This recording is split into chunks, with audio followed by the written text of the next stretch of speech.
Hello, hello, hello, hello, hello, hello. It is Tuesday. It is Tuesday, another day, another stream. And today we're gonna do no quick sketch because we finished a year of quick sketches. So yesterday was the last quick sketch that we've done. And to wrap up the whole story, or to wrap up the year, I guess you could say. What I wanted to do today is I wanted to first of all work a little bit more, I guess fine tune the last quick sketch a little bit more. I kind of wanted to think there's some more potential in there, so I wanted to work on that just a little bit more. But that's not the main topic for today. The main topic for today, and the only topic for today, is basically the topic what, or the question, what 360 daily quiz sketches have taught me, basically. So I've done quite a few different, I've approached the quiz sketches in quite a few different ways over the year. I've learned quite a lot, and I have a good, I guess, understanding, I guess, how you can use them now to your advantage, basically, you know, to learn quicker and to when they are useful and when they're not that useful.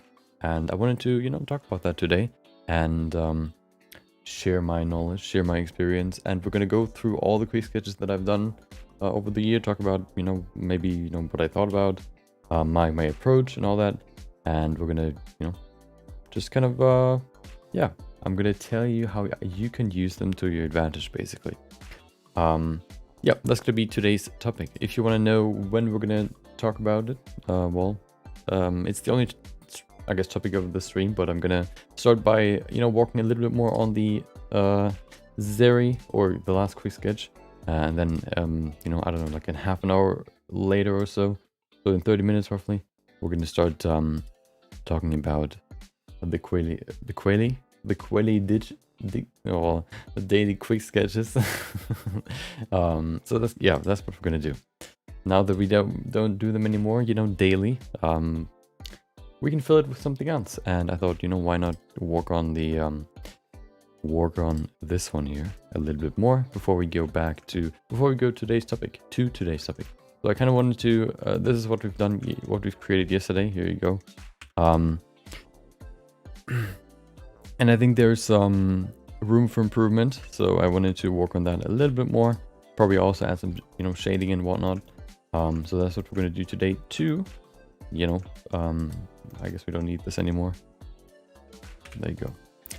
Yeah, so we're going to begin, you know, just by working on this a little bit more.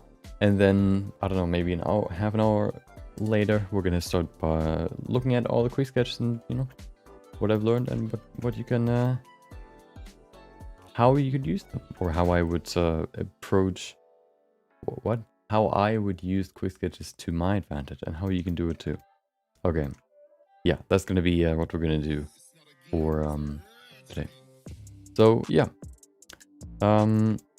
it's very rough still, you know, the quick sketch. You know, I created everything from scratch yesterday, so you know, there are some rough areas. We can see. We don't really see the lower half really at all.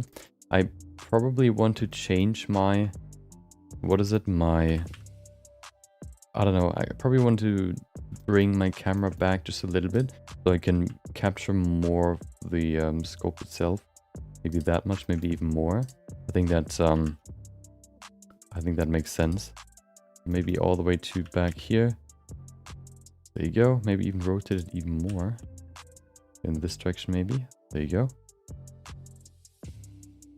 So yeah, that's one thing that I wanted to do, just kind of to show more of the character, of course. There you go. And then of course we need to, I think overall it's not necessarily that there's stuff missing, it's more that it lacks definition.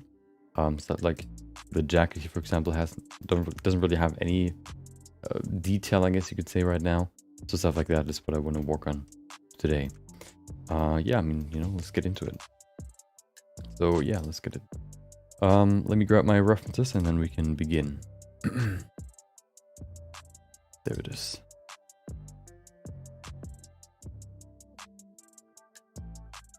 Okay, there it is. Took a while to open, you can't see it. Let me open up a reference. I should still have it in here, do I? I do. Perfect.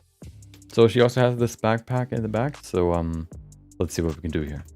First of all, looking at the jacket here in the back, it's way too sort of round, so I kind of want to, you know, shape that more around her body rather than just having this cone or this cylinder in the back. I want to bring it closer to the body. I haven't really done that yesterday, just because the time was so, you know, so short. Couldn't really get to that. Excuse me. Yeah, you can see, I think the jacket I kind of put in the last second, you could say, so it's pretty rough. But that's why we do it now, you know? Yeah, no, the idea was, you know, just to... First of all, I wanted to create it from scratch, which was quite a big challenge already, because there's so much to do, you know, for stuff like this. For like a character. Not only the body, but also the clothing. I think it turned out okay. Not, you know, amazing, but I think it turned out okay. And now we can spend some more time to just kind of refine everything a little bit. Stuff like the hand, for example, is still separated. So, you know, we can now work on refining everything a little bit. One thing that we can see in this view, which is kind of annoying, is the thickness of the solidify modifier. I don't really know why we can't see it. You can see it in layout mode, of course. There you go, there's the thickness, but you can't see it in scope mode, which is annoying because I want to see how, you know, where it could clip into another object, but I can't because it's, you know, it is not here, and it's quite annoying, let me tell you. But I guess that's just what we have to deal with here. Kind of want to open this up more. I think that's sort of her look. Opening up the jacket just a little bit. So of course, I think I want to change the folds here on the shirt too. I think they're a little bit too big right now. But I would need some more resolution, which I probably want to... You know what? We can probably do that now. Let me look up some references real quick and then we can do that.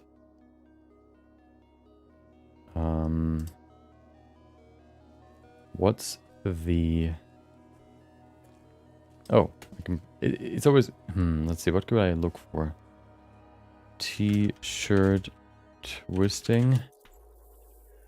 I'm trying to find some good references for, you know, this sort of...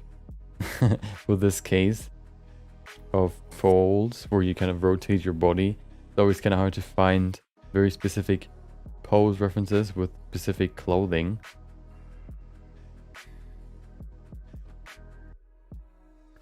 That's sort of the problem right now. But let's see, can we see some of them? Maybe a little bit. Let's see if we can kind of intuitively do it and see, you know, how far we can get with that.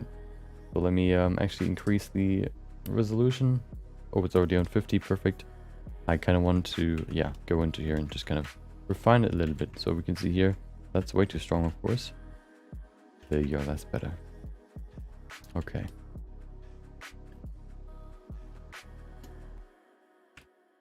I'm considering just, you know what, I'm going to use the simplify brush first so I have something to work off of. The good thing is if I do that first, we can also just, you know, I guess, deactivate dynamic topology because we don't need it anymore. And we can just work without it. I think that's what I want to do here. One thing, what I also want to do is I want to get rid of these so I can see better. There you go. Okay. There you go. Add some more geometry here. Maybe not in the back. In the back, we don't really see it. So we can stop right there and keep it there. Perfect. Okay. The straps already have some more geometry, but we can maybe add some more here too. Oh, wait, what? Oh, it goes around the neck, of course. I forgot. Okay. Perfect. Resolution 50. Yep. We can now deactivate dynamic topology because we don't need it right now. And now we can just work on this without having to have dynamic topology enabled. We can now use these smooth spots, for example, to just kind of smooth everything a little bit, the surface especially. I don't really care about the fine details right now. Well, there are no real fine details, that's why I scope or smooth everything, because we're going to add those now.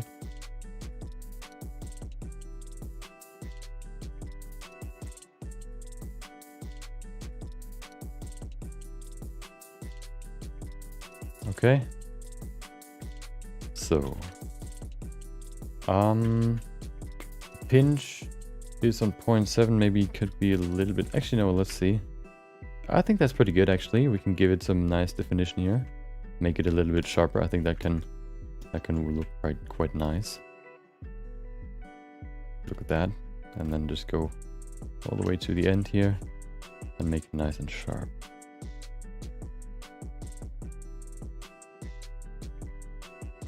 Might still be quite big here, so I kind of want to see if I can reduce the strength a little bit or the overall size. Of course, if we have dynamic topology enabled, it will stretch the faces that we now have, but if we need to, we can still, you know, activate it again and kind of fix, I guess, areas of problematic areas, let's say.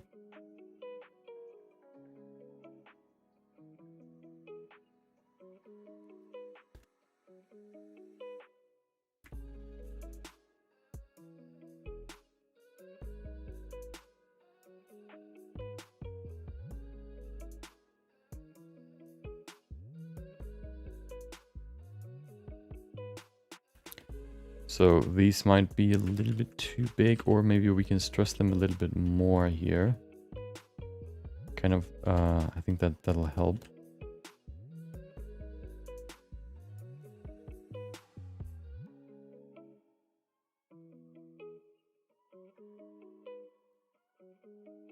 Okay. So I'm not the best at folds, okay? So don't don't have any beliefs about that, okay? We need to do some cloth studies at some point. I've done some before, but not that many. So I'm not like an expert or whatever. Especially if I don't have references, then it's very difficult, but I don't want to spend, you know, it's like this, it's this two-sided, you know, two sides of a coin, I guess you could say, where you don't want to spend the time looking up for references, but you know that if you look up references, it's going to look way, way better. And yeah, it's it's the decision you have to make. And right now I don't want to look up references. I just want to work on this a little bit more. You know, just a little bit more. There you go. One thing that I see is, of course, which we haven't added yet, are seam lines. Those are also very important and very, very helpful.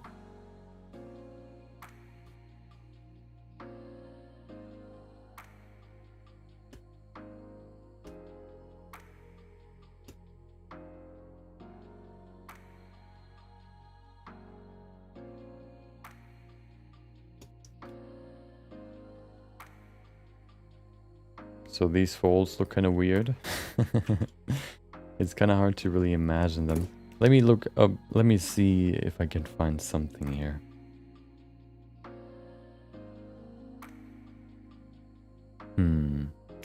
That's okay, maybe.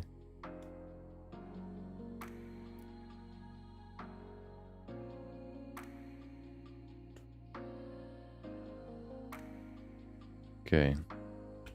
Of course, this is still just like the same body, but, you know, extruded or protruded so that it's, you know, it's above the body, so you can only really see the clothing part. But we still have underneath the rest of the body. So we need to probably just disconnect that at some point too. But that shouldn't be a big problem. We can probably just use a Boolean modifier for that and, you know, fix that.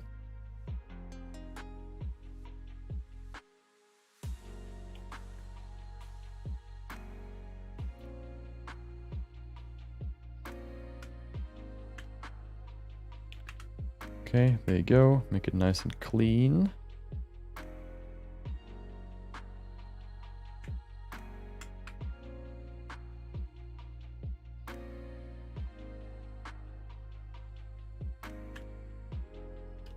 We have lost some volume. Of course, if I just use the standard smooth brush, we will always lose some volume here, just because it's on.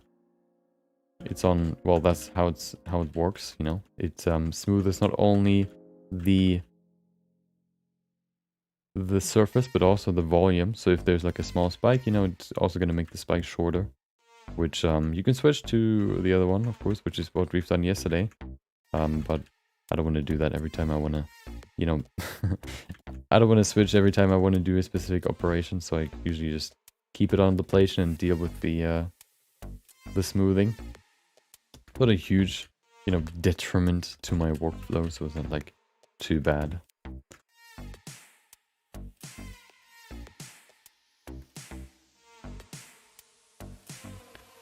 Okay. Wait, she doesn't even have a strap on the other side? Are you trolling? Oh no, never mind, okay.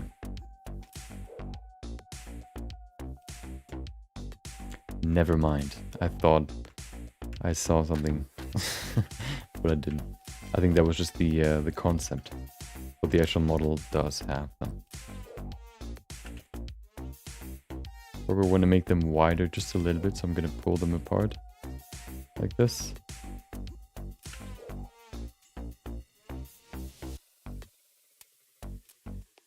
So I think one thing that sort of didn't help the quick sketch yesterday, or the render, was that everything was like white. And so you couldn't really, you know, kind of dissect the different parts. Maybe also the definition was lacking just a little bit. So it was harder to, you know, kind of see everything. And so that's those are sort of the main goals that I want to fix today, or that I want to work on today.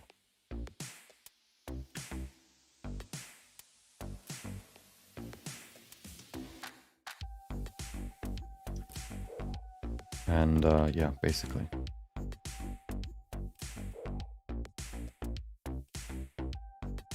And then of course, talk about my experience with quick sketches. Welcome, Renat. Welcome. Hope you enjoyed your Monday. I mean your Tuesday. It's already Tuesday, not Monday anymore.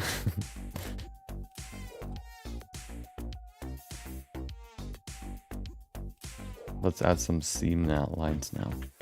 So I think what I like to use here is 0 pinch and then a fall off of sharp. Let's see what that looks like. Maybe I also want to use dynamic topology for this, actually, just to kind of, you know, add only really more detail in areas where I need it. So I'm going to put this to 150 maybe. It's getting quite laggy, but that's okay. I want to make it stronger. And then let's see. That's good, but I'm losing the sharpness. So maybe a pinch value is important here. Maybe a little bit more. How about 0.7 again, going back to the old value. That's pretty good. Maybe even more, you know? What about 1? What does 1 look like? That's pretty good. Nice. Okay. So we're gonna go in here and just kind of draw it. Oh, hello. You could also use curves for this, but I don't like curves, okay? So we're not going to use them. We don't need to go too far because we're not going to see the back. Actually, maybe we can even go higher in the value. No, I like the previous one. I don't remember what it was. I think it was like 0.6. There you go. And then go all the way around. Or at least, no, as far as we need to.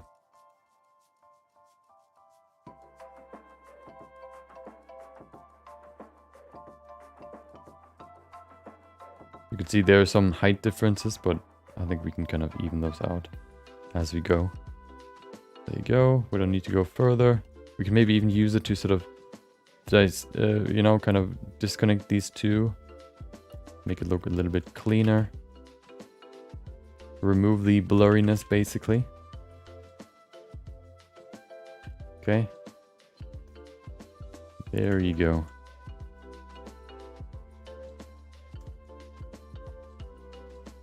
Welcome back, Hustler. Hope you had a great day. Have you been sculpting some more, practicing some bodies? Let's see what the oh, that looks pretty good too. I like that. Let's add that too, just to kind of define the edge a little bit. There you go. And then we can oh, hold on. There you go. Be perfect. I just kind of want to add a slightly bit more refinement here. There. Oh, hello. Okay. Will you answer why every artist should consider daily quizzes when we'll gather a large amount of viewers? I will. We will go into it in when roughly. Hold on. When did I start? I said in like 30 minutes after I start the stream, so in 10 minutes we're gonna go into it. And then talk about, you know, the quick sketches and why they're, or, you know, what I learned and my history with them and how you can use them to your advantage. How much do I do not look? You have puffy characters, person face.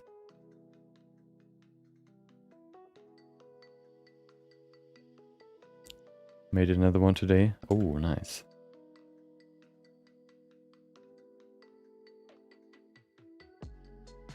There you go. Okay, we don't need to go further. Refine the edge here. Somebody asked in YouTube comments, how can you work with how does Blender not crash for you every 3 minutes, or is something like how can you work with Blender sculpting without Blender crashing for the next 3 hours? I think I said I don't know. I think my specs are good enough. My PC specs, maybe. I never really had huge problems with Blender sculpting.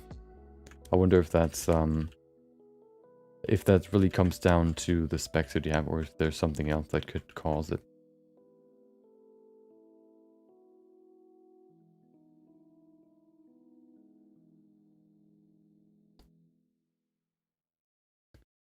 Control S, the best friend. True. True. I mean, yeah. Every time I remember, every time Blender freezes for a second, I ask myself, have I saved? You know, have I saved recently, or has it been a while? I'm always, you know, in shock until it either unfreezes or it crashes to realize whether or not I already, you know, I've saved recently. And it's always scary. I try to make it a habit to kind of just press Control S from time to time, but sometimes you're so concentrated that you just don't think about it.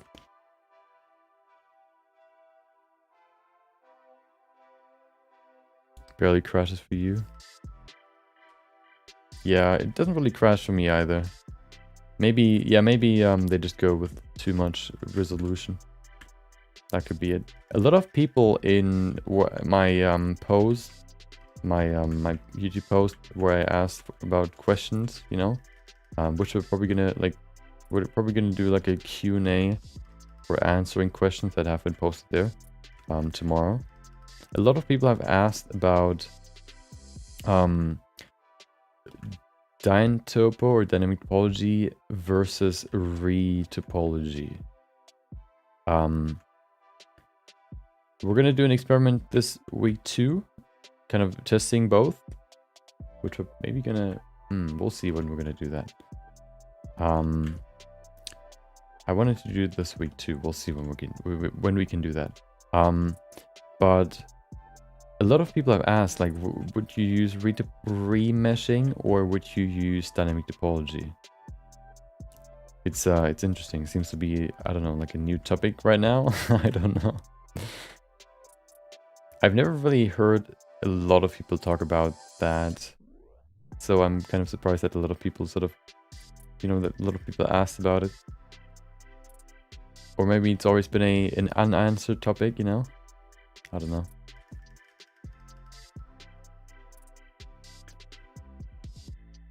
In the beginning, went into dynamic topology until the mesh looked smooth as a baby's butt. Yeah, if you add too much, then it can lag even by just looking at it and rotating it, which is yeah, can be the case. That happens to me if I add too much. So if I would now just go and add 150 to the whole, you know, piece here, I would probably make it. It would probably become pretty laggy. But if you stay quite, that's not really the reason why you would use dynamic topology, you know. Auto-saving is also good, yeah, but sometimes it just doesn't save, and then your project is just destroyed, you know, or it's not, you know, it just you just lose a whole bunch of progress, because autosave didn't work properly, which is annoying sometimes. So I don't try to rely on it. Okay, so let's do something here. I probably want to remove the arm from the rest of the body. So let's do that now. UV sphere, add some more resolution. Why I want to do that is because I want to, I guess, merge the hand with the arm. I want to remesh it, but I don't want to remesh the whole body. I'm gonna try to only separate the arm from the rest. So this will be a little bit harder, but we'll see how it turns out. If you pull this over here now, just to kind of include it. Welcome, Maya Bold-Trumik. Hope you enjoyed your Tuesday. It's not Monday, it's Tuesday. I did that mistake already. Okay, let's get into this. You have all the quiz codes in one folder. Well, I've separated them into months, but I still have them all. So we can look through all of them. I need to duplicate the body. There you go. Then I go into intersect for the arm. Apply. Get rid of this. And then, oh, I didn't want to get rid of it. And then we use this one. I'm going to make a duplicate just to save it. Call it body backup. And go in here. Difference. There you go. Perfect. Okay. Where's my arm? Is it already? Oh, it's there. Okay. Welcome back, God, Stefan. Hope you enjoyed your Monday. I mean your Tuesday. See, I'm just too dumb to remember day names, I guess. Out of curiosity, when we get to them, how much space do they take? Oh, I don't know if I can look at that or calculate it that quickly or that reliably, or yeah, that quickly, I guess. I don't know if I can do that, but we can try. So, how would I merge this? So the thing is, you know what? No, I'm just gonna merge it and see what happens, okay? What time is it? Okay, we have a little bit more. I'm gonna merge the hand, look at the remesh, and then we can go into the quick sketches. So I want to combine them all. So what I like to do is I like to just select all pieces, all of them. every single one. There you go. These two. And then we go to the one that I want to be the main object, which would probably be the arm. I press Ctrl J to join them all together into one. And then we see we have a big problem, but that should be hard to fix. Wait, we can actually make it easier. Or how can we just do recalculate outside? There you go, perfect. So now we have everything is, you know, the normals were in the wrong direction, so it looks like this now.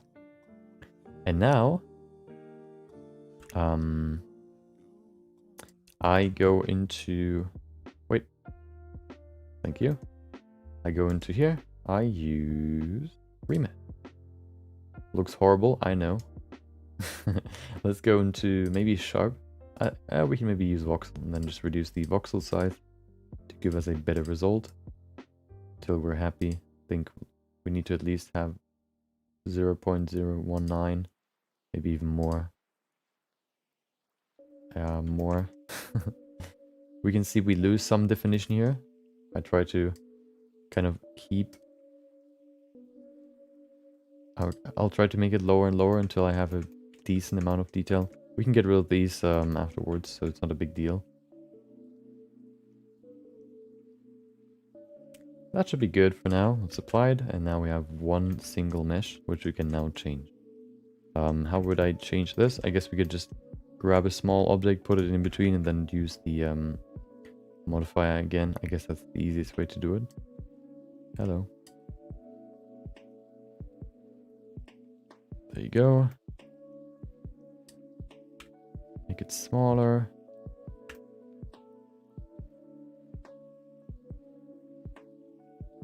Okay, that looks good.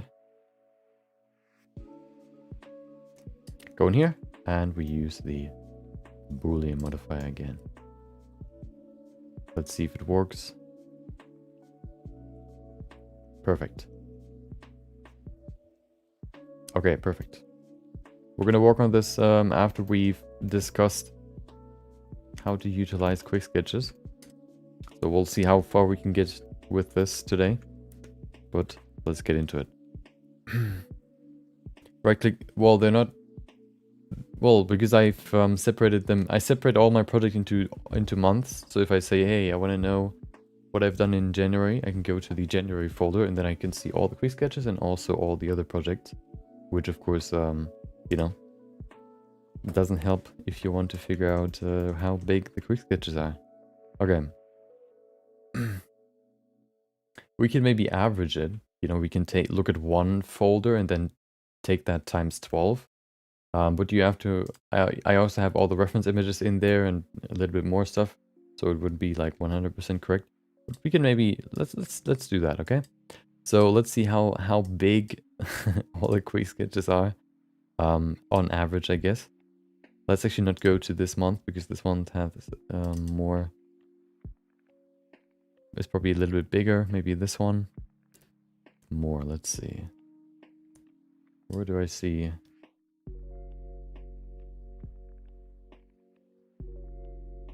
Welcome. Go wash yourself. Good advice.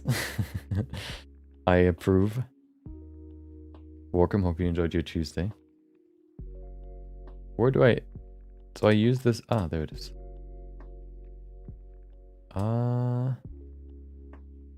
Let's see. 5.1 gigabytes is this one. So this one's 5.1.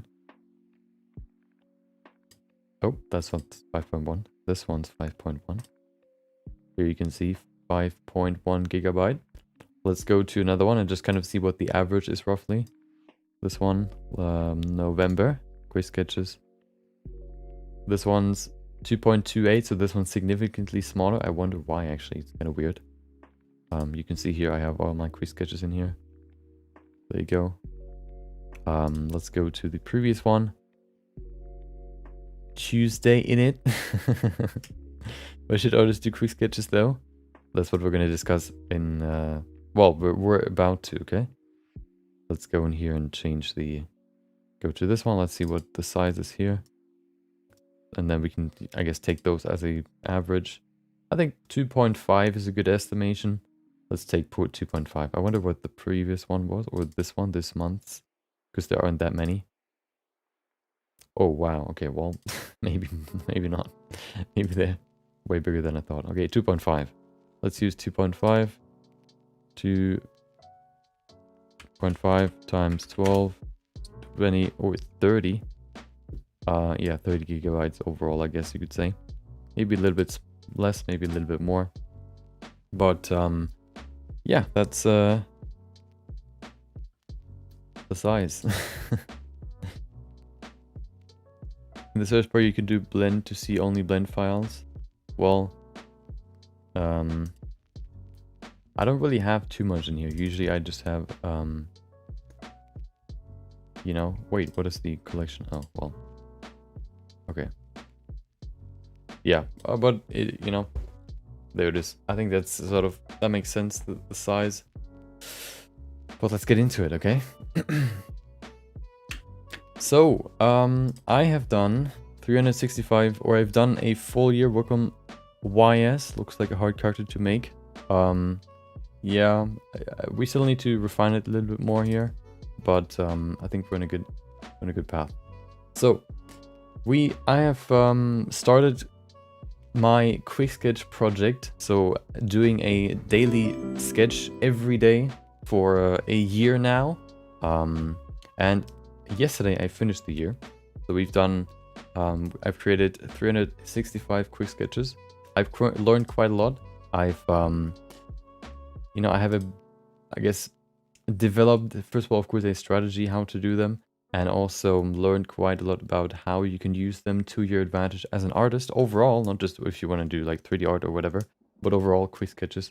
I mean, being an artist, how you can use them. Maybe not even just artists, maybe even more than that. I guess you can expand it and use it for other things too, but we're gonna, I guess, limit it to artists because that's easier to. I think that's a good example. You give me motivation to do Blender stuff. Oh, that's nice. I appreciate that comment. So yeah, let's get into. Let's go, first of all, kind of go through all of them, and I can, I guess, talk about my approach to them. And, you know, I guess sort of the first month and, you know, what my first idea was. So the reason I actually started this was because when I started streaming, I always on YouTube wanted to have a custom thumbnail. So I thought about like how I can create one every day. And the easiest idea that I could come up with is start the stream with a quick sketch, and then I can take the render of that quick sketch for the next stream's thumbnail. So that's what I've done for a while. And at some point I just, you know, I guess ditched that idea, but I did it for a while. So here's the first quick sketch that I've ever done. Oh, another thing that I wanted to do. So here's one thing that I actually did right from the beginning for my quick sketches. What do you quick sketch? Whole characters or just anything? So usually my quick sketches, I like to limit them to 30 minutes. So on weekends, for example, I like to spend some more time. I changed that rule, I guess, on weekends later in the year to spending as much time as I want, usually like an hour. And so, yeah, you know, usually I time it on stream at least to half an hour, but I think it is good to time the quick sketch because well, we're gonna get into that more later, but that's definitely one thing I would suggest, limiting the time that you spend on these, because well, it's gonna be very beneficial for you. But let's get back quickly to my idea in the beginning, and sort of an idea how you can maybe do it for yourself too. So you can sort of, it has never been 30 minutes. What do you mean? It has been, okay? You've not been here when it was, okay? Hold on, somebody just... Let me just... Hold on. Da-da-da. There you go. Nobody will be forgotten. Thank you, Arn2, for following. I appreciate it. Hope you had a great Tuesday. So... let's give you an idea on what you can do for your quick sketches to maybe make them a little bit more interesting, or something that I've done right from the beginning to make them a little bit more interesting.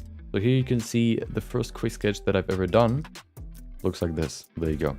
a lot of effects in the end. I just kind of played around with, you know, Blender compositing a little bit more. You can see crazy amounts of distortion and dispersion here around the edges.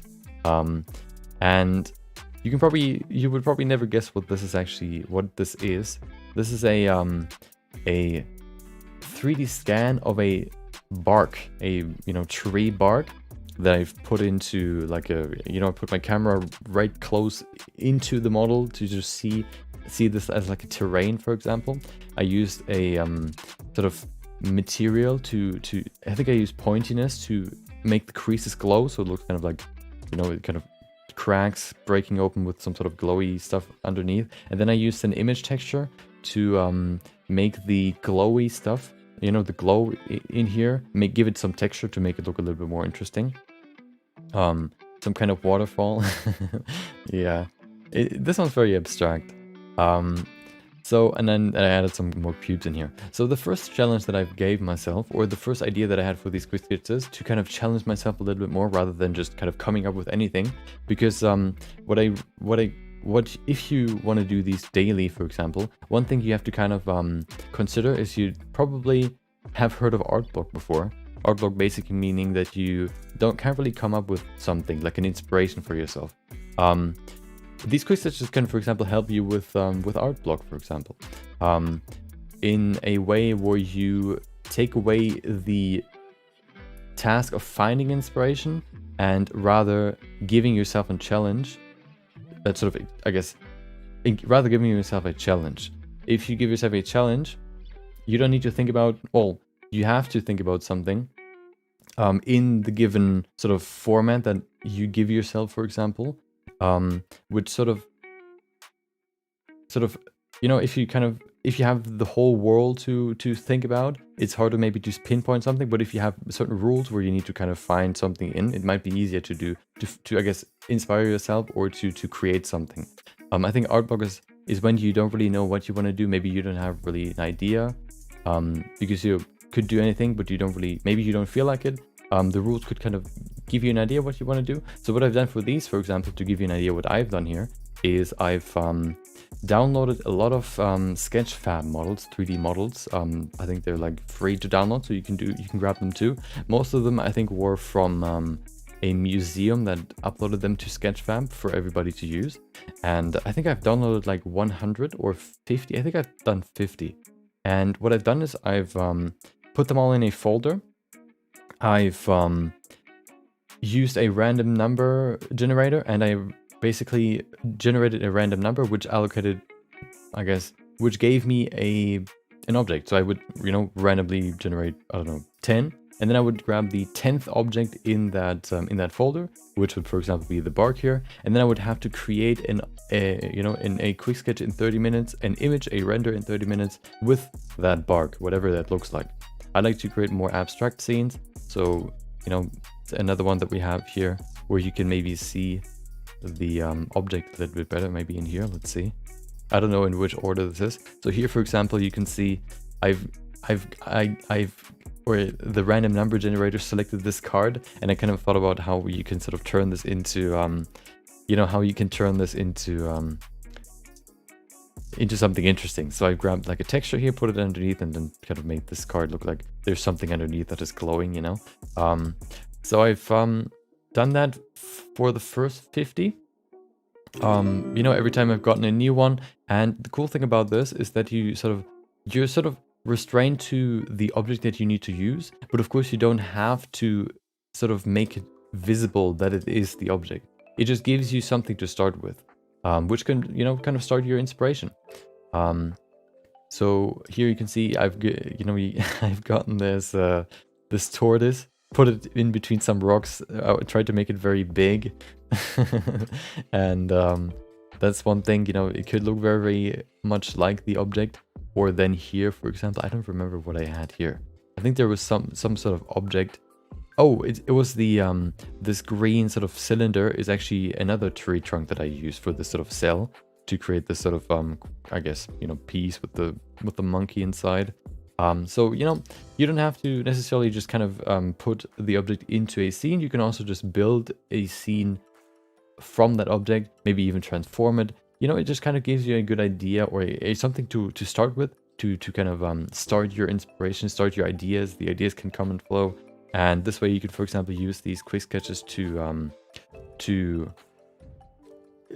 get you out of an uninspired phase, for example, because it challenges you to use your imagination, how you how you can bring, turn this into something, this object. So, one way you can do it would be to grab a lot of objects, put them into a folder, use a random number generator to then, grab a random one of those and, yeah, create something like this, for example. Here, for example, I also added like a small artwork. That's what I've done a lot. I've added an artwork to like a flat plane, which kind of gives it this interesting texture. That's what I've liked to do. Here, for example, I've gotten this guitar. Is it will it be saved? I want to look at your stream, but you have responsibilities. The stream will be, you can watch the stream later as a VOD. So, if you just go, if you visit the stream later, you can also just pause the stream and then you can just watch from wherever you stop, I guess you could say. They're all saved. Yeah. Imagination training. It's like, it's basically training your imagination or challenging your imagination. I think it's similar to when you get like, being in a routine is very simple, but once you fall out of that routine, it's hard really to get into it again. I think that is also the case for when you're being creative. It's easier to stay creative and do creative stuff every day, for example, rather than, doing it every day of the week and then at some point stopping for maybe a week and then getting back into it. I think that's way harder than to get back into it. So this thing can, for example, help you to just kind of, get started again.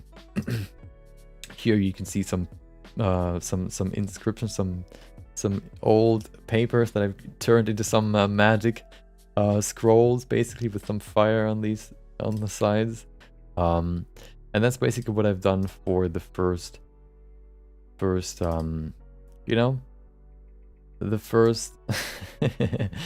first 50 days. Another thing that you should consider is that these quick sketches, because they're only 30 minutes, they don't have to be perfect. They're only really there to serve a certain, I guess, goal. One of the goals could be to get your mind started, being creative. Maybe then after you've finished this, maybe you're more excited to do some new stuff. For example, that you got the idea while doing the quick sketch, and now you want to get into the new character that you've just thought about, for example. For example, this one, I don't consider this being super crazy. The idea was basically, I think this is some sort of creature here, which I've then used as a sort of hill, and then these guys here fall down the hill, basically. You can get creative with it, and use these things in different ways here, like this plate, for example. I think this one looks pretty cool. Here you go. Hold on, I think I put them all in a folder. So one way you can use them is to just kind of improve or to kind of get yourself started, I guess. Oh, they're not in order though. Well, let's go back to this then. I don't remember which day I was in. There it is. Here you can see a more macro shot of just like a plate. This one here. This one was just like a tile that I then recolored and put here and then in the bag. I think it looks pretty interesting. Quick sketches can help you get used to the software a lot too. So another reason why you could do quick sketches, or why you could consider quick sketches, I think quick sketches have a certain use to them. They're not useful for everyone, but they're useful for example, if you want to learn new things. So, for example, if you want to learn Blender, or I think the one example that I always think about when I kind of think about quick sketches is, I think the first quick sketch that I've ever done was actually in first grade, when we learned how to draw all the different numbers. We would get a big piece of paper, and we would have to write this, a selected number in a certain size, until we filled the whole page, just to kind of, quickly get the motion of how to draw the number and kind of learn how to draw the number. So one reason why you could do quick sketches is because you can very quickly learn a certain skill, because first of all, because it's timed, you have to focus on the basics, and it's very important in the beginning to learn the basics of whatever you're doing. With the basics, if you don't learn the basics enough, everything that you build on top of the base, you could say, like if you build a house, the base is the most important thing, because if you then put the furniture in after, or if you put the furniture into a house with a broken base, it's going to fall apart at some point. So you have to learn the basics and really understand them before you go further into whatever you want to learn. For example, if you go back to sculpting, that could be getting into not only how to use these. I think the most basic stuff, I guess, for sculpting would be learning these sculpt brushes and how to use them, which they are, and how to achieve different shapes, for example, with the brushes that you use. Here, for example, you can see I've just gotten this this T-Rex statue and then put this into this moody scene. So quick sketches can be very, very helpful if you want to learn a certain thing very quickly. I found, we're going to get to that a little bit later, but these quick sketches, for example, have helped me a lot when it comes to environment modeling. At some point after I was done with the sort of object, where I've gotten these objects that I need to put into a scene, I went over to something a little bit different. I guess we can skip to that a little bit further.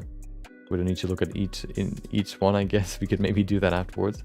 But at some point I switched over to, I guess, doing more environment modeling. Because I sort of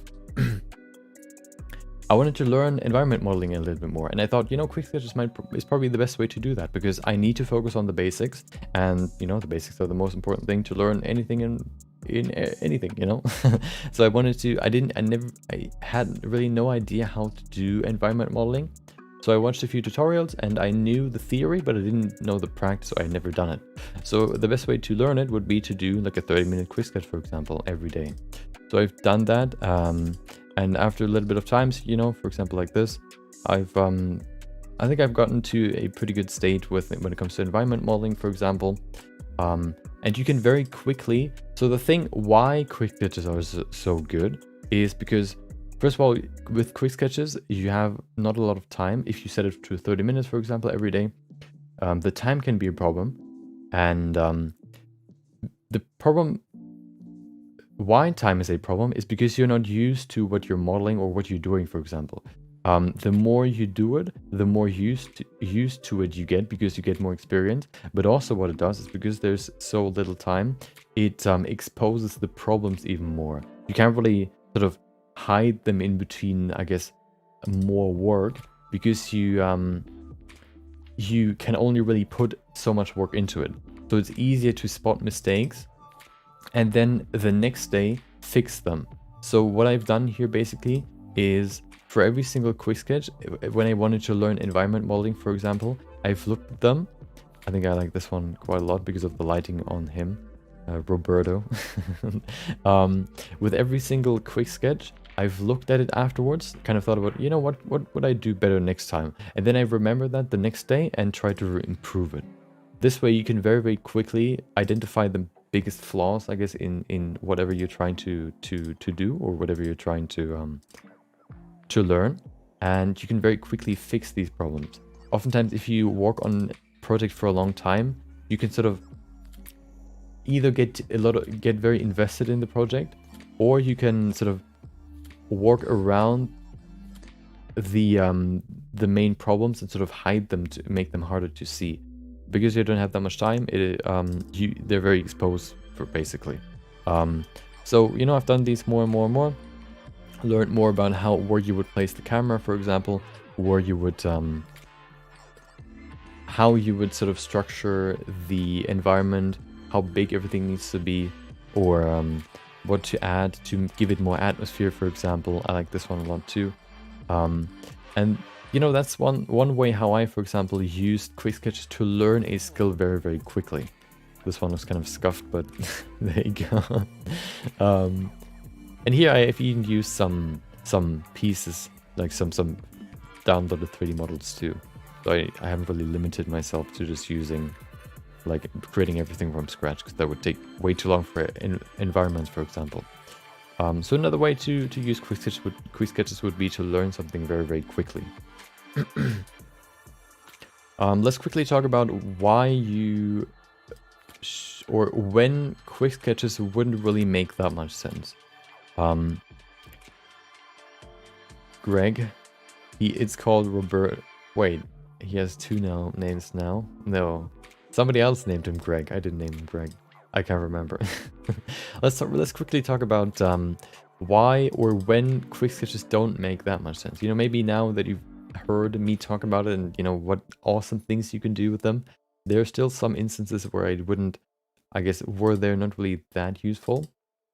I guess it makes sense, but let's still talk about it. Basically, quick sketches are very good to improve the basics and show you the mistakes that you do in the beginning, or the most broad mistakes. But they're not that, I guess you can't really use them that well for when you want to improve smaller details.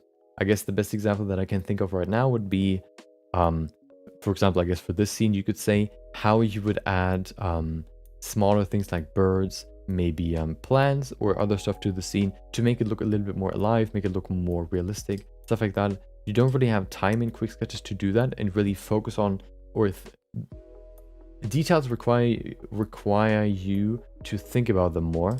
And because, well, you have this time challenge in quick sketches, it's harder to do that basically. So quick sketches are not really that useful, at least in my experience, to use them for smaller, like to go a step further basically. I guess you could sort of do it, but it's still fairly limited. So you could maybe say, you know, I already have a human head model, so I can now work on the small details and just kind of do like a 30-minute quick sketch, I guess, or like a 30-minute sketch. But it's still, I think for these smaller details, it requires more consideration and more time to think about them, which quick sketches don't really allow you to do. You could say maybe you can do daily sketches to improve that. So you say, you know, I want to do a project every day where I basically, you know, work on creating a character with folds, for example. I guess you could do that. But if we're talking about quick sketches, how I did them, for example, every like 30 minutes every day, I don't think these like more detailed topics, you can really use them there. Welcome, Found Degree. Hope you enjoyed your Tuesday. Named. No good for details, exactly.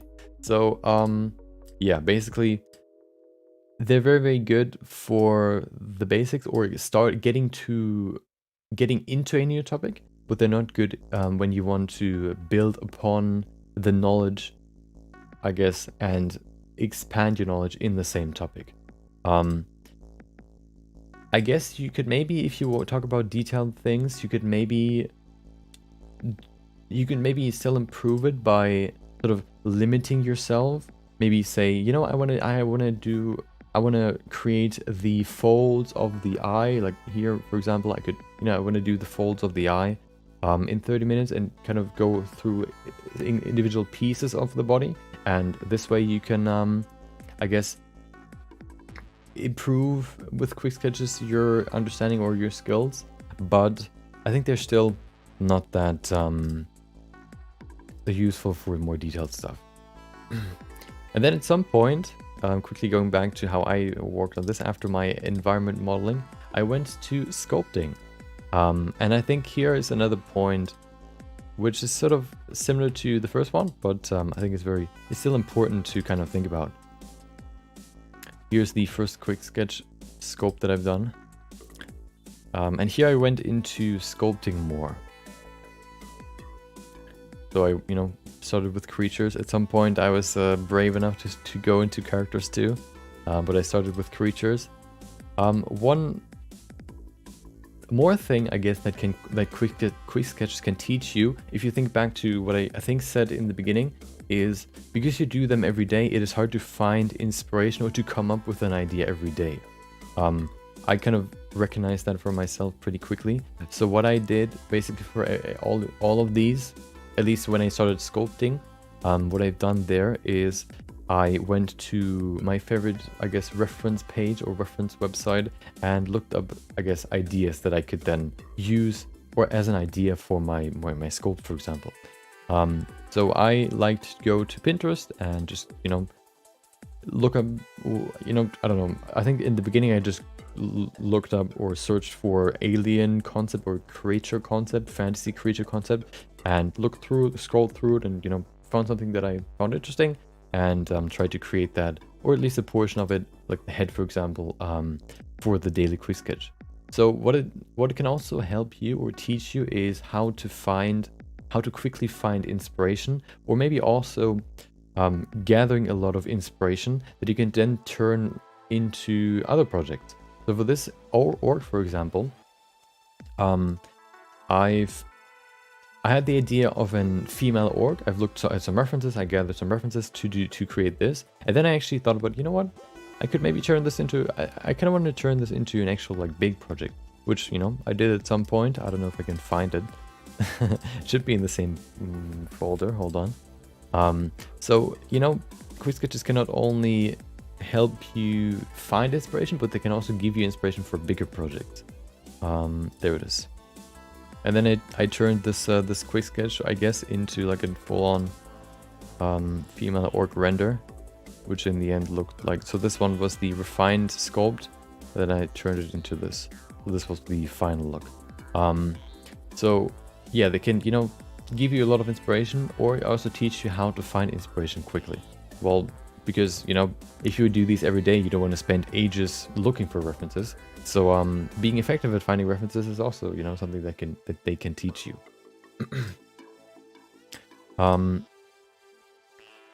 There you go. And I think one of the biggest things that they can help you with is death by snoo. Exactly. I think one of the most value that I've gotten out of the quick sketches is with this, I guess, tip, or with this well, hold on. Let's rephrase that.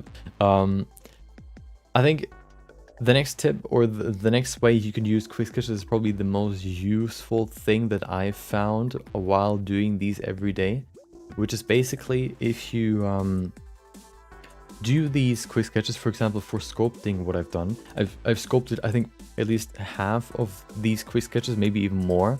So what these quick sketches enable you to do is they enable you to rethink the way you do stuff. Because you need to do them every day, you don't have too much time for every single one of them, of course, which also then leads you to think, can I speed up my process? Can I maybe improve my process? I want to have some more time. You know, if time is so short, you want to have more time to work on the project. So how can I improve the time that I have, or how can I utilize the time that I have a little bit better to, you know, make my quick sketches look better, for example?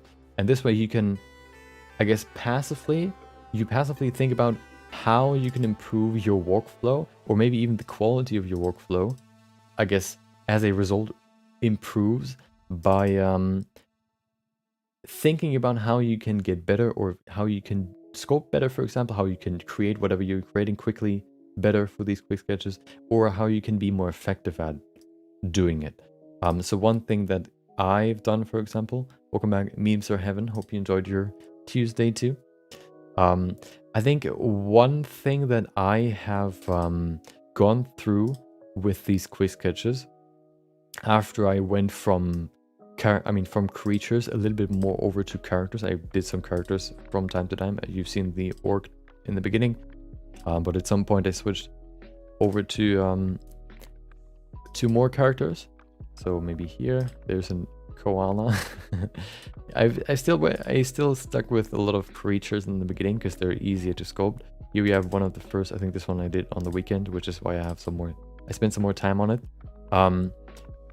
It can help you not only, you know, like speed up your process, get more used to the workflow that you have, but you can also think about whether or not the workflow that you have currently is the best one. And you can very quickly do changes in your workflow, or you can just, try maybe different workflow for one quick sketch. It's just like a 30 minutes. So, you don't really waste too much time if it doesn't go the way you want it. So what I've done, for example, for these quick sketches is I've changed the way I sculpt faces quite a lot. I think the biggest change that I've done is to the eyes. I think for the eyes, I've probably had now 2 to 3 different ways to how I sculpt eyes for these characters. And I think I actually now just recently went back to, I think, the second way I did it. If you want to see that, there's a follow-along tutorial that I've uploaded last week. So, I've went through different iterations of how I want to create characters, and kind of, by doing this, you can do more experiments. You can experiment, which is more comfortable for me, which is more intuitive maybe for me. And this way you can not only improve the way you do quick sketches, but overall the way you work on Blender, or you I guess work with whatever you're doing. Whether it's maybe even sketching characters in 2D, maybe even I don't know, drawing faces, or whatever, creating environment art, digital environment art, like painting it, for example, or maybe just painting it in real life, Going through different iterations or different ways to create something can show you the best way to do something. You're not restricted, or you're not tied down to like a project that you need to work on for 3 hours or maybe even multiple days to then kind of reflect on whether or not the workflow was good. Because you only have 3 minutes, you can very quickly go through different workflows to see which one works best for you. And you can have a lot of, you can gain a lot of experience very quickly because you only work on a project in the beginning, or for 30 minutes, for example. Yeah. And another thing I think that, maybe another very important thing that I just remembered, or that I think can be very, very valuable for some people, is that quick sketches can teach you to, distance yourself from your pieces more, which can, then improve your confidence in your art, basically. I'll try to explain what I mean. So basically, by doing these every day, you quickly realize, well, I only have 30 minutes. This one looks pretty bad, for example. I don't like this one. But it's only been 30 minutes. I haven't really spent too much time on it. And it's just like a, throwaway project, You, in the beginning, you probably realize, or you probably notice that you are very invested in each one of them. You want to make them perfect. But you quickly, succumb to the realization that you don't really have a lot of time for all of them. Well, of course, obviously. Which also means that they're probably not going to look as good as you probably imagine them. Which allows you to sort of rethink, at least for me it was the case. It allowed me to rethink the way I think about my work, and it led me to basically it taught me how to distance myself more from my own project, which helped me, for example, with how I reflect on them, or how I, for example, take, criticism or feedback on them. So now that I sort of know, or now that I changed my thinking about what I create, or how, basically what I create, whether it's a quick sketch or even a different, piece, like a full-on, I don't know, piece that I worked on for 2 months, I sort of realized that it's only really like one thing that I worked on over, maybe it's been a while, but it's still just like in the span of all the things that I've done, it's just one piece. And this piece is only really like a snapshot of your skills, especially in this one moment of time. Sometimes, you create a project and you realize, hey, I've done these and these projects. I would have done this way better if I would do it again. And that can give you confidence, because you realize, hey, I've improved because I've seen these mistakes. I can do them better now. Realizing mistakes might be probably the best thing that you can finding or realizing mistakes is probably, at least for me, one of the best things that I can experience because you know what you can do. How you experience, I guess, real-time improvement, which can give you confidence that no matter what you create, you're always going to be better afterwards, or you're always going to improve. And the last piece that we've created, it might not look that good, but you now have the chance to do it better next time.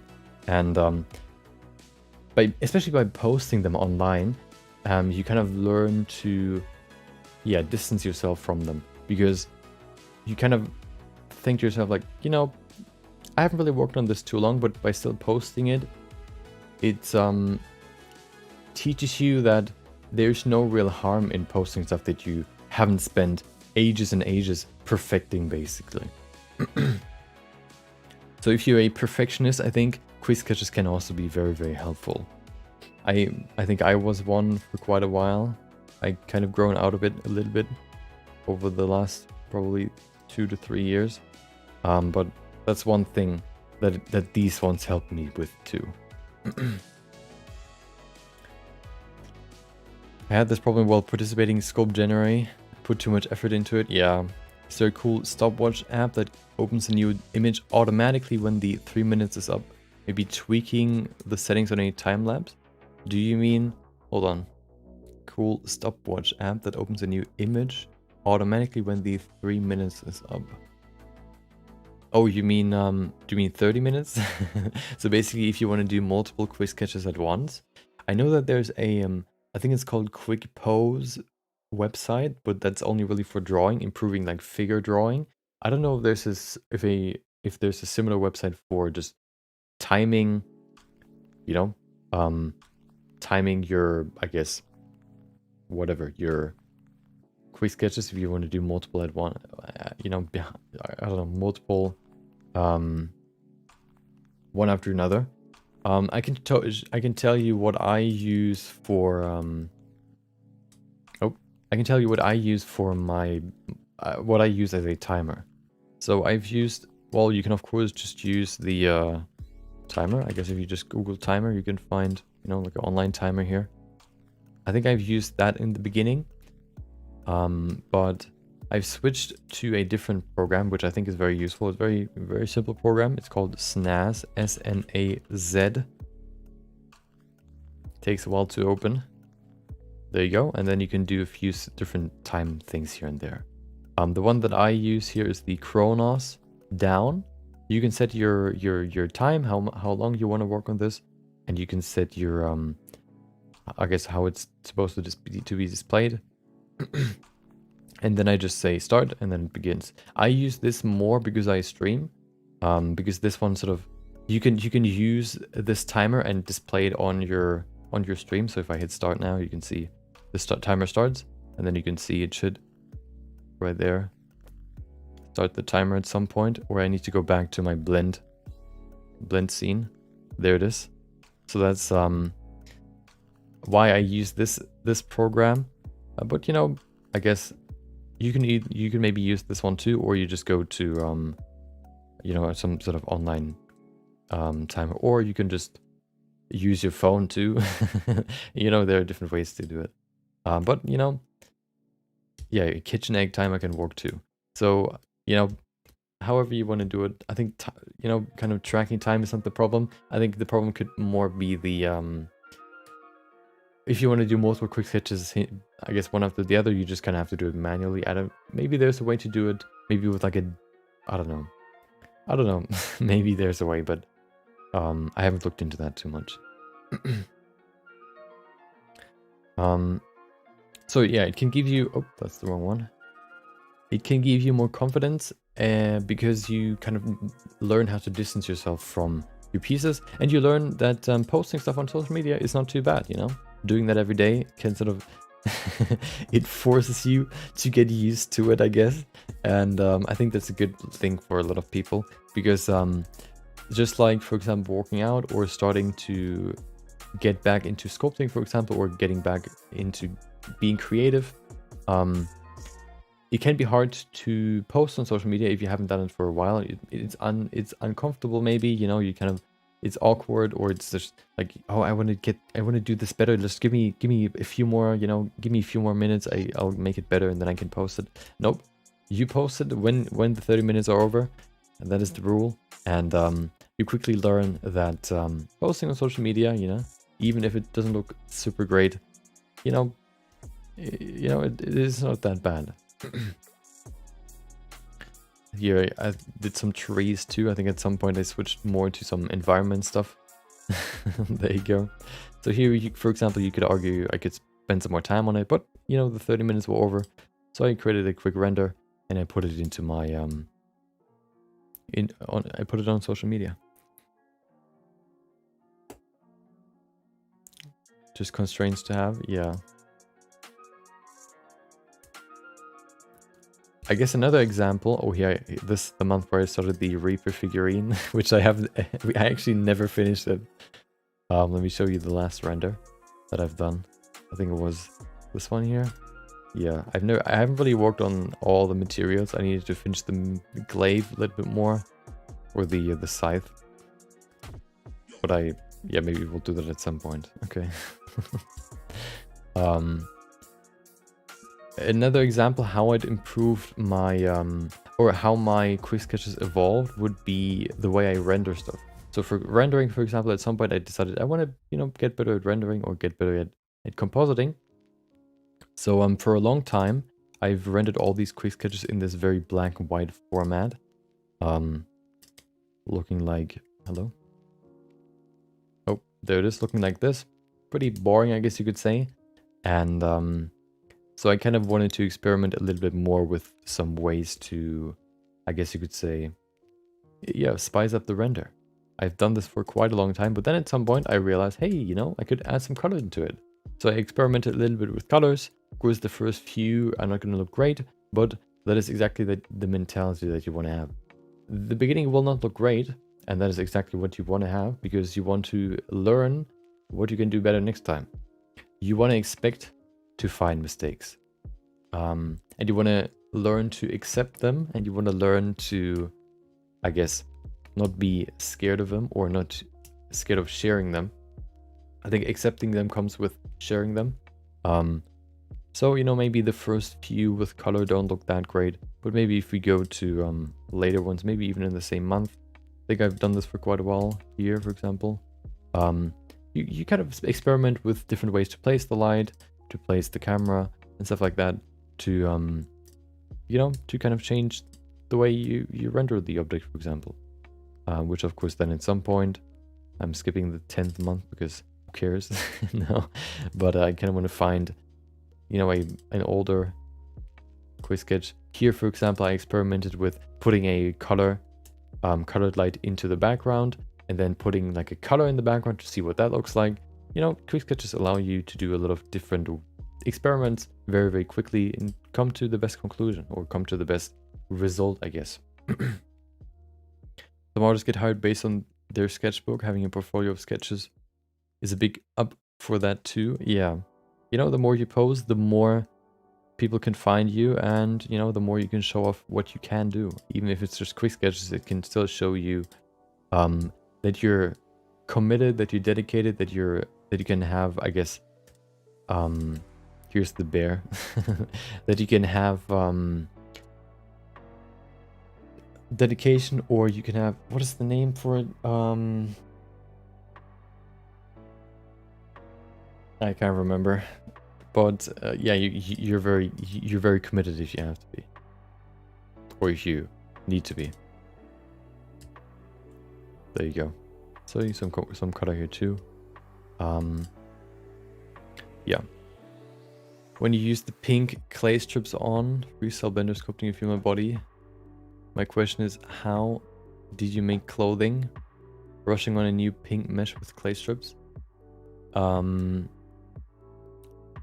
can't look it up now, but I guess you mean when I added the clothing. I've basically just duplicated the model. I've then used the mesh filter inflate to, I guess, deflate it into the first model. And then I've used the clay strips brush again to bring the lower level or the smaller model back out above the other one to then use that, I guess, as the clothing. I guess that's the best way to explain it. I've used the same technique for Rio. If you want to see this technique in action, or how when I explain it, you can watch the Rio follow along tutorial, for example. Productivity level high.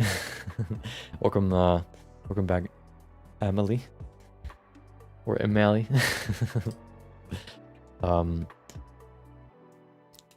Yeah, so it's a very good way. Quick sketches are a very good way to go through different iterations of your workflow and improve it. I had one more point. Let me see if I can remember it. Here we have a cat. I've experimented a little bit more here, for example, with sort of angles and how I want to place it. So then I switched a little bit more into some more colors, especially in the background here, make it look a little bit more interesting. And then in the end, I think the last iteration, for example, I went to using Photoshop more to improve the quick sketches, using the camera raw filter in Photoshop to add like a grain, for example, to it, and I color the black areas more so it looks a little bit more natural. So we have something more like this, for example, and combine like the composite and blender with I guess some post-production in Photoshop to do the last few here. This one, for example, the crazy rabbit. Here you go. Yeah.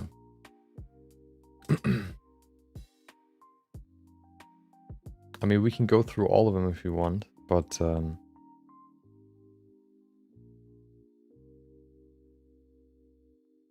yeah. Yeah, I mean, we can do that if you want, but we've gone through all the I guess stages of my year of quick sketches. Probably gonna, when I put this in a video, show all of them, of course, in like a slideshow or whatever. So we've, you know, that's definitely what I'm gonna do, but yeah. Oh, of course, I guess because of the nature of doing them daily, a few more things that you can, I guess, like small bonuses, small side benefits, that you can, I guess you could say, small side benefits that you could get by doing these quick sketches is actually learning new techniques. For example, for this piece here, well, I guess it's sort of the same as improving the way you do stuff, but also just kind of experimenting, or kind of all of a sudden you have this idea, oh, maybe this could work this way.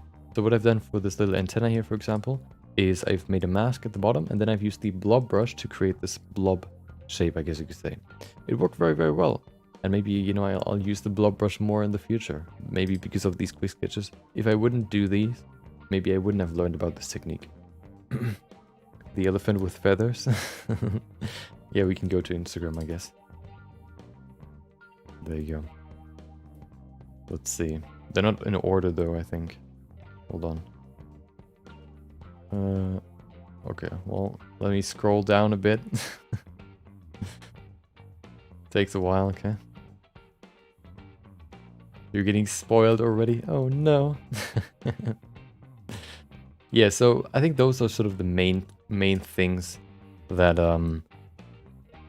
those are, I think, the sort of the main things that you, or the main techniques, or the main ways you can utilize quick sketches for your own good, you know, improving your skills, learning new techniques, speeding up or improving the workflow speed.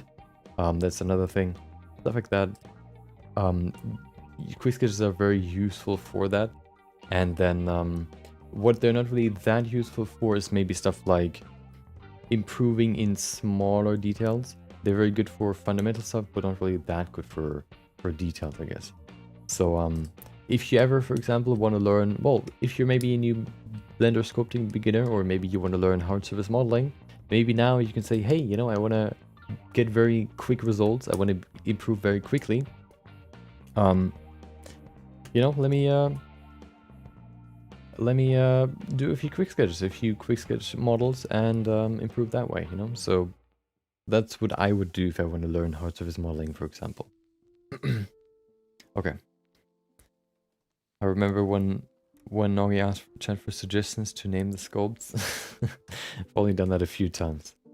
Okay, so here we have the first one. Oh, those were actually the first two. Let's see what I said here.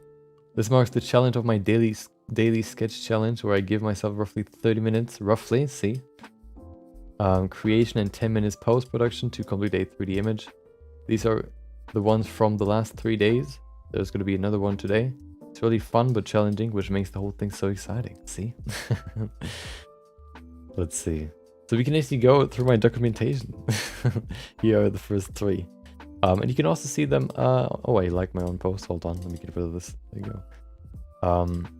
You can also see it on YouTube. Hold on. So if I go to my own, to the live channel, for example, I can show you how I use them to for thumbnails. Can I just sort them? I can, right? There it is. Oldest first. And here you can see I've used them for thumbnails. So here's the first one, here's the second one. And so I went forth and used them. Mostly this one's not a quick sketch. For the thumbnails for quite a while. This one's interesting. I called it body painting of a different kind. This one is one of the most clicked videos. See, like all of them, like 8, 21, 27, 8, and then 262. I don't know exactly why. I guess, like, I was confused because if you look at the the title, I guess you could sort of think it's like clickbait, but the thumbnail has nothing to do with body painting. It wasn't even like a hot girl or whatever. It's just like this T-Rex. So I didn't really know what was so interesting about it. Especially because it's such a long video. But yeah, I don't know. Yeah, that was kind of funny. And then we can see here. Oh, there's my face. I've then at some point switched more over to custom thumbnails. But there you go. So here we can see all daily quick sketches. Here we have the childs again. Here's some more other pieces too. Here's another one. This one's environment that I've done very early. I like this one a lot. Kind of playing around with different models here. So these trees, I think, is what I've gotten here as the model, or as the model that I had to use. Collection of trees. This one I like very much. I actually had this one as a background image. I think I just used some random texture on this, and then I applied a noise texture to the vector input to create this sort of wavy pattern. I like this one a lot. This one's probably one of my favorite quick sketches that I've ever done, just because of the aesthetic. Yeah. Some more environments here. Learn more about, I guess you could say, like volumes and how to scatter stuff. Like how to, this is just one object that I randomized using particles and placed them here in this chasm, I guess you could say. And here you can see like the big difference in quality, I guess. Here, this one is, I would say, way higher quality, or looks cooler at least, than this one. Comparing these two, I think it's a big difference. So you kind of realize, like, well, you know, not every quick sketch can look amazing. So you kind of take that, you know, you learn that, and you apply that to all your other pieces too. Because, you know, you kind of just learn, you know, maybe sometimes you do cool stuff, sometimes it might not look that great. But in the end of the day, it's just one piece in a long, you know, one piece out of many. So you shouldn't, I guess, invest too much emotions into them. Created some application example for an upcoming video. Ooh, you want to watch that video? It looked too good for the amount of work I put in. I think this one was basically where I explained, the video was about how you can use the how you can use particles to create atmosphere in a scene. I've done the same, for example, here, where I added these pollen to to the scene. Those were basically just spheres with an emission shader, and I put them randomly with a random size and a random, I guess, position in the scene to give it some atmosphere. So these ones are all basically just by having a sort of, I don't know if I had an object here that I had to use. I think so, but I can't remember what it is. Here's a VJ loop that I've done at some point. This one was like a 1-day challenge basically, where it said, today we're gonna create a VJ loop. We might do something like that in the future again. This one's the first one that I've done of these. I've done another one at some point. I think now here I went over to, so these ones are also quick sketches. These ones are more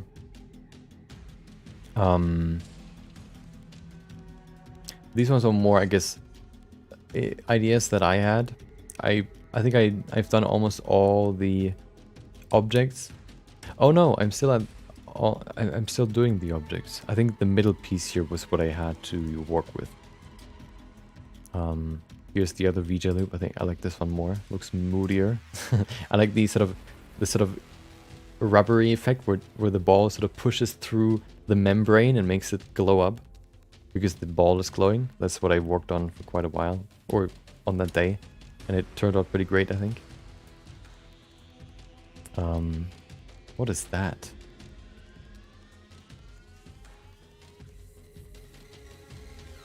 How to daily quick sketch day 26.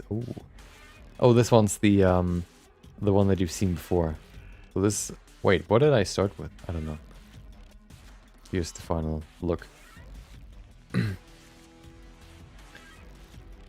Here you can see that's another one. You know how you can sort of transform the object that you get into something interesting, I guess. Here's a satisfying animation. Ooh. Yeah, another day, I guess, 1-day project. Oh, here I got a mushroom that I had to work with.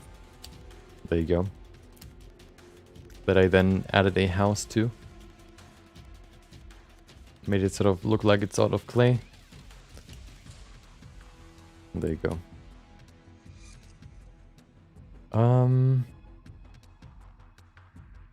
Yeah, so these ones of course are not quick sketches. This one is though. Here's another one. I've gotten a lot of, like, a set of fruits that I had to, make a quick sketch out of, which, I guess it's just something. Yeah, that's the one that I mean. I got this and I had to do something with it. I didn't just want to render it, so I wanted to make something interesting out of it. So I selected some fruits and put them into, added some color and, rendered them together. This one I like a lot too. Another environment. I think now at this point we went through all... This one was the last object that I had to do. It was a vase that I then, I think, mirrored and then put into this curve to make this a weird computer-like 8-bit, I don't know, matrix construction. There you go. Yeah, but then at some point I went into environments more, which you can see here. Experimented more with how you can use textures for interesting reflections here. This one I think is just a noise map on the ground.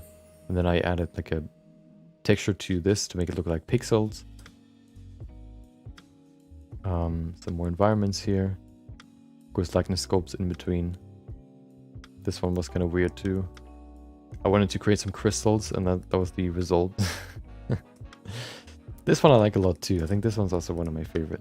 Just because of how the light looks. Maybe the background isn't that great. You can't really see the I guess, enemy or the boss that well, but I like the foreground a lot.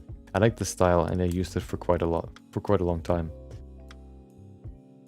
Here you go. Here this is where I started using my model that I've created at some point, my rigged character. Kind of made a story out of it, how he kind of escaped out of this lab, like he's here in this lab being created. Then he's running away from, all the other people here.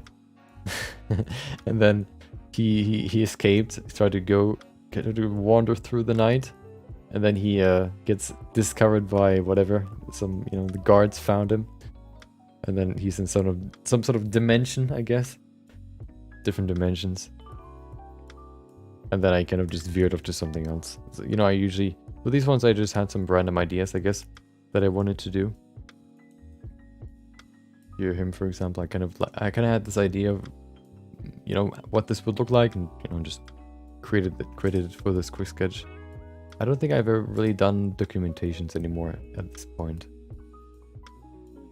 But this one is also one where I experimented a little bit. How you can sort of create this vacuum effect wrapping around a character. I think I used, I made a sphere, wrapped it around the head, and then it's a cloth simulation with negative pressure, so it pushes into the middle basically. That's how I created that.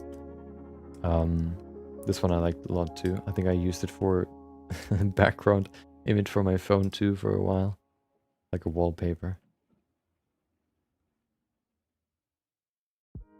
This one I like a lot too, but I spent more time than 30 minutes on this. Or I think I combined a lot of old pieces in this. That's why I could save a lot of time.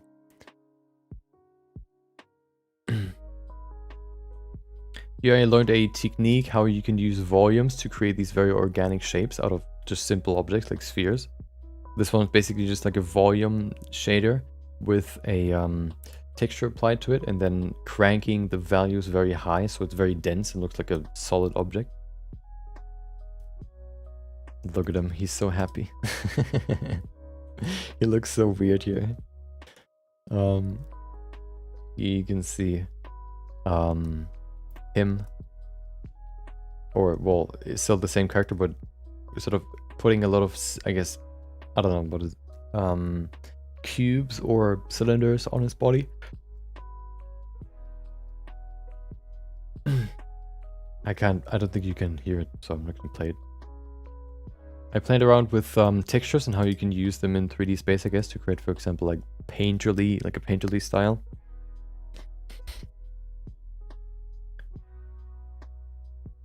Here, these ones we've already seen. This one's probably one of my favorite overall environment models. I think it looks really, really good. I spent more than 30 minutes on this, but, you know, I still like it. This one is also very cool. Here we have this troll that I've sculpted at some point, and then we have the dude in the front in the swamp. I think this one's also one of my favorite just because of the lighting and kind of, you know, you can really only just very lightly see him in the background, and him in the foreground. I think he kind of stands out quite a lot, and the environment looks pretty cool too. I think I had like a reference image for that, which I modeled it after, or that I used for inspiration. You know, more environments here. Just kind of, I think at this point I looked up some tutorials how you can create better environments. So I tried to put that into practice, you know, kind of trying to learn the fundamentals by, you know, every day sort of applying the rules that I've learned. Stuff like putting the camera on eye level to make it look more immersive, give the whole environment more, I guess, scale or a sense of scale. If the camera is like on eye height, you can do that very quickly. And overall, just kind of, you know, getting different ideas on how you can model environments very quickly, what the scale needs to be.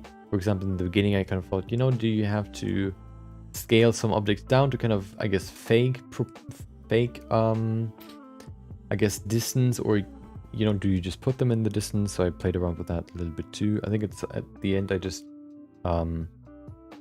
I think I just scaled it down to make it not go that far, because then you have to increase the clipping length or the clipping distance, which can be quite annoying. And then we went into sculpting. Why do I have two here? Oh, this one's a video. There you go. Oh, I sculpted the dragon. Just a quick video. Time to switch it up. Let's do some sculpting quick sketches. This one's the first one. A good old dragon. Nice. See, so, you know, I would probably not do it like this anymore. But, you know, I did it this way in the beginning. And this, you know, I've developed, or I changed my workflow here for these two. Thank you, Damson. And then we have, this was supposed to be my speculation in what Dream, the YouTuber, would look like, I guess, in real life. With, you know, a lot of speculation and one old photo of him when he was very, very young. So here are all, you know, the sculpts. I've done at least some characters to kind of get into creating characters fairly quickly. But more creatures, because creatures are easier to sculpt, I think. Or they're easier to make them look good.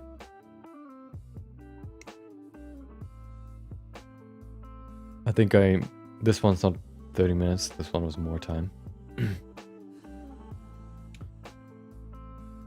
This one was also more time. And this squirrel just looks like it's obese because of the fat down here. But it wasn't the reference, but I just couldn't really translate it into the sculpt. There you go, look at them. These two together look pretty cute. Here's another character. Oh, there's a video for it. So here's where I sort of, you know, see, this is where I use the same technique that I've used for characters now, where I put the eyeball in first, and then I sort of add the eyelids on top, and then I remove the eyelids where the eye should, you know, should be, where the eye should open. So here's sort of, you know, the first sort of character sculpt that I've done for quick sketches to kind of, I guess, you know, improve my workflow there too. Because I always liked sculpting characters more than creatures, and I wanted to do them a little bit more. So this one too. I think this one's also a quick sketch. So I added characters more and more and more. I felt more and more comfortable after time. So here we have some more and more and more. Quick likeness sculpt that I've done over a weekend.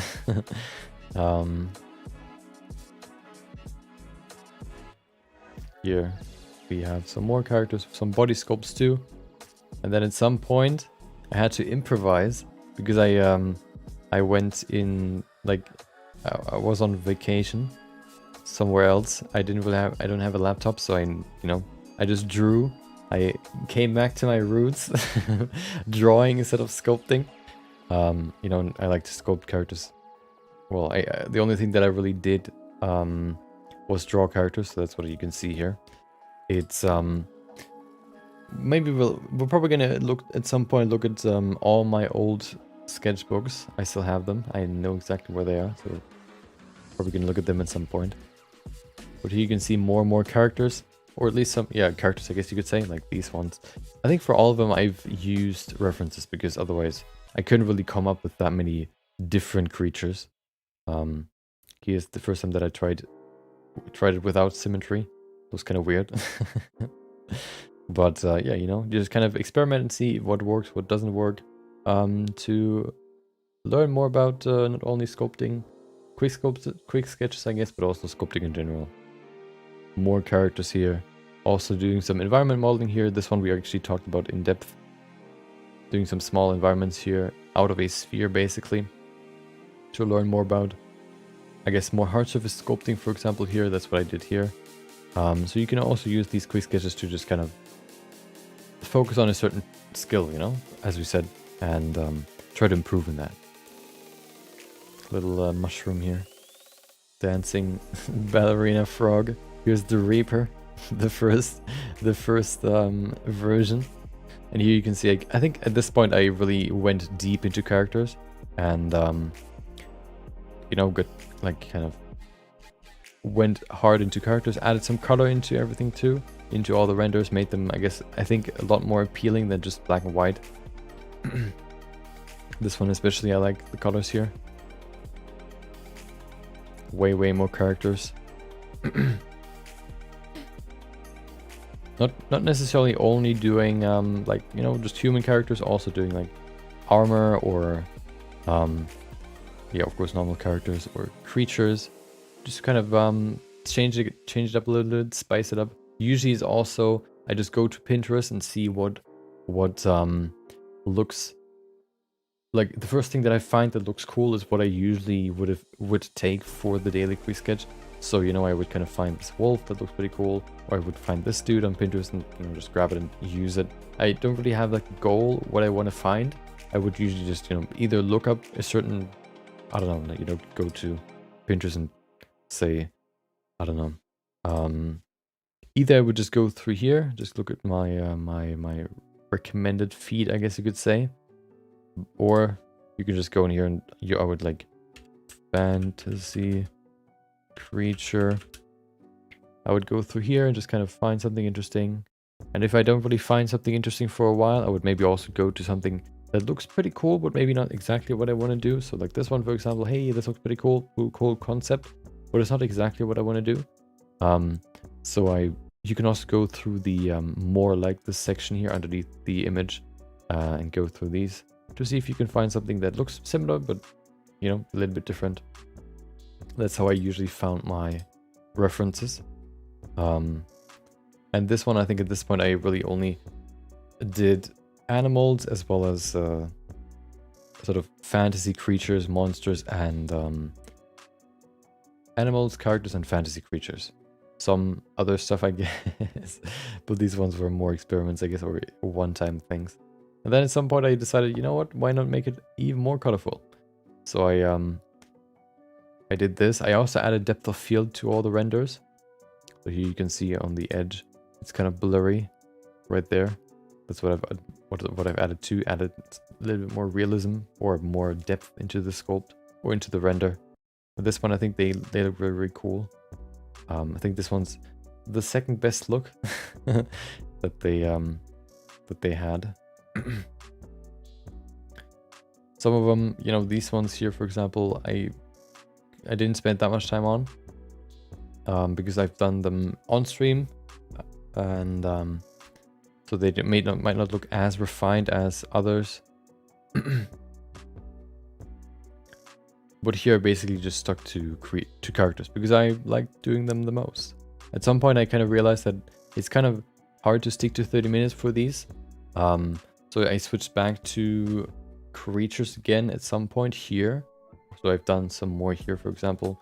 Usually I then sort of resorted to going, I guess, creating characters on the weekends because I have the time to at that point, you know. And creatures in the week to save time, I guess. And we're quickly, you know, reaching the end of this. Here we already have the arcane characters that we created in December and November. A lot of creatures again. And then we get some more videos here in between too. A lot of creatures, some, I guess, yeah, more fantasy creatures, basically less normal characters, I guess you could say. And then we go to the last stage of the quick sketch look, which is the camera raw filter. You can see a very significant differences basically in these ones. We have color, but the background is usually like black. It doesn't really have a color, and the shadows on the creatures are also very dark. So if you compare this one, for example, dark background, dark in here in the mouth, dark shadows and all that.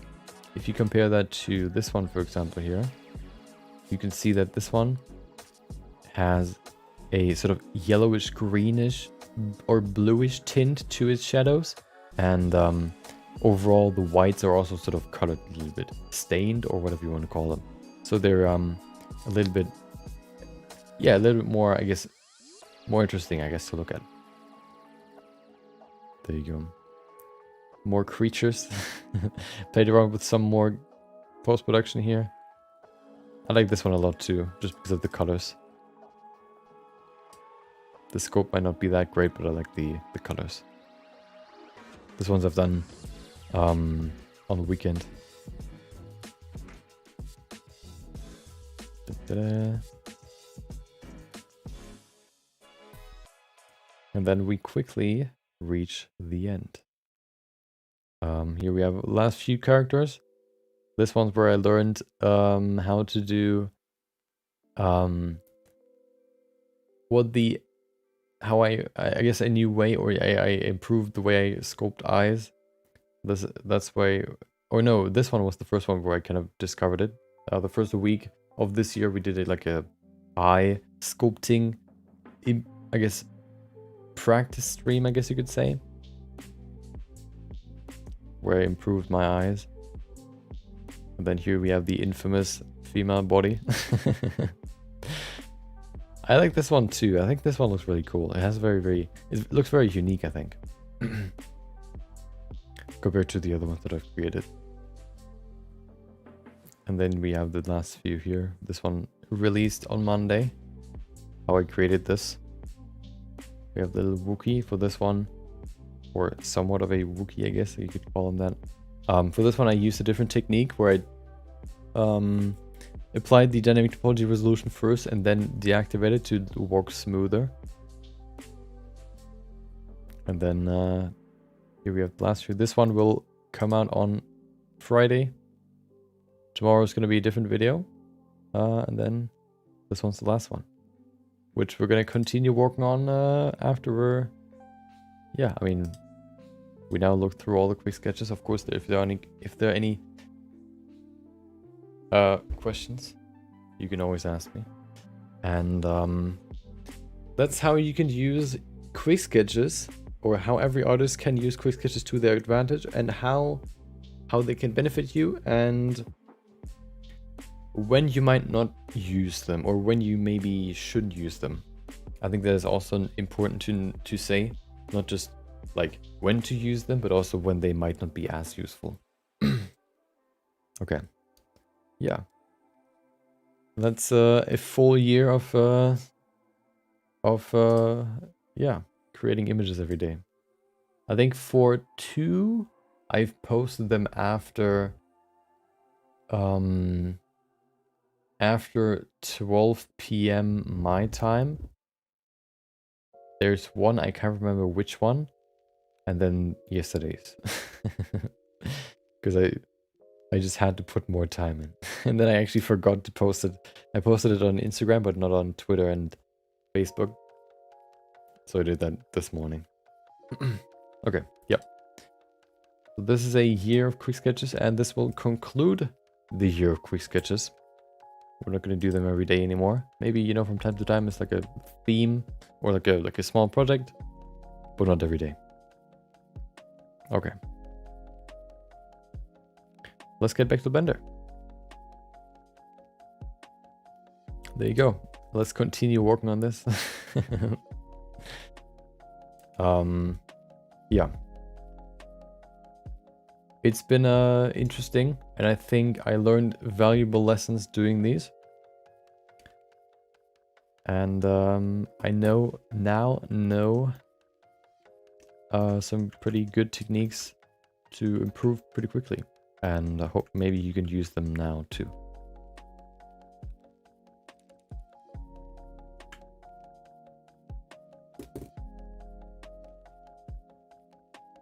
Okay.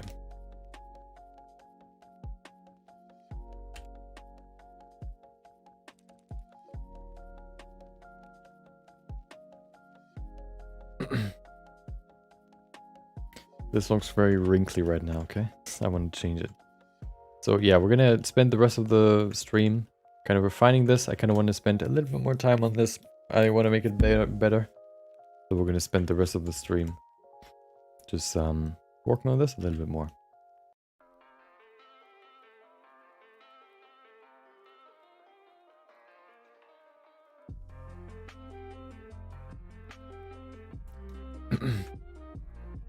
So one thing that I feared is that this finger will be merged together into the palm, but I don't think it's going to be that noticeable, so I don't want to focus on it too much.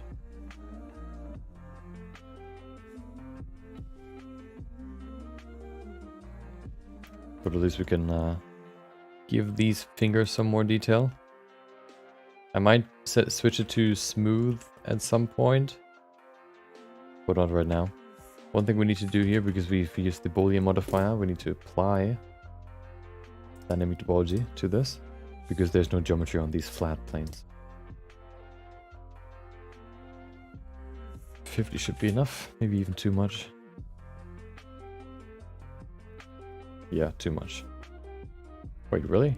Yeah.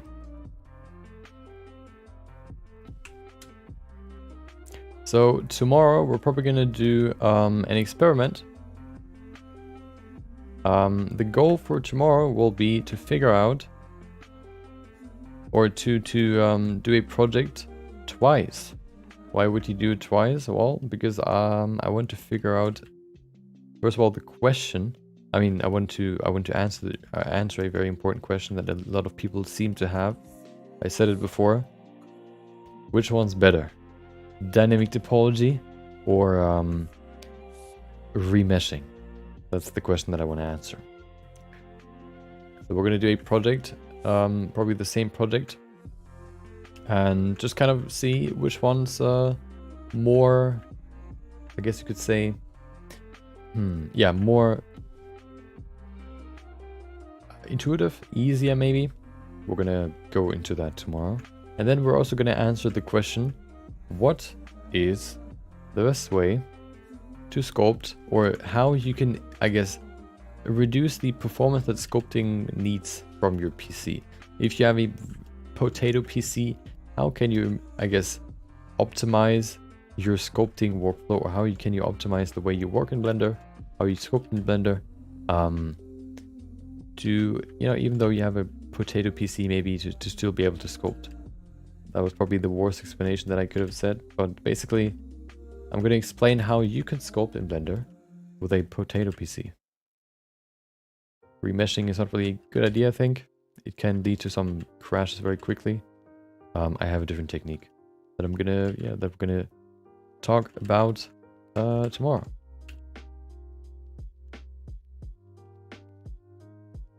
Character bust. So the good thing is, because we don't need to do quick sketches anymore, we can do probably for each one of them. So remeshing and what is it? Dyne Topo, we can probably do like 1.5 hour sculpts, which is, I think, pretty cool. And we can do characters probably. I think that's the one that I want to do. Yeah.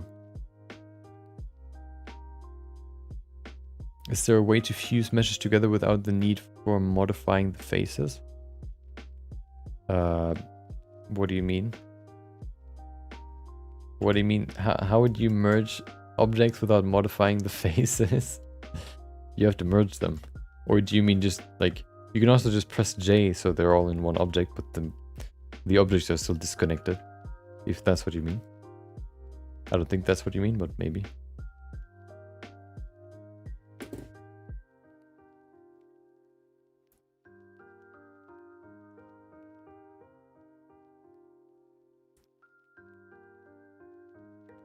Yep. And then on Thursday, we're gonna do the next personal feedback session. So if you have an artwork that you want to get feedback on, make sure to post it in the Discord, !Discord, to join. And that's gonna be on Thursday. I also want to do the Q&A on Thursday, making it a jam-packed week. Yeah, we're gonna do the Q&A on Thursday. So we're gonna begin with the Q&A, and we're gonna end with the feedback. Probably like an hour for the first part, and then 2 hours for the personal feedback session, with the PFA.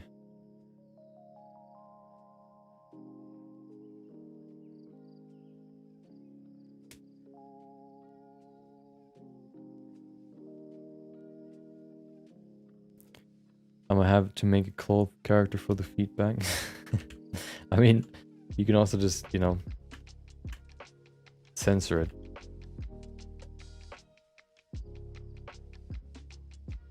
No need to add clothing, I guess.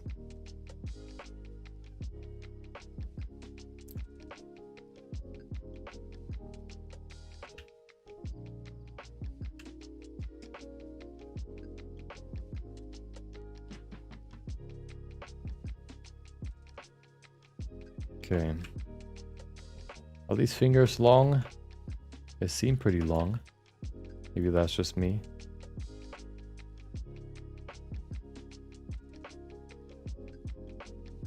This seems better. Feed me some feedback. I'll back you some feed.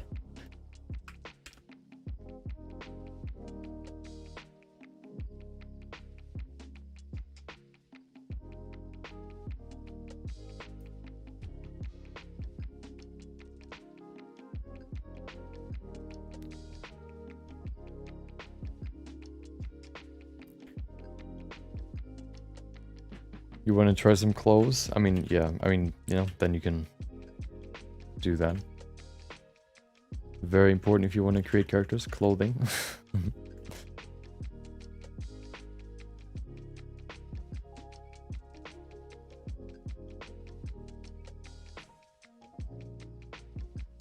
Okay. So this sort of transition from one muscle to the other, we can very clearly see the knuckle oftentimes. So I kind of want to keep that in here too. I don't want to spend like an you know, crazy amount of time on the fingers, but at least I want to make them, you know, more coherent, more natural.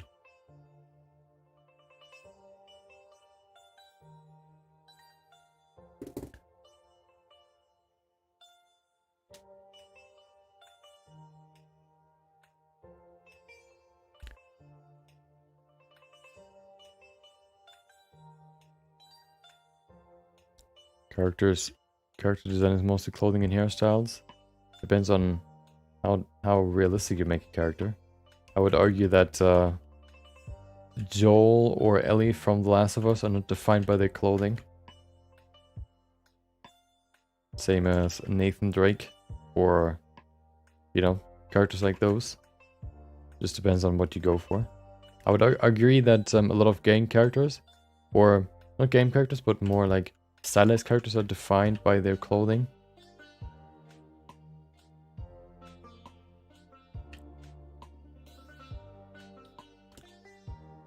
Like Ryu from Street Fighter, for example.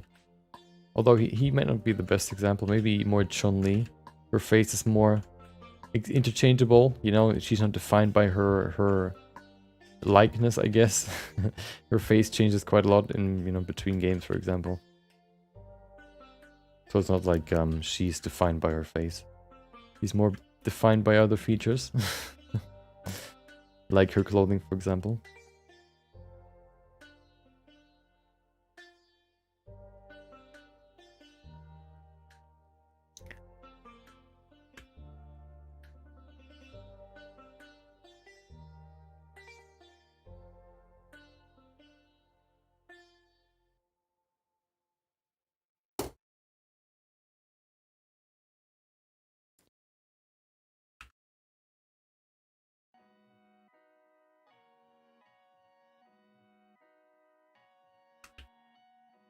We need to do some, like a hand stream at some point too.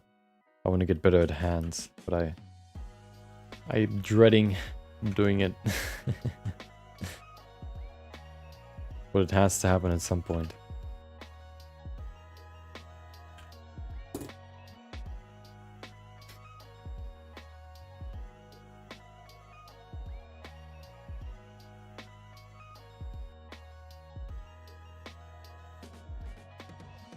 So I want to work a little bit more on the hand, and then I want to go to the what was that?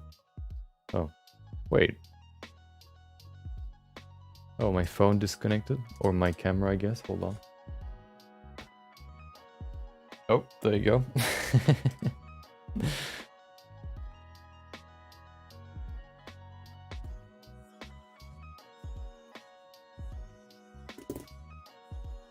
Oh. So I kind of want to look at the broad shapes more right now, or now, than the smaller details. Little bump here on the side for the arm, for example, the little bone that you can oftentimes see. Oh, it's set to linear. That's not good. I want to have smooth. There you go.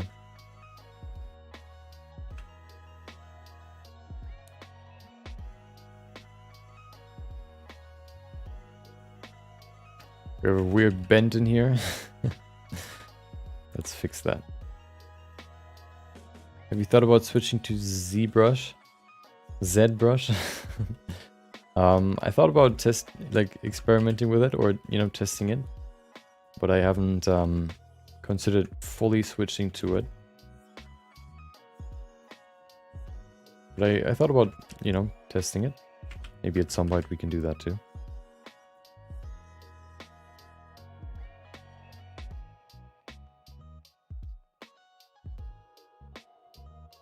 Oh, we can see the other arm.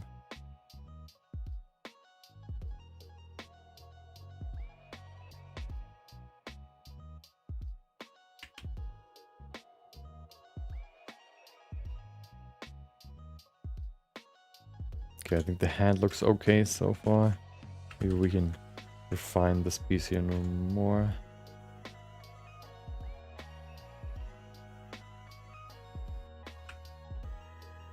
Okay. It seems like there are no plans to improve Blender sculpting in 2022. Yeah. Unfortunately.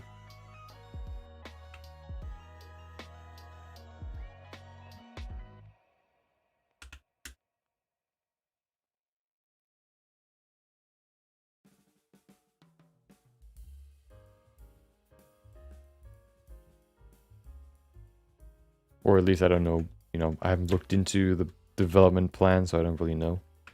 But from what I've seen so far, they don't really care about the scope mode too much right now. I think they care more about creating a fully procedural workflow with most of the things you could do in Blender. Commitment it takes to learn ZBrush.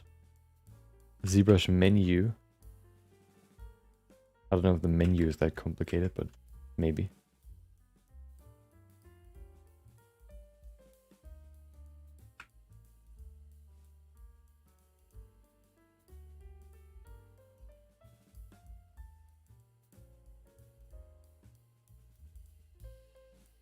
They didn't mention sculpting in their roadmap. Well, that's too bad, I guess.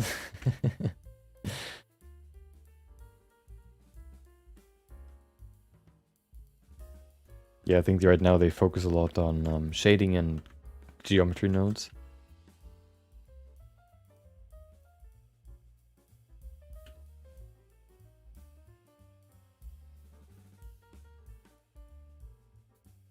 Probably because Pablo stopped working. Yeah, maybe. At a mobile company. I don't know if it's a mobile company. I haven't looked too much into it, but isn't it like his own sort of project that he's working on with other people, rather than like a studio?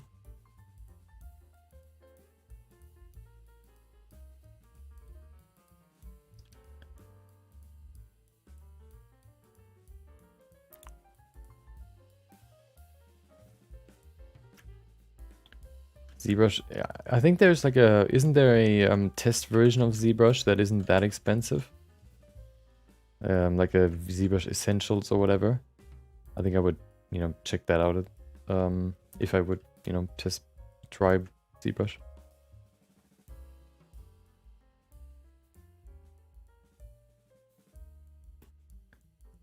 Okay, hold on. No more fine details, okay? Hands are only one part of the image. Okay. Let me get to the arm real quick. Look at if there's anything I want to do here.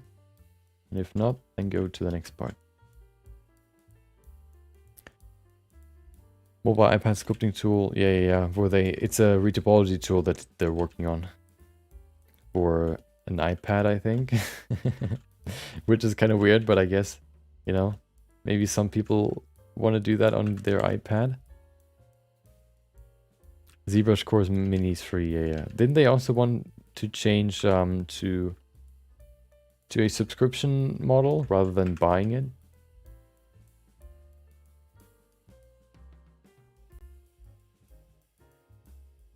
Somebody said that in I think on TikTok. Maybe that was always the case, but maybe not.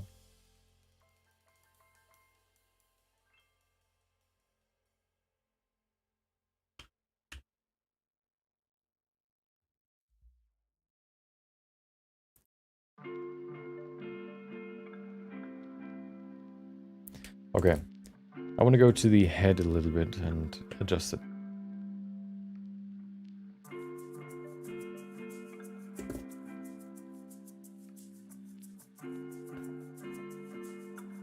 Only what he's posted on Instagram. Yeah, on Twitter he posted some videos.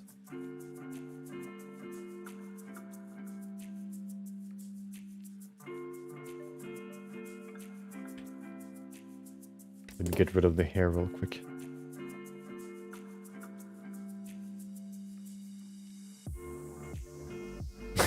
That's interesting.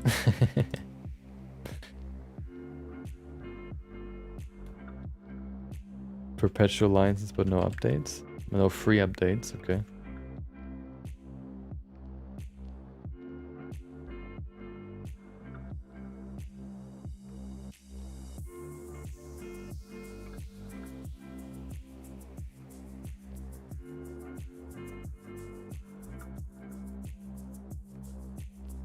I just want to make sure that we don't see the eyes. I'm just going to push them in, the ears, into the middle a little bit. Okay.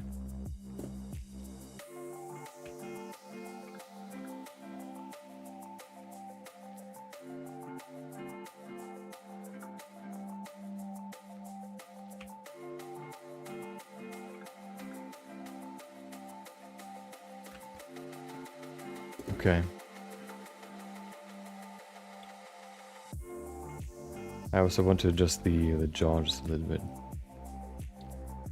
Why is there oh. You know what I'm gonna do?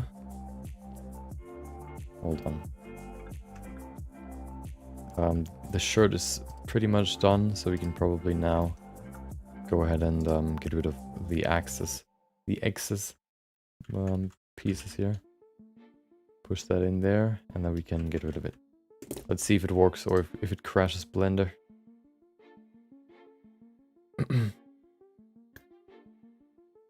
Yeah, didn't somebody buy it recently? Buy ZBrush? Okay, let's see.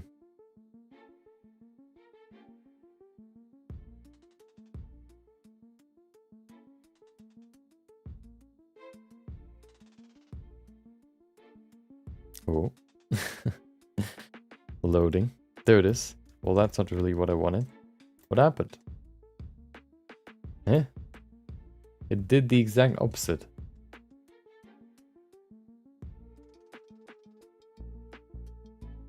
Wait, it didn't even... Oh, there it is.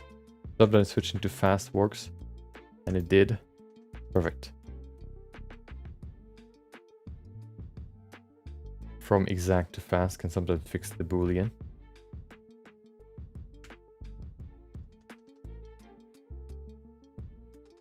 Let me remove everything that we don't need.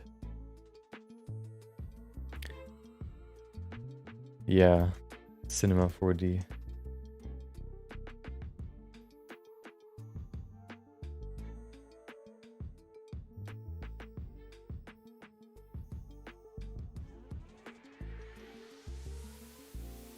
Well, thank God Blender is free.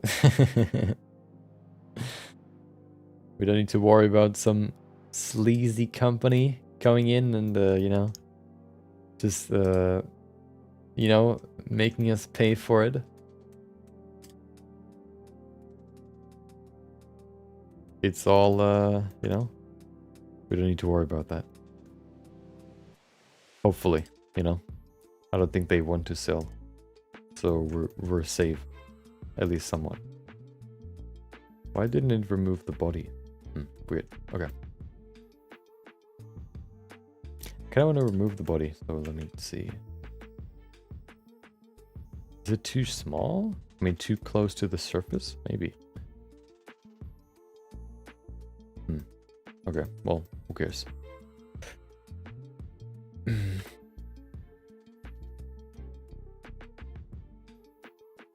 Okay,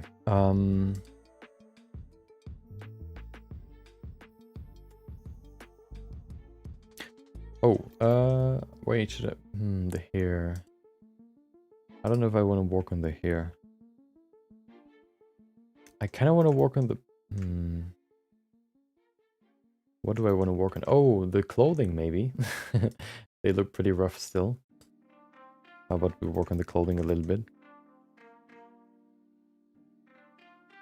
Oh.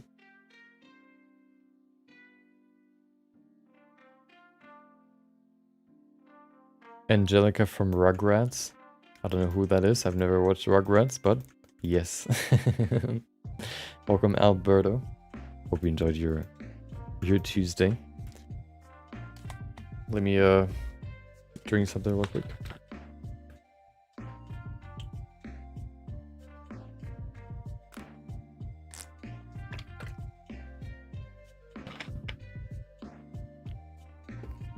So there's one thing that I want to try today, okay? We're gonna get into it a little bit later. Let me, I guess, refine the clothing a little bit, and then we can get in. We can get into it.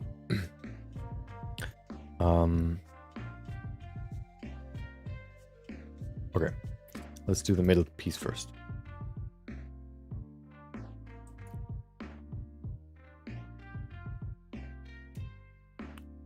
I want to remove the smoothness so I can see what I need to see. Vodka break, yes. So I want to add, some more detail. Shouldn't take too long, hopefully. Famous last words, as always. We can also add some, what would you call it? I guess you could say, some seam lines, very important. Maybe not with this amount of resolution, but maybe with the next one.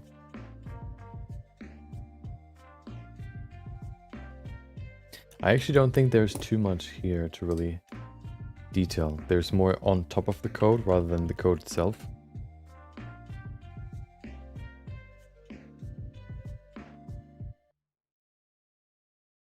So let's add some seam lines here. Thank you, Arm, for being in the way, as always.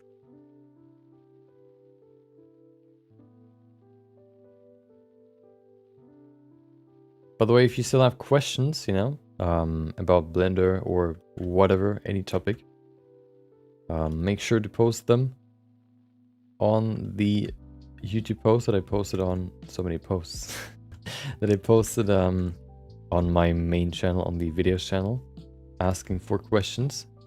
If you still have, have some, we're gonna answer them on Friday. I mean on Thursday. On 2 days.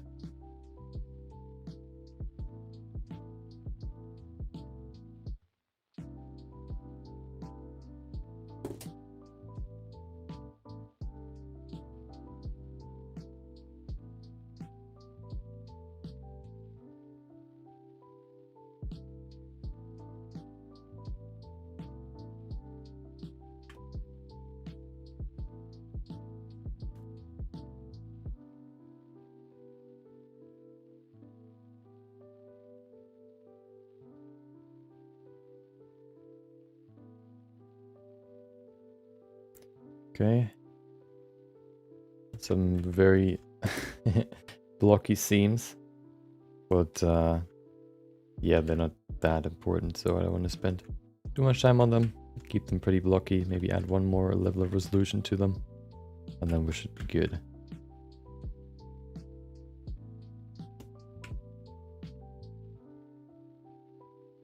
They look pretty rough right now, just, I go over them pretty quickly. There you go.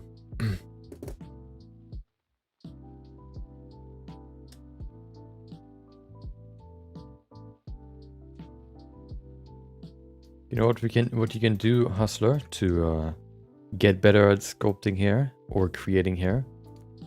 You guessed it, quick sketches.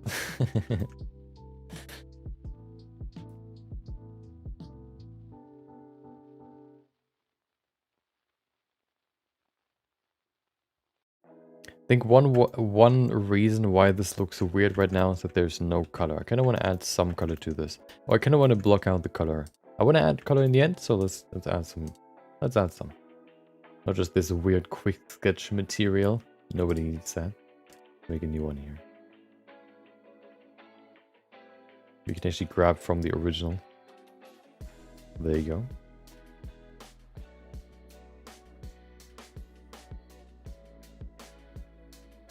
Perfect. What is that called? Let's call it here.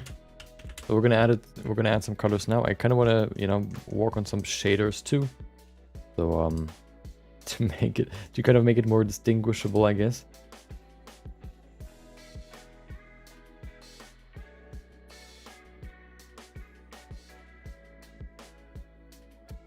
You put display colors? Yeah, maybe. Yeah, why not?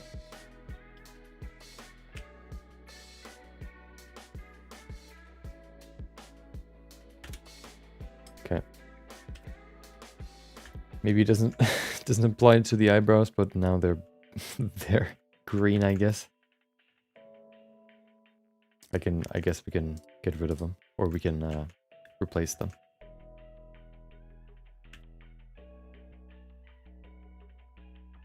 Or separate them, that's what I wanted to say.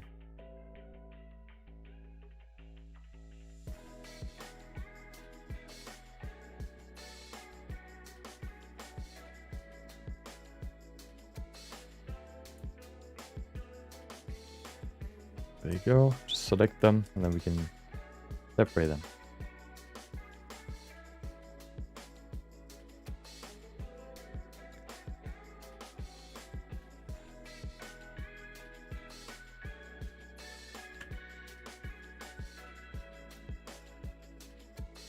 How do you select like that? I press C, so the letter C on my keyboard, which gives me the cursor select tool.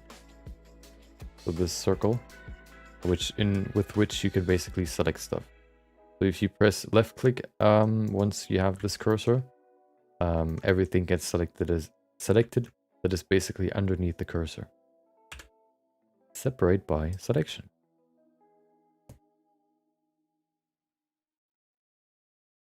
And now we can make a new eyebrow shader. Call it eyebrows.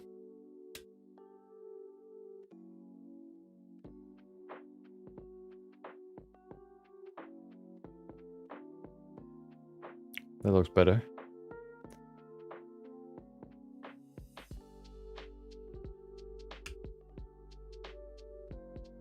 And then we can put it into the cutter here too. I think I'm going to try to make an all-purpose body with good enough topology to do quick sketches for hair clothes. You could do that. You can also maybe grab one of your old ones and do that. Yeah, texturing in Blender is kind of annoying. I agree. Very old. I guess that's the best way to describe it. I haven't looked into. I haven't seen Quixel Mixer yet.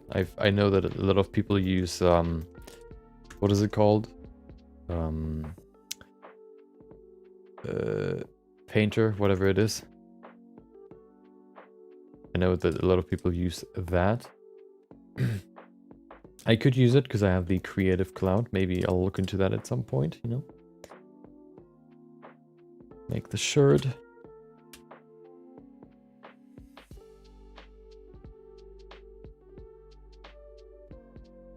Perfect.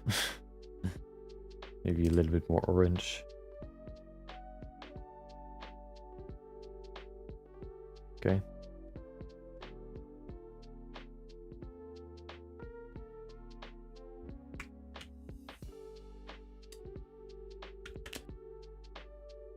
Quixel mixers, yeah. What is it called again? Something painter?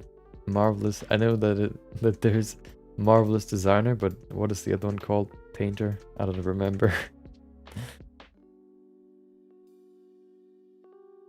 Okay, let's add some more detail to the code now.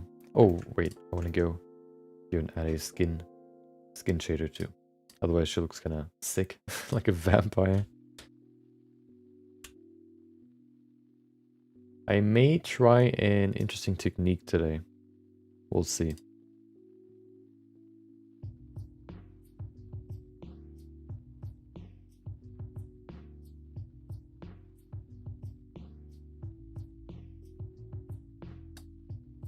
Substance Painter, there it is, yes. Maybe we'll delve into that at some point too, you know. The ears look far apart. Is that just me? They look small too. Let's see. That's something was tripping me up in the face. I couldn't really nail it. I think that's the problem.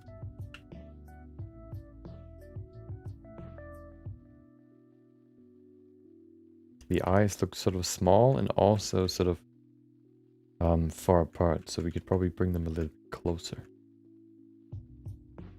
into the middle.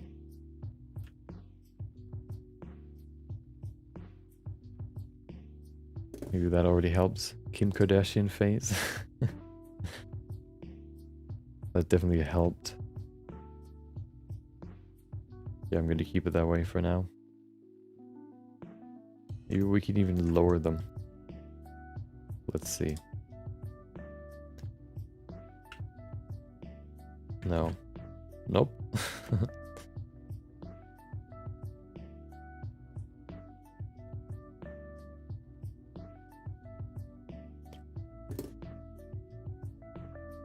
Just strange. It's texturing in Blender. I guess you could call it strange. Okay, let's add the last texture here and then we can... Oh, we can go to the... what is it? To the clothing. Adding a little bit more detail to the clothing. I just want to add a little bit more detail, you know, to everything, and then I want to go to texturing. Okay, that's what I want to do today. Talking about texturing, that's exactly what I wanted to do today. And I wanted to try a new technique for the face.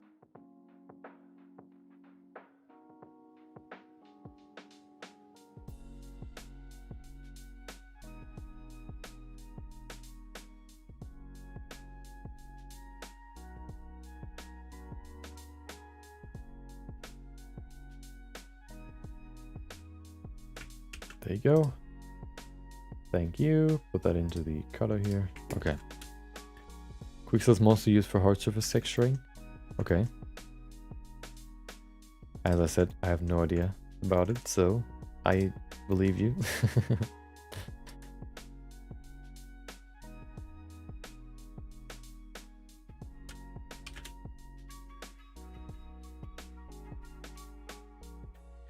See how much more readable this is now, just because of all the colors.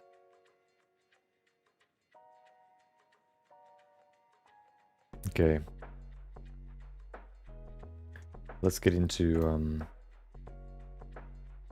the thing. What is the thing? Good question. I don't know exactly. Okay. Another thing that I want to do is I want to change the lights. Lights look very, you could say, extreme right now. I want to maybe even use an HDRI at least for now, so I can see the model better.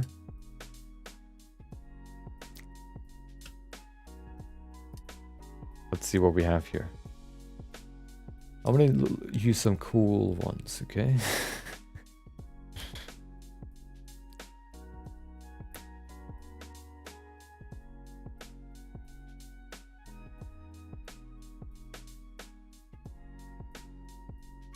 That's quite dark. Let's see, which one looks good? That's way darker. Because we use a daylight scene then. Why are these so dark? Wait, where's the sun coming from? Wait. Let's see. When do you comprehensive textures, the feeling that the program doesn't cope? Oh, it's coming from the back. Well, that... I don't... It still looks very shallow, the light. I guess we just increase the strength. That doesn't really help. Maybe a little bit. But the shadows are still way softer than they should be.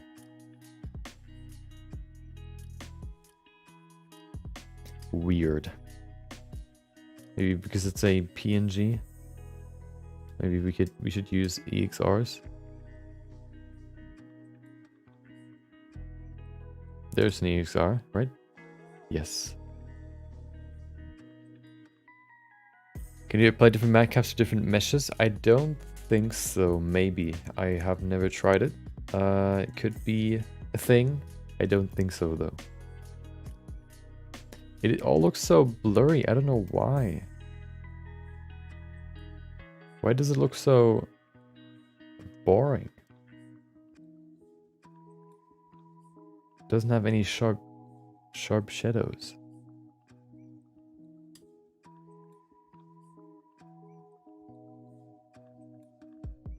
Sort of the problem with all of them.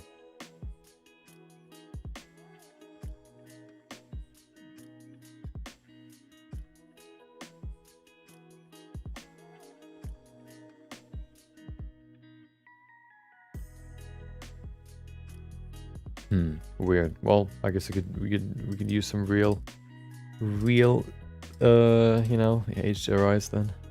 See, that's what I mean with sharp shadows.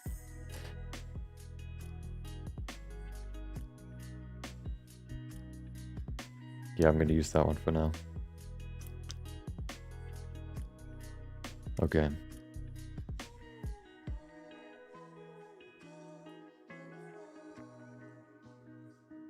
Bloom too high? What bloom? There's no bloom in cycles.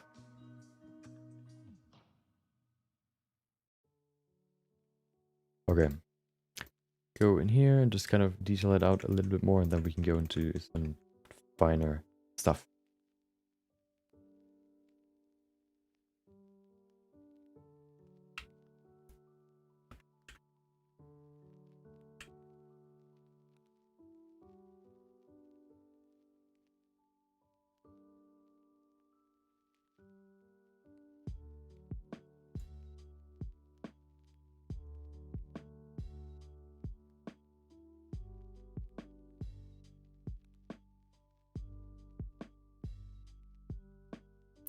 What are your PC specs?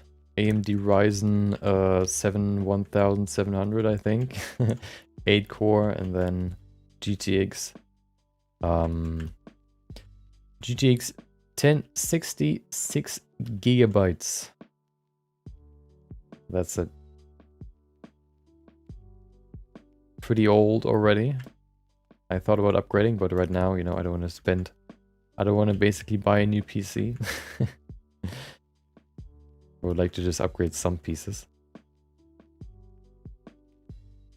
And not, you know, spend a fortune. Seems to be quite difficult that right now, so I'm just waiting.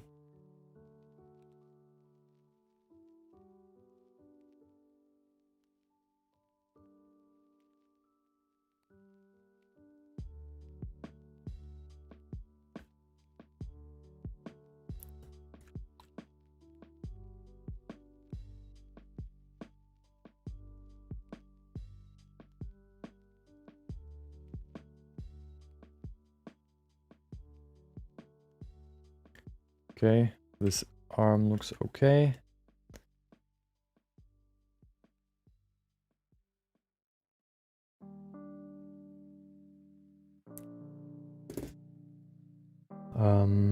One more.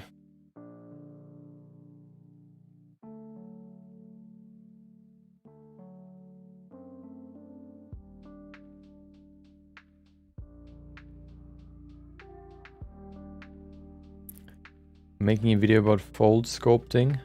I think first I want to do a stream about practicing cloth sculpting. That would be something I want to do first. I'm not an expert at clothing. I just sort of do what I think looks good. So I would probably do like an experiment or like a studying session first before I go into, you know, explaining what to do.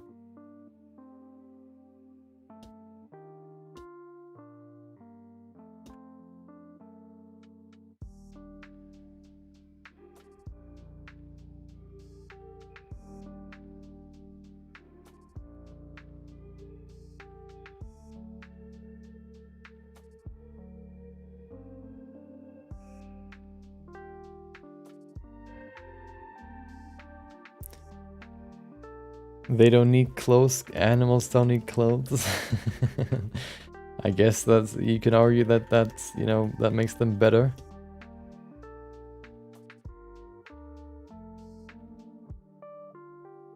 But animals are boring. That's the problem with them. That's why I don't do them that often.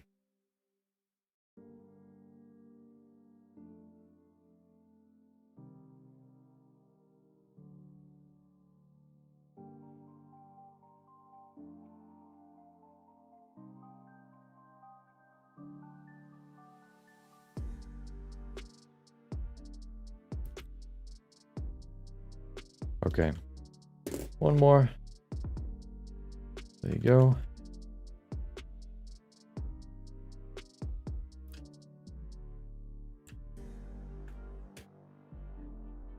How many verbs can you push with those specs before Blender becomes unusable? I don't know. I've never tried to stress test it. I've come to the limit sometimes, but I never tried to push it or do an experiment, you know? But I think it's definitely enough to do everything that you need. I don't really run into problems usually when I create characters. You don't necessarily need a lot of vertices to create detailed characters. So yeah, I don't really run into that many problems. Simulations might be a different story because simulations are garbage. But yeah, especially for, I don't really need that much for sculpting.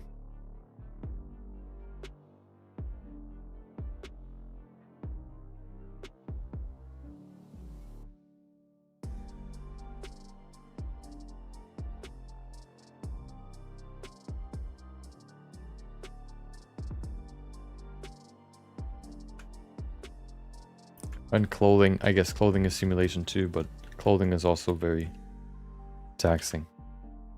It gets very taxing very quickly. Or bottleneck, you could say, because Blender taxes itself, I guess.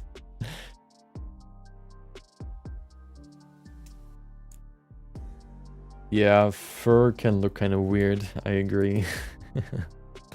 If you want to sculpt fur. Similar to sculpting hair. Needs a lot of detail. Welcome back, God Stefan. Hope you enjoyed your time off, I guess.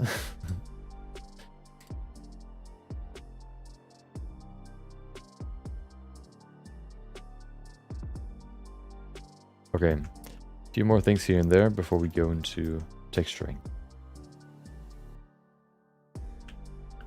First thing first, I need a curve.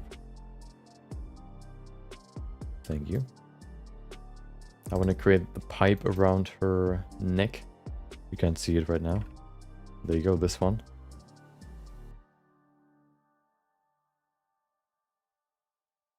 Perfect.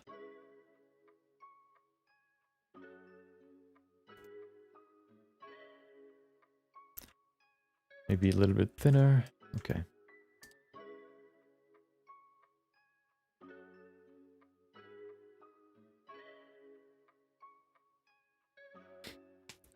Just add scales instead. I guess that works. But then you kind of limit yourself even more, you know? It's like only sculpting characters without hair and saying it's your style, you know? Just so you don't have to sculpt hair. I guess you can do it, but you know, how much do you want to limit yourself? Is it really worth it?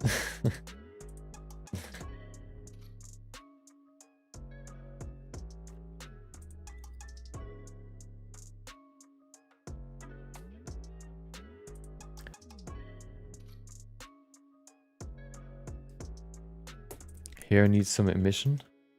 Yeah, you can do it with particles.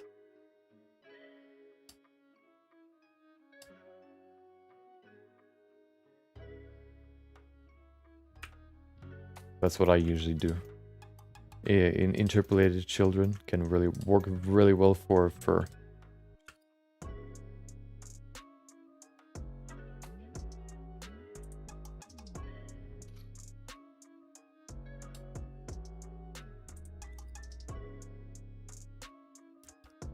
Okay.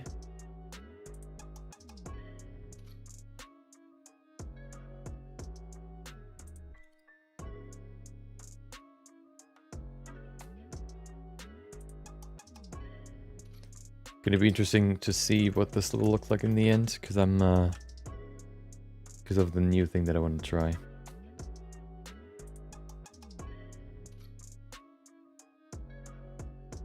Okay, other side too.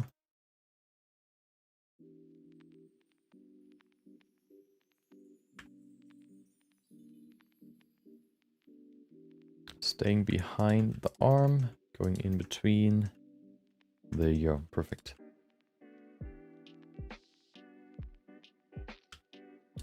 Good thing is we don't see the ending here in the camera, so we...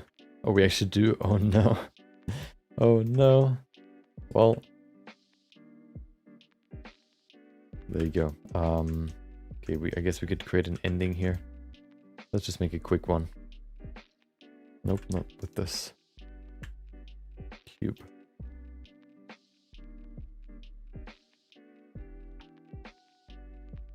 There you go, grab the edge and bring it up. Perfect.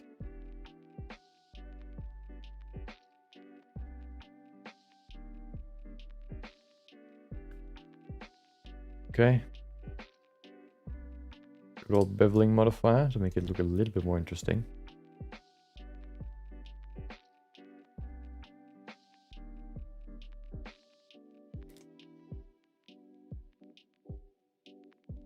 Okay.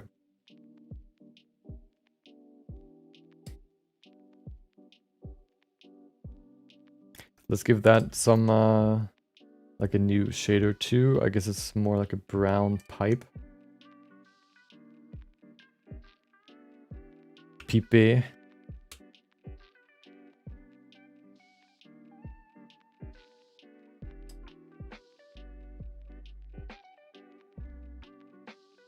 Okay. Oh no. Okay. There you go.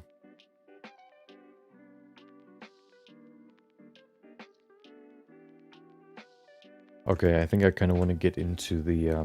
Oh, one more thing before we go into the actual thing that I want to get into. I want to give her the thing. Wait. Before we do that, one more thing. Go in here, make it smaller. I want to kind of root or kind of attach it to the code by adding these sort of, I guess, whatever that is supposed to be, you know? These,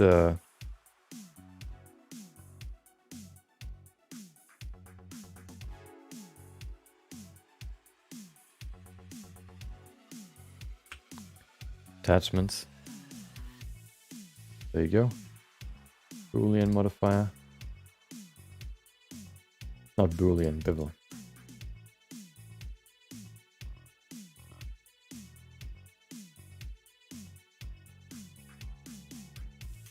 Okay. Same color, and then we're good. We need the pipe.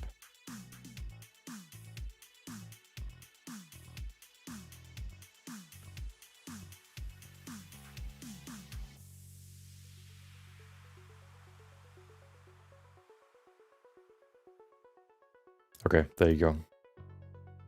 Perfect. There it is. The other side has some more things, but it's fairly hidden behind the arm, so we don't need to worry about it too much.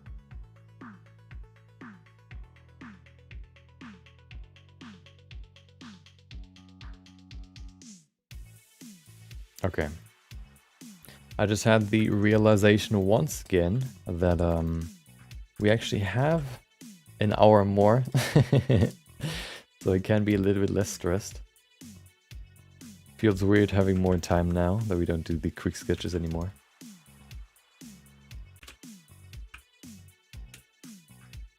So we're gonna do the same here, what we've done for the female body quick sculpt or time-lapse video, adding clothing by sculpting. Why? What is that?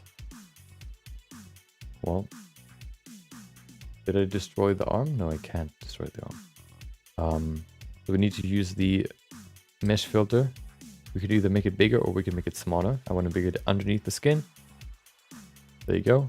And then I want to use the clay strips brush again to lift the volume back above the skin, so we can use this as like a layer of clothing on top of the skin. Basically. I guess for this it actually makes more sense to just do the opposite. Bring the mesh above the fingers or the hand and then remove it where it shouldn't be. That's probably easier. There you go. Easy. Look at that. That's also a workflow that I developed in a quick sketch. How to create. I think I used it for eyebrows in the beginning.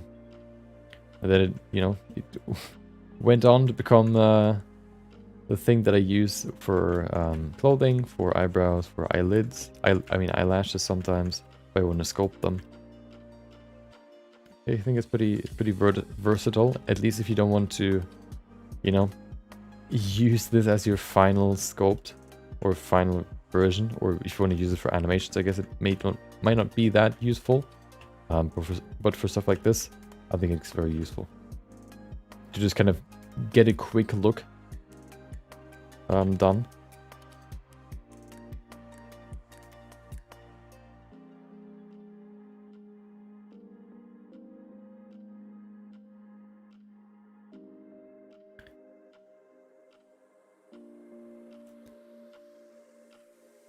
There you go.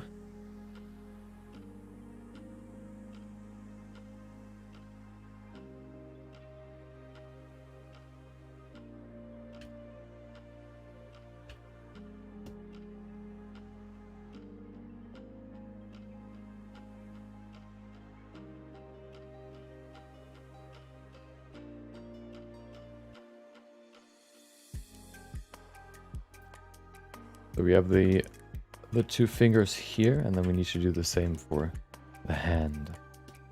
Wait, the hand? No, the other fingers, I mean. It's like a fingerless glove, basically.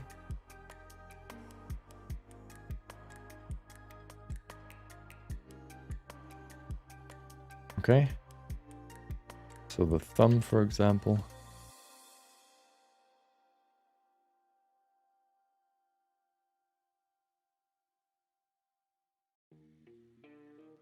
Which also makes the whole thing a little bit more interesting. Gives it more detail, gives it more character. And that's always good.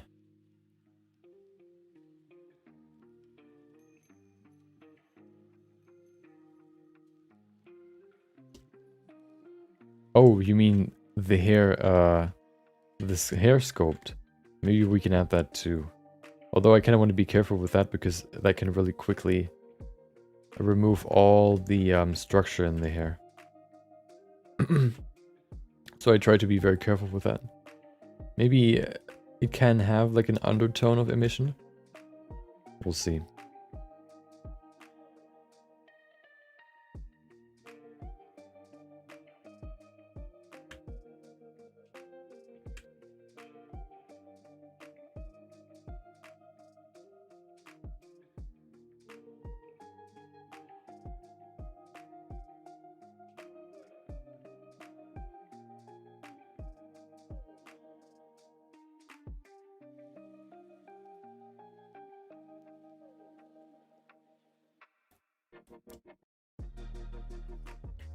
There you go.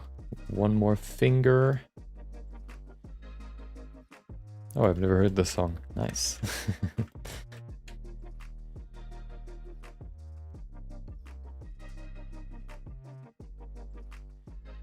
No, I don't want to add the gun because that would take too long. I'm just gonna... It would be in her left arm. Or in her left hand. And the left hand is not in the frame, so that's where the gun will be. So out of the frame.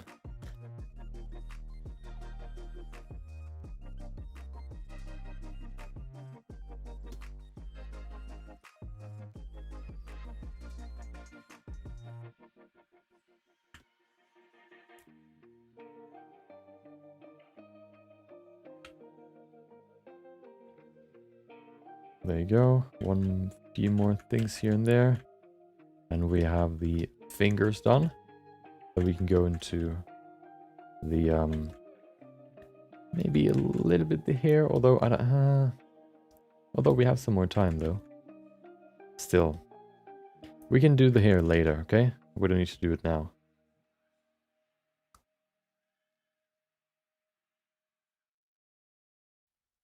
I want to do my experiment first.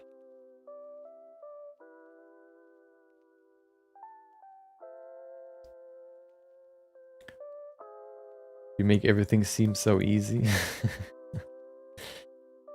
I feel like I make everything look harder. Because I spend too much time on stuff that doesn't matter.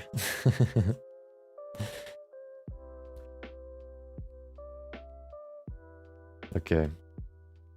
Oh, I like the structure in her gloves. So maybe we can add that just very lightly. Right here. Wait. Maybe with 150 resolution. And then going in here, first of all, separating the glove from the rest here. Perfect.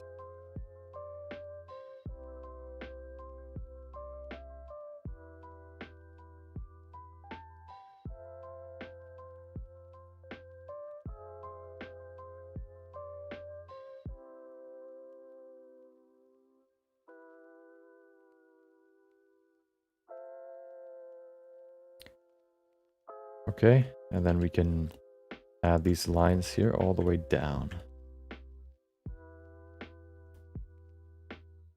To give it just a little bit more structure, basically.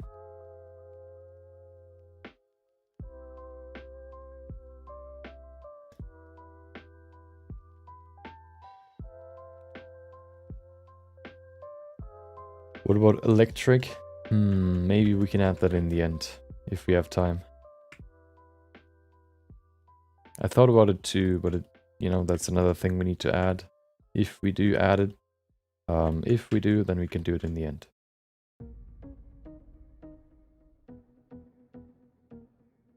I know it's somewhat important, so maybe we can add it to the hand. She's kind of trying to blow out the electricity. That's sort of the idea.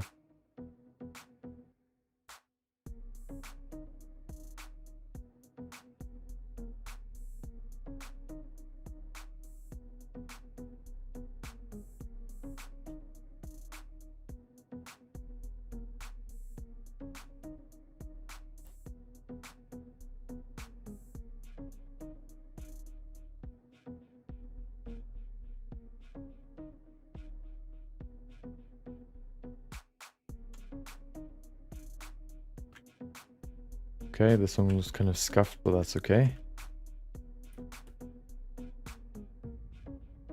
We're not going to see this, so who cares about that one? Let's go to this side. One more thing that I want to highlight here. A simple technique that I always use for sculpting.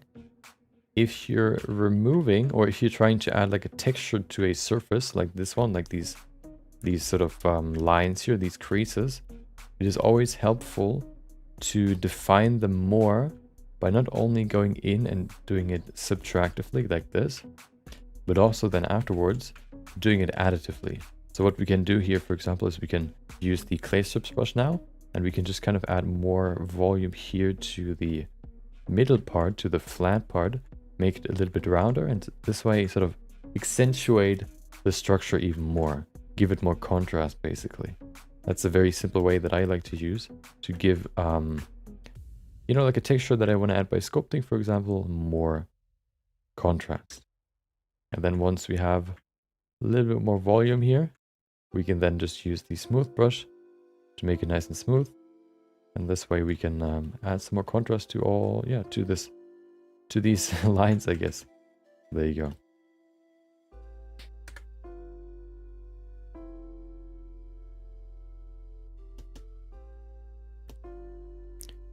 Is also very useful because of the sort of, you can see the sort of structure that gets created with the clay strips brush here, this zigzag. if you don't smooth it enough, or if you don't smooth it too much, we can kind of keep it, which can give it this sort of fabric look of very, very small sort of stretch folds like this, which I think looks also pretty cool, and can add some more detail here too.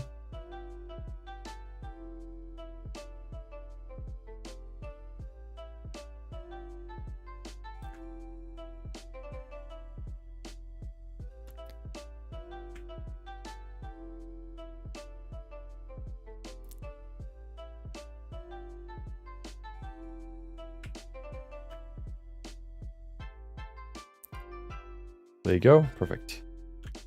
Okay, one more on this side. We actually need another line here, otherwise it looks kind of weird.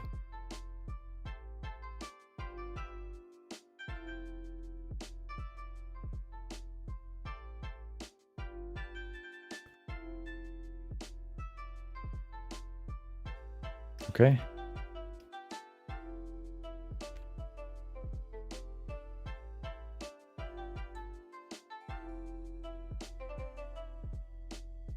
I don't want to go too deep, of course. This is why I also use the clay strips brush, because there's the second layer of, I guess, arm underneath. I don't want to expose it, of course, through these seams. So I also want to more add than subtract.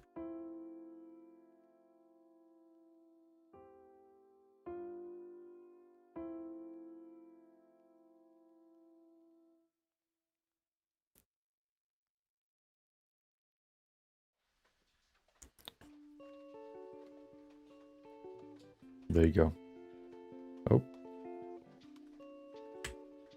Okay, I thought Blender crashed. But it didn't. Nice. Okay.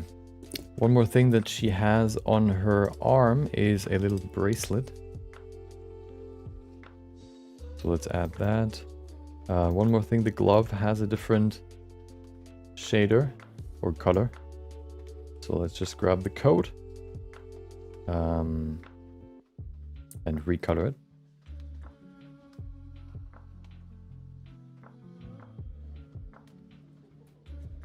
Oh, that was a bad idea. I need to separate the two first. Make a new shader. There it is. Call it gloves. Okay.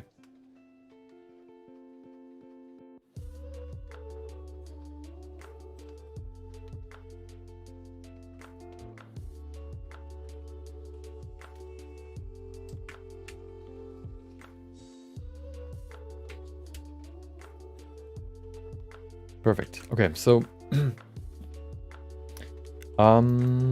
let's see. Oh, the bracelet, and then we're good.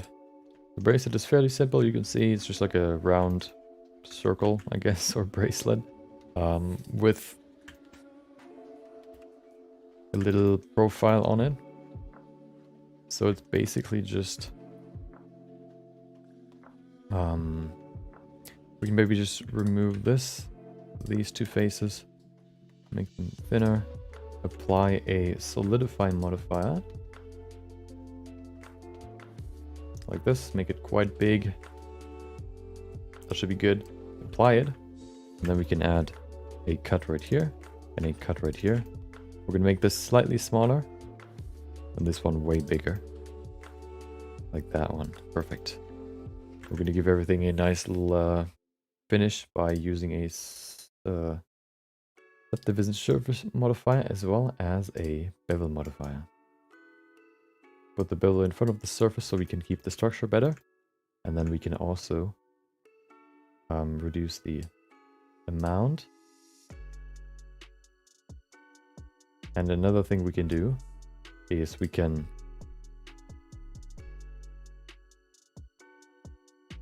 increase these segments to make these edges even sharper. Look at that. Perfect. And then we need to change the angle to limit method angle. The angle should be, I don't even know, like 10? Well, that's too much. What about 15. I don't want to include all the other ones on the... I wanted to only really include this one too. This one was excluded before. Now it isn't anymore. Perfect. And then there's one more thing. There's a little emblem there. I want to see what the shape looks like. Hold on. Okay. Glows have roughness. Well, no. I guess you could change the intensity for glows to give it more variation, but they don't really have like a roughness to them because they don't reflect light because they emit light. If something emits light, it cannot reflect light because it emits more than it can reflect.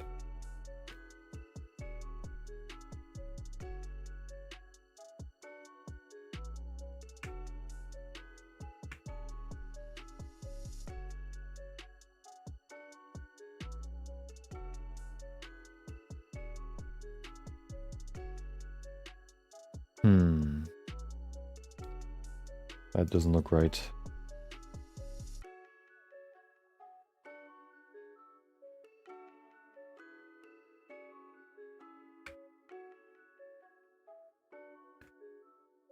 That looks better. And then grab this, extrude it upwards, slightly smaller. Okay.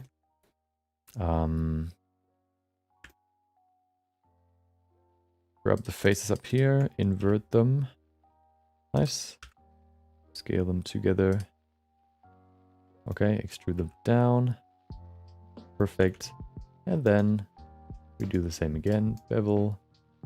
Subdivide. Hello. Subdivide. And then 2 segments. There you go. Perfect.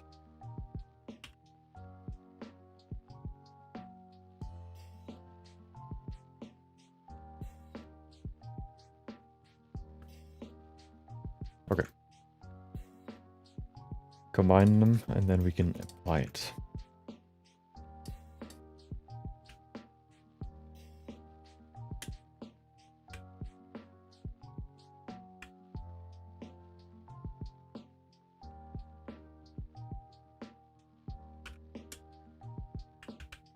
It's kind of weird to attach it, but I guess that works.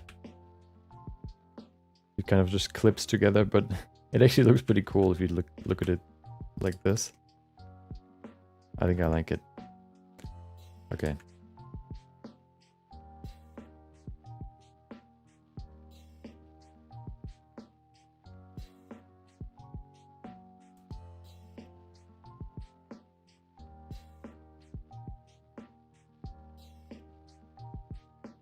I want to make the circle a little bit smaller. That's better.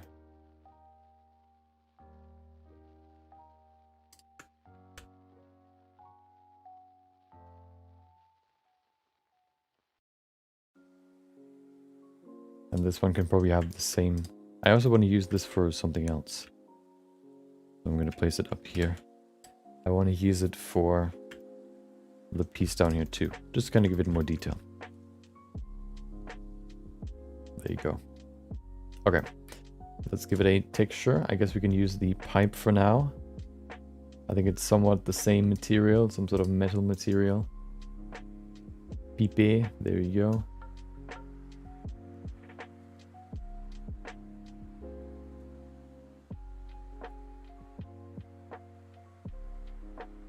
Perfect. You know what we can also do? In the viewport, we can increase the metalness. Make it look more metally. Perfect. Okay.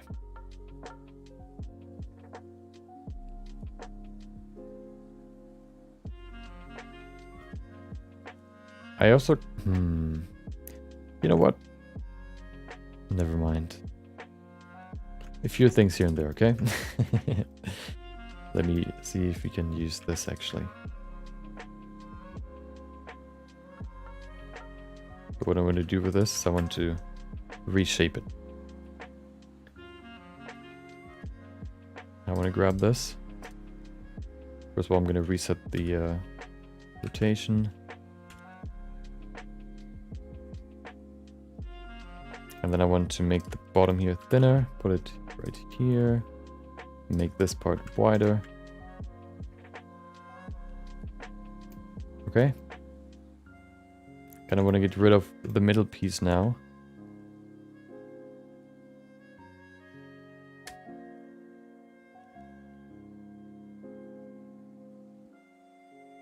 Which doesn't really work that well, so I'm just going to keep it, okay? If there's no solution, then you keep the problem.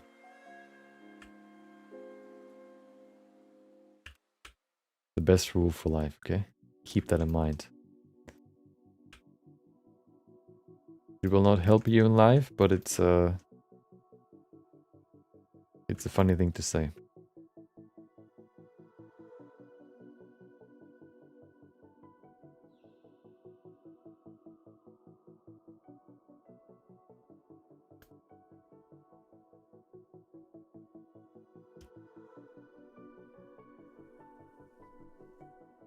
That's cool. Okay. Why did I do this? Because I want to use this for the straps here. I probably want to separate them, and to kind of cover up the separation, I want to put these on top. Right here.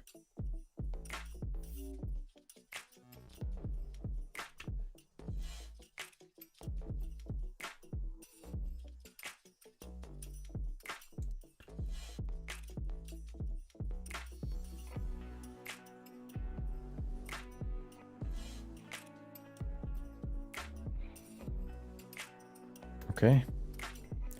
Let's separate them. Fairly simple. We do the same that we've done for the eyebrows. We just select it.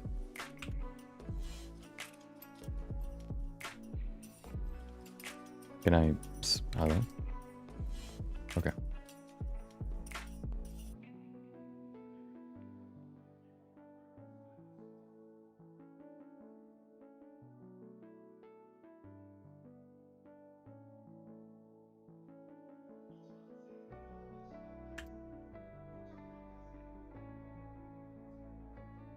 Okay, perfect. Separate, and then we can have a separate shader for this.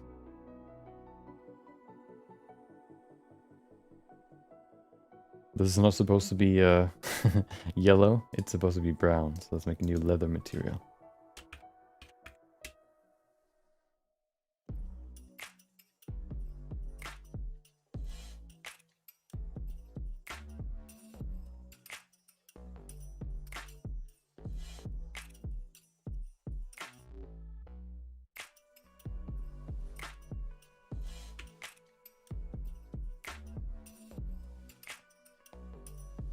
Okay, perfect.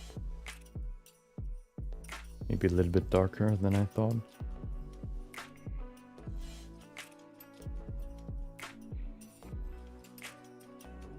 Okay.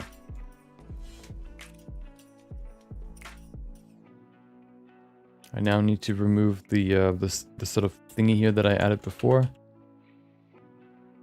Okay. I think that's all that I really need for the model. We can think about the thunder. Let me try something. I actually have an idea how we could do the thunder.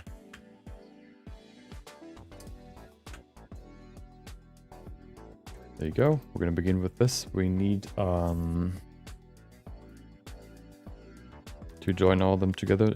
Shift X, and then extrude it up. So we have a single edge. Then we apply a skin modifier. We apply a subdivision modifier. And then we add another modifier, which is the displacement modifier. Okay. Make a new texture. And what texture are we going to use? I think we need to use Musgrave. No, not Musgrave. Maybe is it Musgrave? No, Voronoi, right? Yeah. Maybe. And then change a few settings here.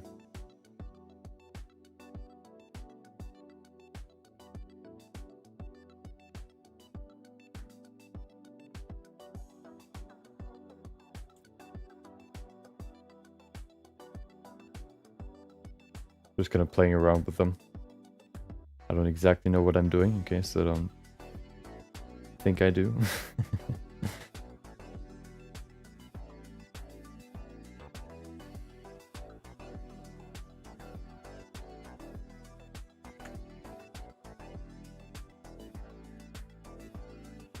Okay, and now if I theoretically expand this, this should basically look like this, which looks bad.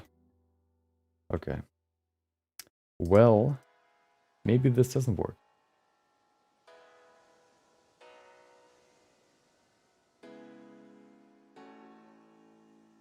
Oh, hold on, my headset is just turned off.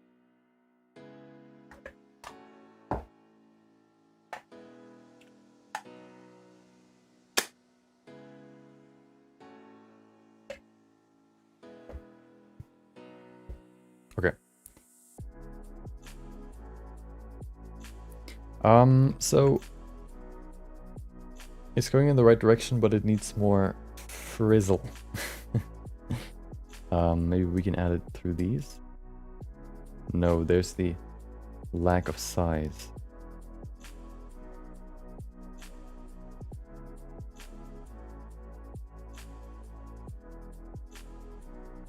Let's see, maybe a different one works better. I don't think so, though. Yeah, I don't want to go into this too much, so I'm just gonna not do it. There was one thing that I just remembered, what I immediately forgot it. We don't see the backpack, so that's good.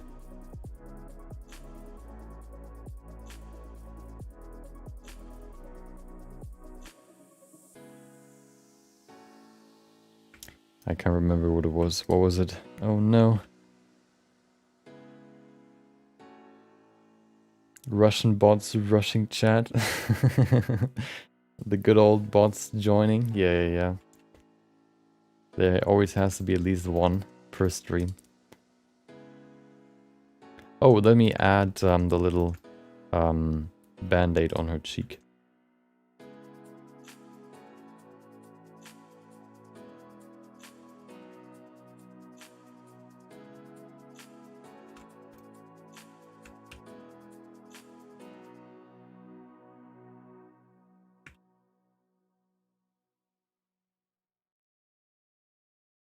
We're just going to use a shrink wrap modifier and a solidify modifier.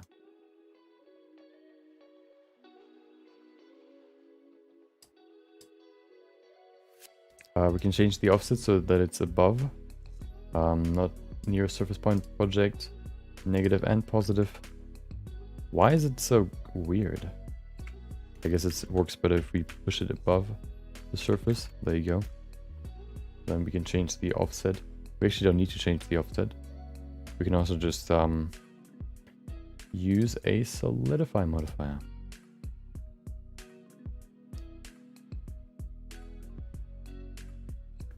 There you go. That's the first one. Maybe a little bit too thick.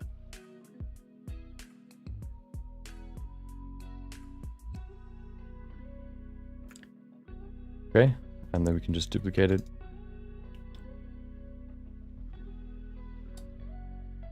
And then, how do we need to separate them, or do they, yeah, there's a weird glitching going on. I guess we can apply one of them. We can apply the shrink wrap modifier.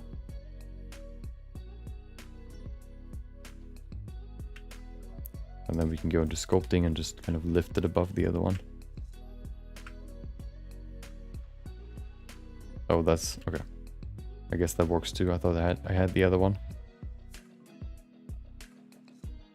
There you go.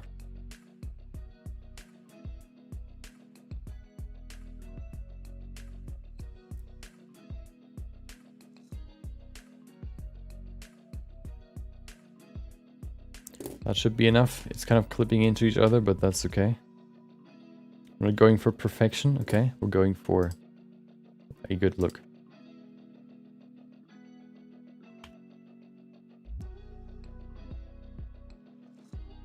So let's get into the actual thing that I wanted to try. First thing first, we need to remesh this. So let's do that first. Well, not remesh it, retopologize it. I'm going to use my good old quad remesh for this. I don't know how many faces I need. Let's check how many faces this has right now. Can we check that? We can, right?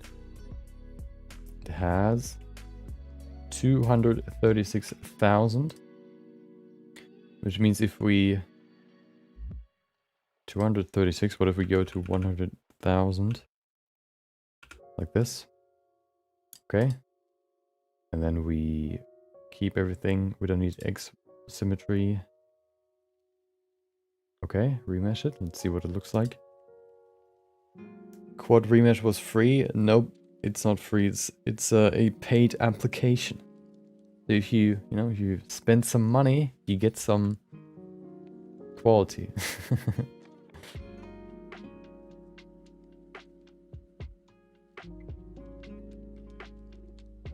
I think it's loading. Yeah, it's loading. Do you like my new background color? Pure blue. I don't know why it's so intense. It's not that intense in real life. It looks like it's clipping. There's not really like a... There's no transition here. Everything is just pure blue. I don't know why. Okay. There you go. Looks pretty good. Okay. Okay. My room is glitching, exactly. And then we can use subdivisions to increase the level. And then we need to use a... Oh, hold on. We can use a multi-resolution modifier, and then we can... Let me save a new version of this.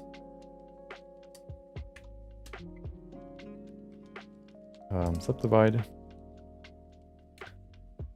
And then we can project it onto the original.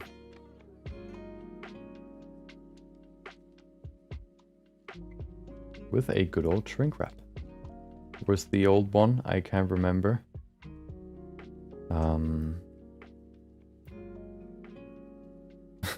Okay, that looks interesting. That looks pretty cool. Let's see, where's the old... This one? Yeah. Body sculpt.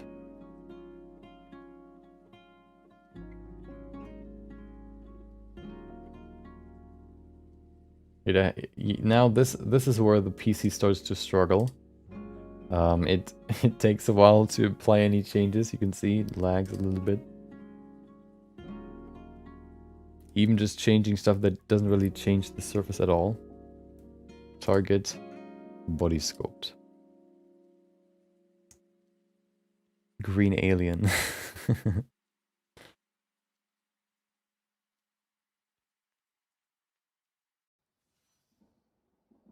I kind of want to have one more level, probably.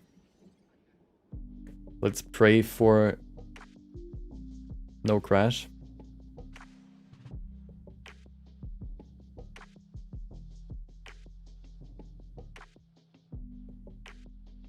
Takes a while, of course. There it is. I think that's enough. That retains basically or almost all the details. If we set it to smooth, we shouldn't see anything. Let's apply it. Looks like she's smoking. Yeah, a little bit.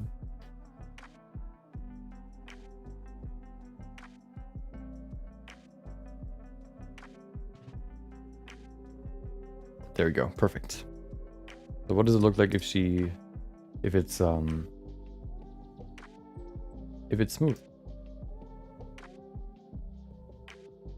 Welcome back, Poopy Doodles. Hope you enjoyed your Tuesday. Welcome back. How are you? How are we doing? We're doing quite well. Well, I can only speak about me. I'm doing quite well. Today we went through all 365 quick sketches that I created over the last year, and also talked about how you can utilize quick sketches to your advantage, what the advantages might be, and when it might not be useful to use them. Oh, okay. Let's play for no crash. Pray, yeah. Let's pray for no crash. Putting on a t-shirt, exactly. She has a lot of green. She must be a supporter. What do you mean? 2022 Blender will never crash? I don't think so. Multi-res is basically a modifier like subdivision modifier, but you can basically, with every subdivision level, you can sculpt on that level. So you can basically say, okay, I want to subdivide the mesh once, go into sculpting, do some changes, then you can subdivide it another level and then sculpt in that level. When you then remove the highest level, it sort of removes, or yeah, it kind of removes the small changes that you've done in the highest level. So you can switch between different levels. If you want to go, if you want to be very performance, I guess, if this is supposed to be like very performance-y, you know, it should work very fluently, I would go in here and I would change the level viewport to 1, and then it's faster, see? Of course, it changes the shape too, but, you know, you just have to pick your whatever, your fights. Yeah, it's really, really good. Okay, let's get into texturing. I want to try something new today. Which I've probably seen a year ago or more. Let me get rid of this. I don't need this right now. So, I guess, oh, let me do some UV lines here. Is this just a circle? I hope so. Nope, it's not. Perfect. Can we find a circle here? That's not a circle. Is this a circle? Nope. There's a circle. Nope. Do we have a single circle, or are all these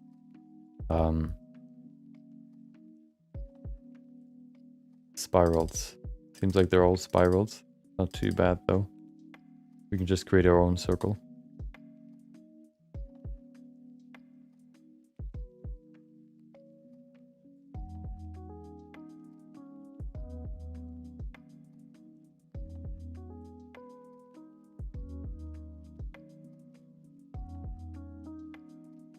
Okay, we follow this line. So over here in the back, we don't see it anyway, so we don't need to worry about it too much. Can I remove the hair real quick? I don't know what the hair is, so maybe. I guess it's this one? Nope. Nope. Come on, where are you? Should be a sphere. There it is.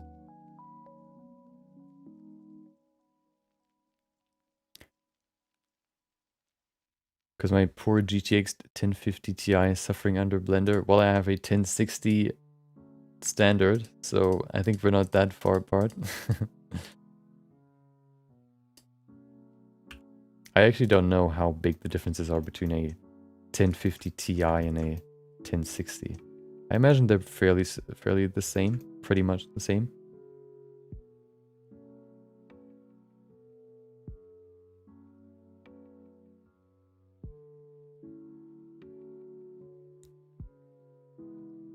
Wait, what? There you go.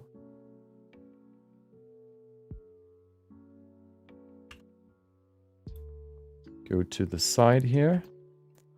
I can't see anything, of course. Click to the corner of the mouth, maybe over here. That's 1, 2, 3, 4, 5, 6, 7, 8. 1, 2, 3, 4, 5, 6, 7, 8. Okay. Nose can stay there. Actually, let's cut it there. Nope, nose can stay there. Eyes. Can the eyes stay there too? I guess. Yeah, we don't need to care about it too much.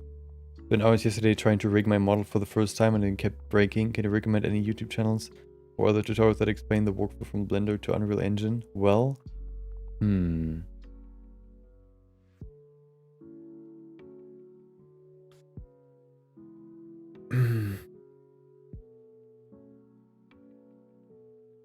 yeah, it's I have never really done that. I've never really followed a tutorial for that topic. I guess the best way to do it would be to, I don't know. I could give you someone that does good rigging tutorials. The name is Royal Skies something something something. If you Google Royal Skies rigging, you should find something. Might even be recommended. And yeah, that's a good one for rigging in general. They're like 2-minute tutorials that all built on top of each other. So they're not like one long video, but they sort of built on top of each other. So, you know, when you end with one, you can basically continue with the next one. It's like one long video, but split into like a lot of small ones, basically.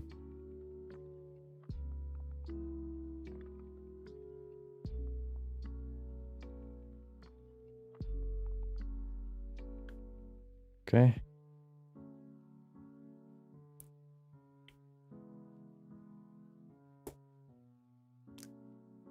Poopy Doodle is already in the Discord.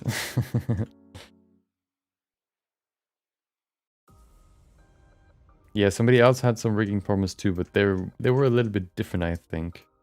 I could be wrong though.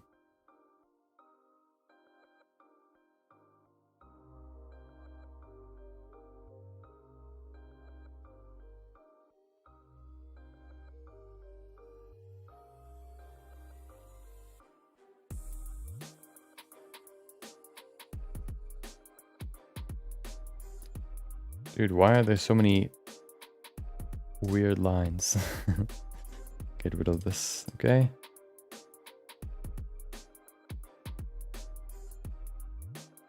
One side, let's do the other.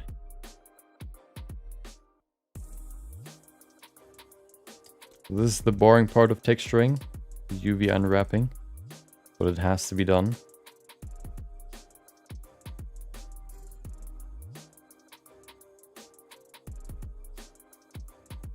It's a very messy UV unwrap, but that's okay.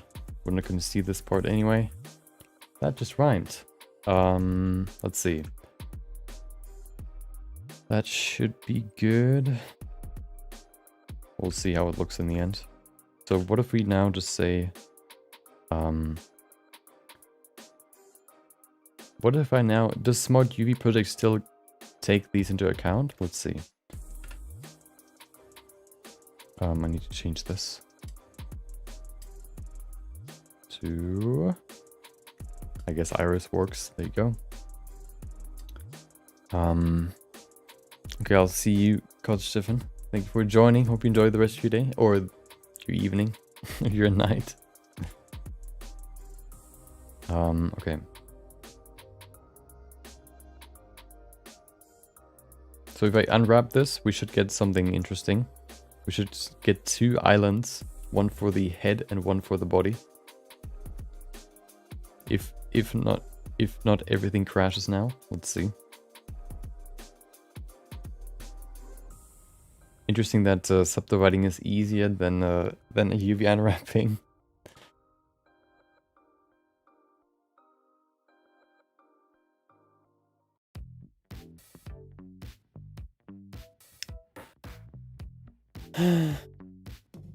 There it is. See, we have 2. No, we have 3. What is that one? Oh, the ears, of course. I saved. Yeah. Okay, so this is just UV unwrapping. Let's use Smart UV projection. Let's see if that works. Oh, wait, does it take them into account? It doesn't. That's annoying. Okay, well. Okay, hold on. Let's do some broad cuts here.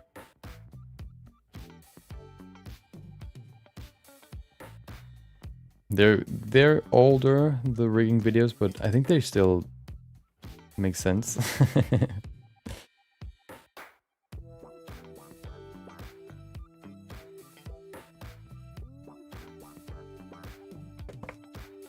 Yeah, I think it should still work. Or you could just Google like Blender 3.0 rigging tutorial, I guess, but yeah.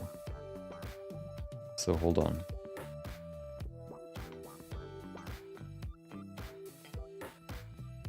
How would I separate this? I would put a cut right here.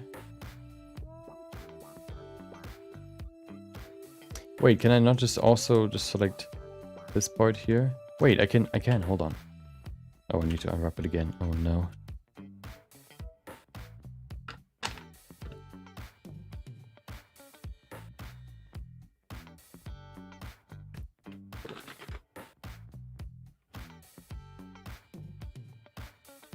Come on. Get done. Why does that take too long?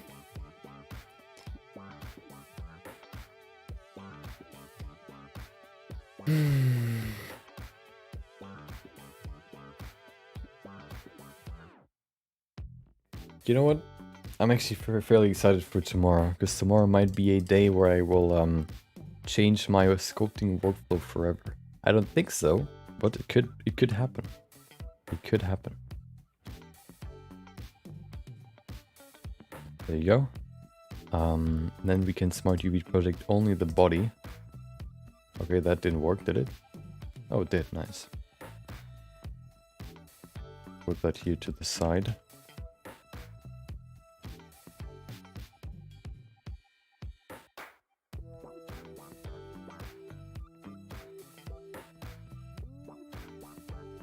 Because it doesn't need that much space. And then I can invert the selection. And I can change this.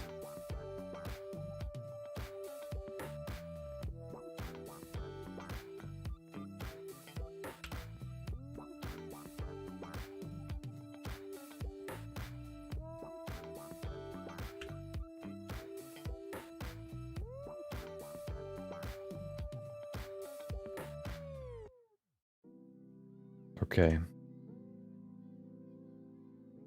These pieces here can also go away. We don't need them. There you go. The difference between dynamic topology and remesh. Yeah.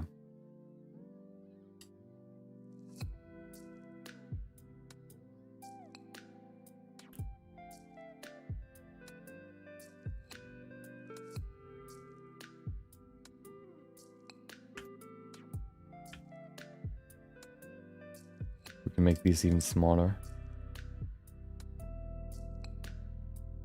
Because I want to have quite a lot of texture space here for the face. Okay. Invert it.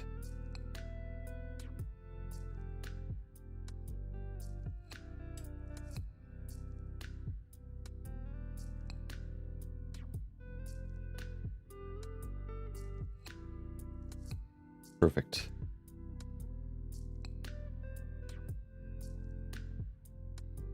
Okay.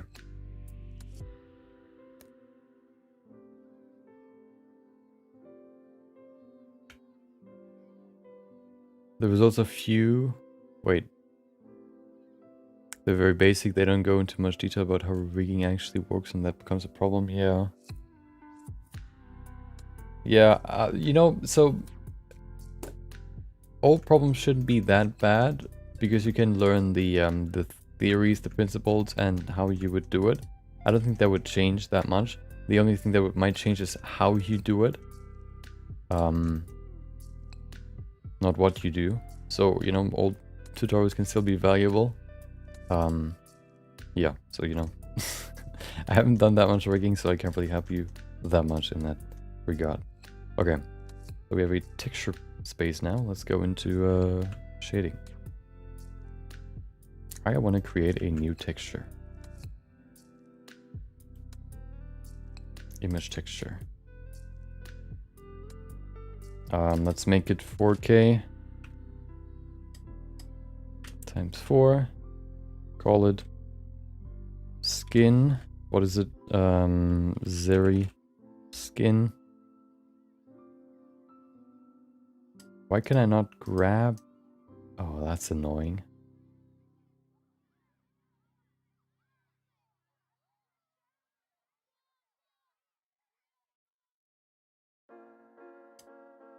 I have to sort of create my own skin shader now. It doesn't have to be perfect, so I think that's enough. Trial and error, I guess that works too. Okay. Let me remove everything except for the face. Or the body. really like remeshing, but it's more useful for blocking out instead of details. Yeah, I think you can still do details, but we'll get into that tomorrow. Without the rest of the hair, she kind of now looks like a clown. Yeah, like Krusty the Clown.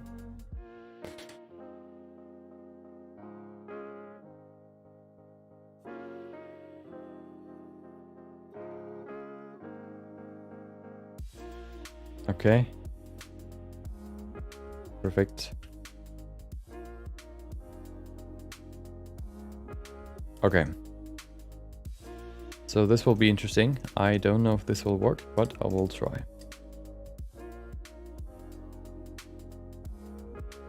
I want to probably set it to 2 resolution just so we can see the final look. Is it set? Nope. Okay. Now let me show you what I want to do. The texture is applied, so we can go into texture painting. Fallout Raider combined with a cyberpunk citizen. Okay, and now we can texture it. See? Ooh. Well, that's not what I want to do. Let me show you what I want to do. If we go to the brush settings, we should be able to use a texture. New one. Let me open what I need. Not tiled, but stencil. We can't see anything right now. Let's see if we can change that. So let me open the texture first. This will be called stencil. Okay.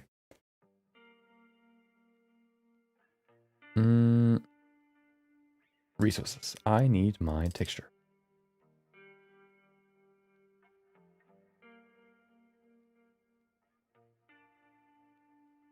Where are you? I need you. Oh, there it is.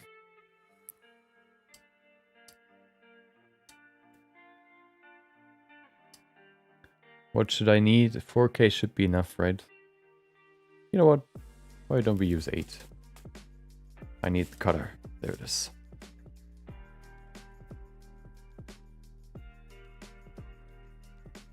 Aha! Look at that. Now we have the stencil right here. Let's see if we can use the stencil to texture paint her. How do I make this? Oh, there you go. Well, this will be interesting. I don't know how well this works, but we'll see.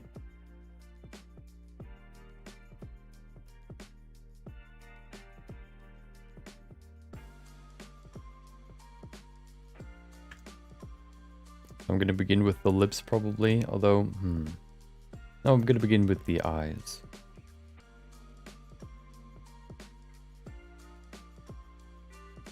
So if you place that in here now, can we make the, can we make it a little bit bigger maybe? I mean, a little bit more.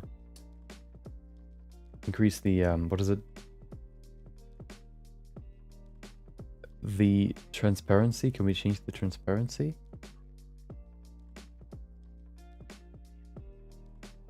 Oh, another thing, can we limit it only to the face? Mapping, hold on. Repeat, extend.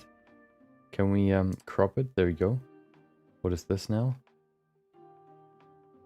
Ah. No, I removed it. Okay, hold on. You're not gonna see this now, but, you know, bear with me. If we set this to 1 and 1, change the mapping.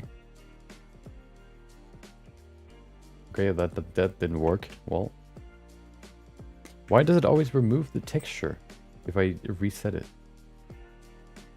Minimum. Oh, hold on. What do we need? We need this.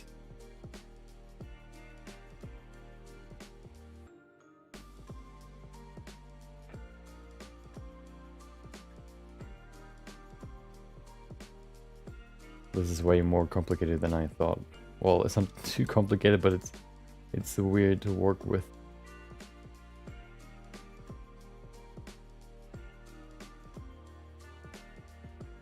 because I only really need the face right now. So I kind of try to crop everything out that is not the face.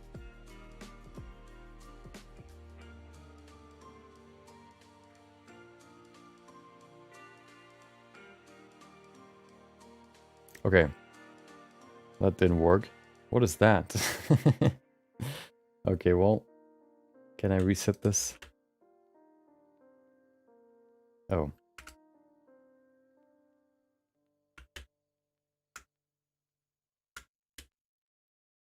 What if you set it to 0.5? Well, that didn't work.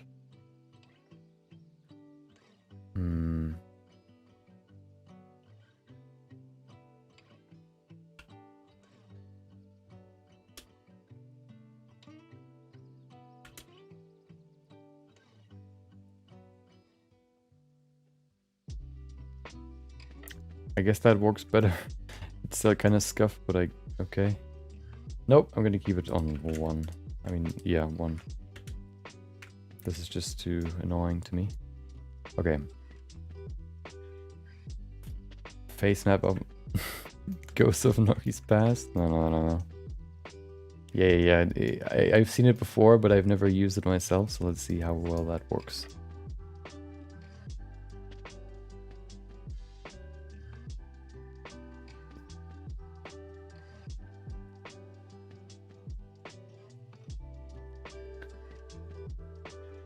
So now if I place this here, we should be able to... Kind of hard to see. I wish I could make the stencil stronger. Is that not an option? Please, I need it. Angle, offset, size? No. That's annoying. Well, if I draw this now, what do we get? Can I hide it somehow? Something like that. Well, I guess it's a good beginning.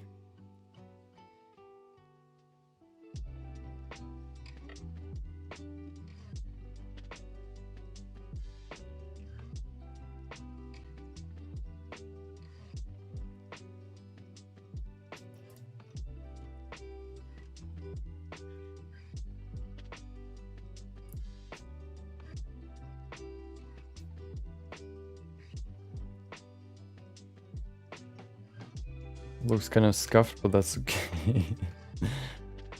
There's no transparency. I've looked at it. I haven't seen it.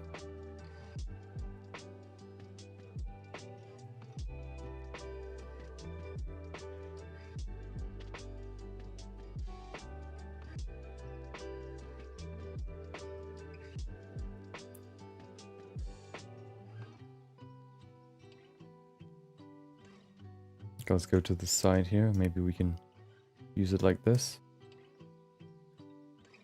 Extend this. Add some more detail here.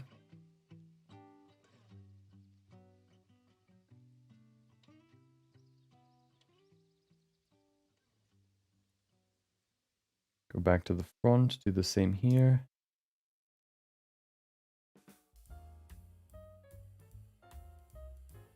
Look at that. Looks fairly decent.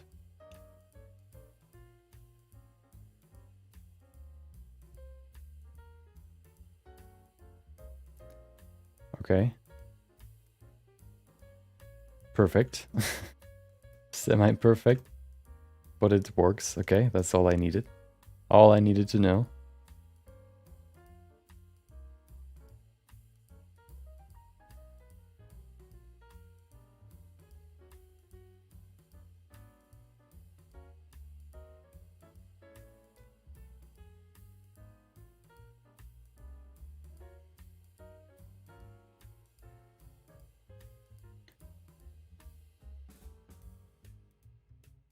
Wait. Okay. It's really hard to see the texture, but it's still doable. I'm not complaining too much, okay? It is doable. I just need to align it well.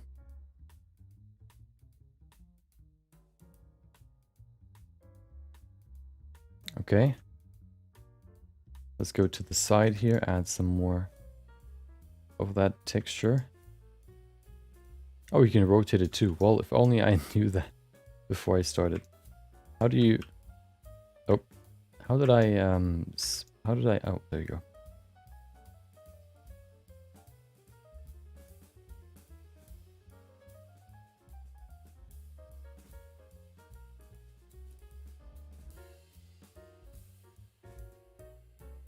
Extend it a little bit more. We can even add some here if we need to, but we don't. So we're not going to do it. Okay.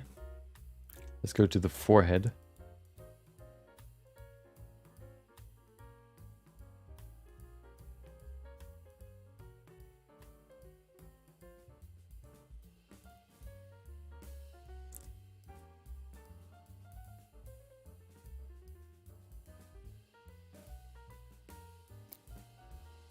This side too.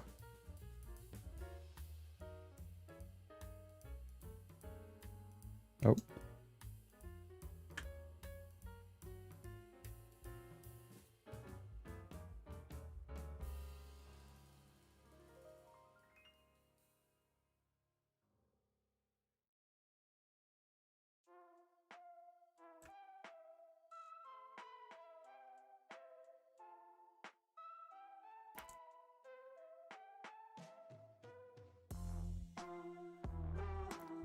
Okay, so we have the eyes. Look okay. Let's go to the nose. It's hard to see where the nose is. I think it's somewhere over there.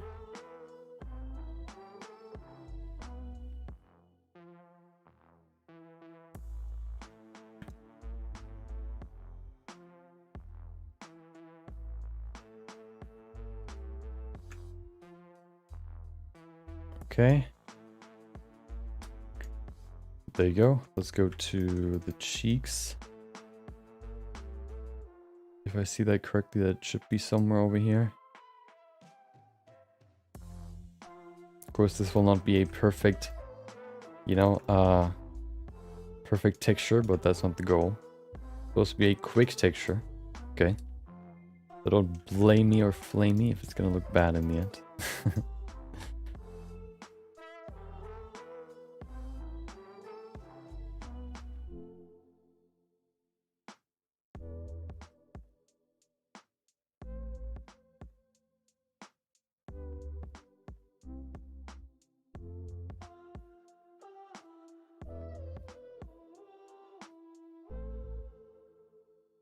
So this will be interesting because the lips have a different shape.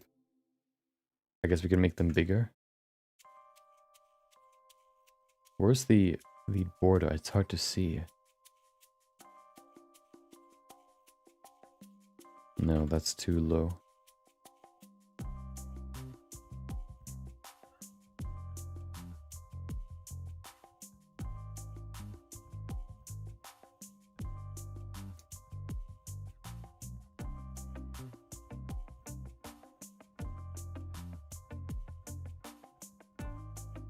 What is that?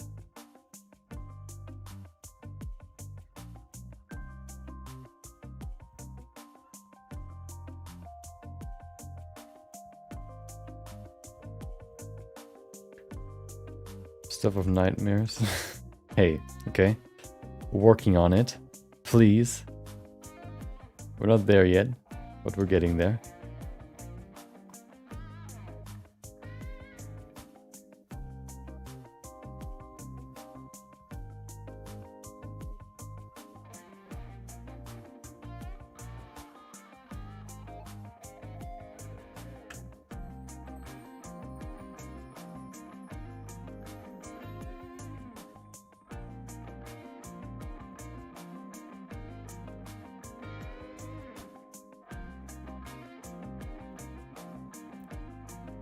Okay. Add the lips here. Something like that, maybe. Maybe, just maybe it works.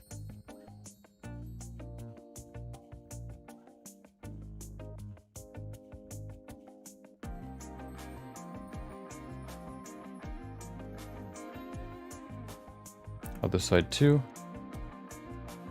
So this can probably work if you fine-tune the...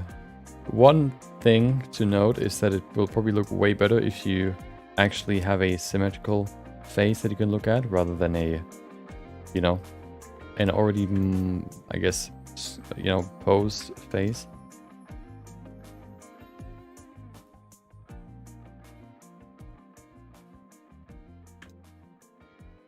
Probably also works better if it's, actually no, maybe not.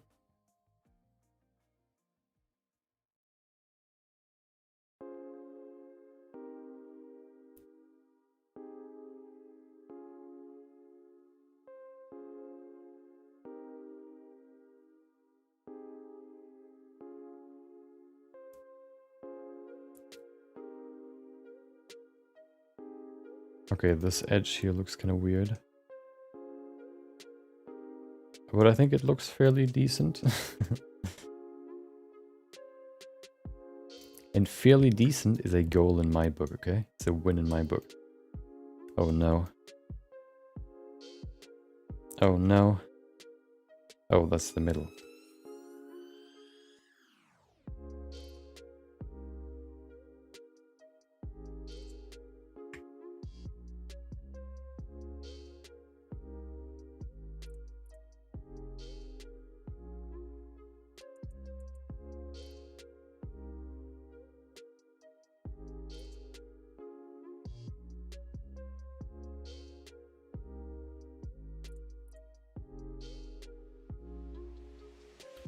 This is just not working. I don't know why.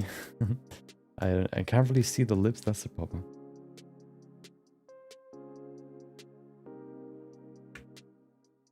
You paint over something you already painted, does it replace the paint underneath? Yeah, it removes it, the underlying paint.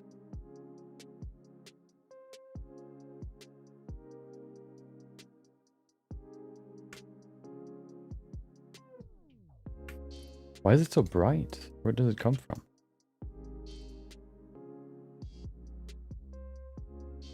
I guess that works. Let's see if we can add the ear too. We don't really need it, but we can at least then paint around it.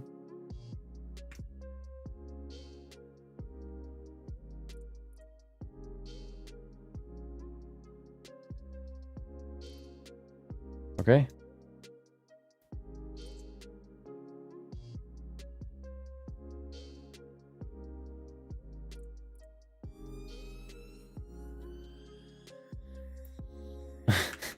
That should be enough for this. Let's do the other one.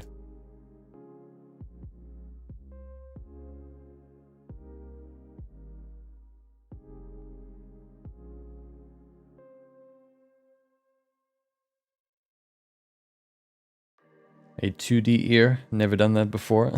First for me. Perfect. Okay.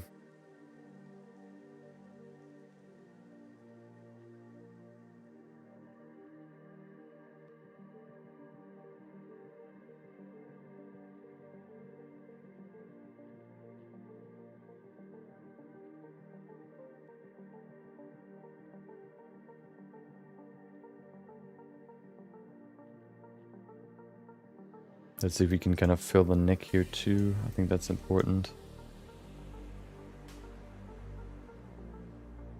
Looks creepy-ish. Well, better than creepy, I guess. There you go. Okay.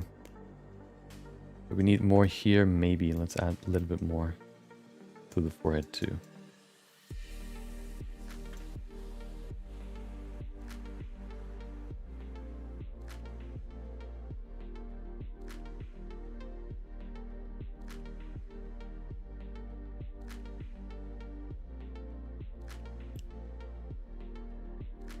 Okay. We need to do the neck too. Do we though? Yeah, let's do it.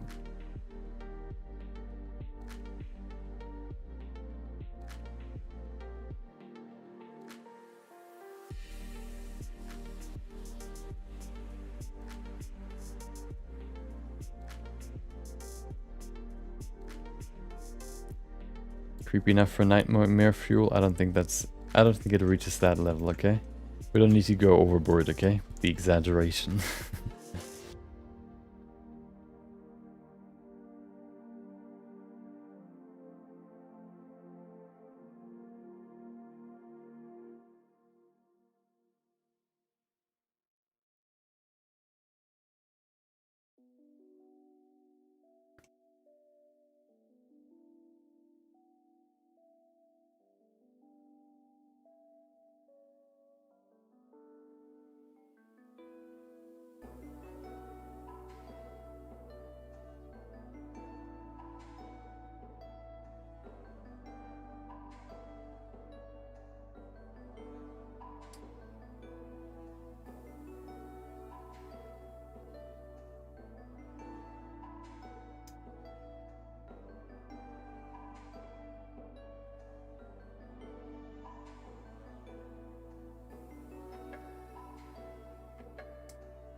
Okay.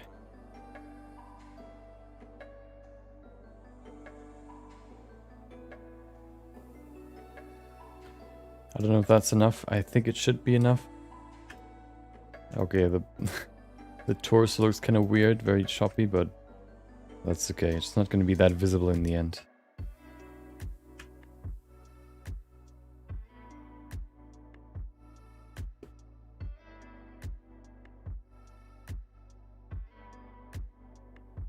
Okay, takes quite a while to go out of object mode. I mean, go into object mode.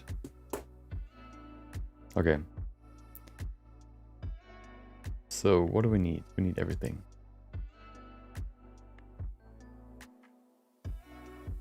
That's not what I need. Nope. Eye focus, why not? There you go. So let's see what this now looks like. I'm excited. It may look horrible. Maybe it doesn't look horrible. We'll see. Okay. Gonna be honest, it doesn't look bad. Maybe a little bit... wait. It's on 2 viewport. I guess we can define it a little bit more. But it's not too bad. Okay. So there's another thing that I want to do. We need... first of all, let's see if we can just grab this. What does it look like? What if I grab this? No, I don't need to grab it. I need to use a color ramp and see what it looks like. Because maybe we can use this as a bump map too. I'm not quite sure if that'll work, but we'll see. I'm curious. Because I don't really know how I would else turn this into a bump map too. So I hope this works too. Let's just see. Okay. Of course, it's very big right now, but it could work. Let's change the strength to 0.5 maybe. That's still too much. I think I use 0.1 for usually. And then I also use a displacement map. Displacement, put that in there, put it right here. Put that into the material output 2.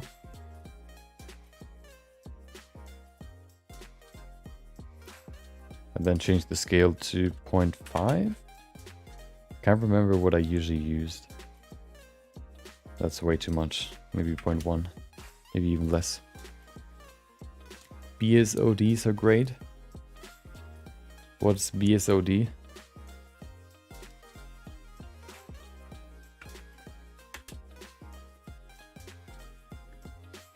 So we looked into the looked into skin settings before. I can't remember how I set it up.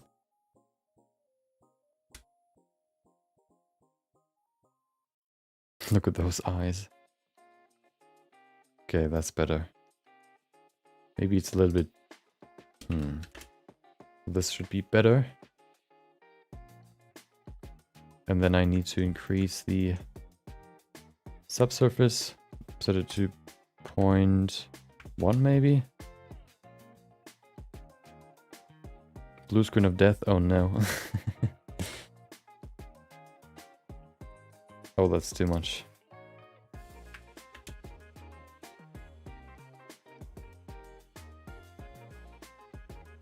Yeah, just a little bit.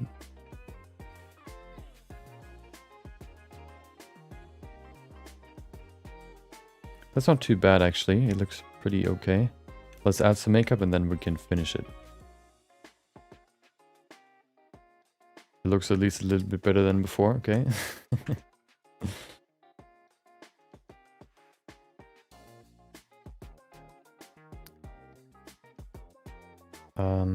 Texture, image texture.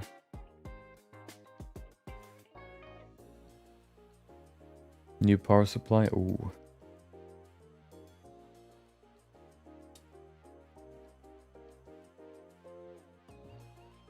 Okay, make a new one. Make it 4K. Yeah, why not? Makeup. Make it white first, because it's multiply. Okay. If we go in here now, material preview, it shouldn't change anything. Okay. But now if we go back into texture painting, we should be able to add makeup. Why is it? Oh.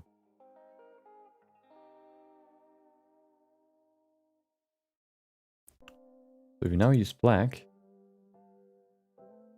there you go. Perfect. Okay.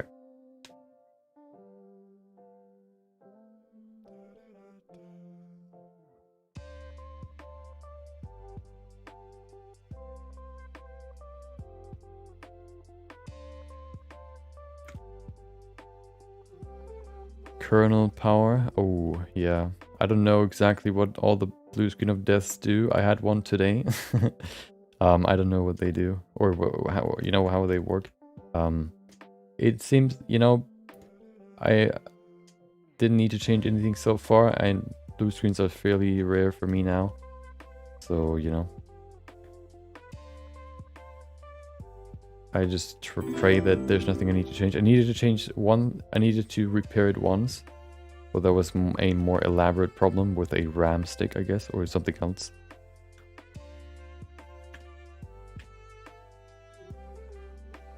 Hold on. Thank you, Nima Rad, for subscribing on YouTube. I appreciate it. Thank you. Hope you, if you're here on stream, hope you enjoy the stream. Hope you had a great Tuesday. Where are the, there it is. Okay.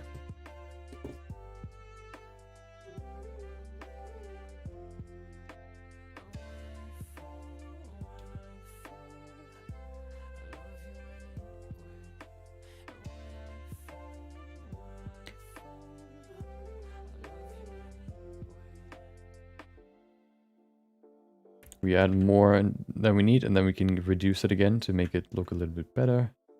That's the plan.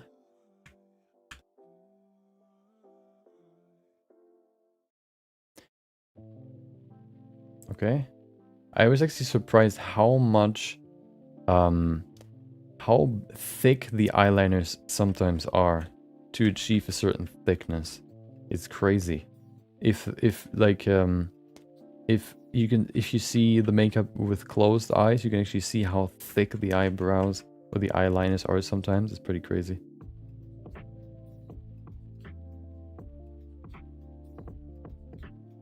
Oh. I guess I sent it to add. There you go.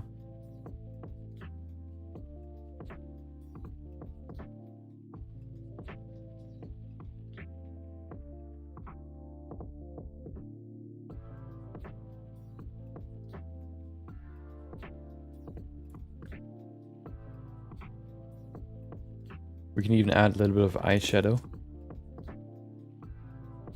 Before we had just ended. Enter chat. Why? Because of all the pores.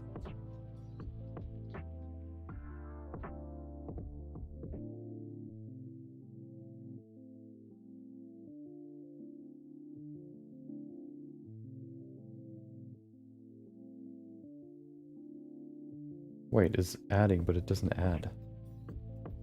Larkin? Ah.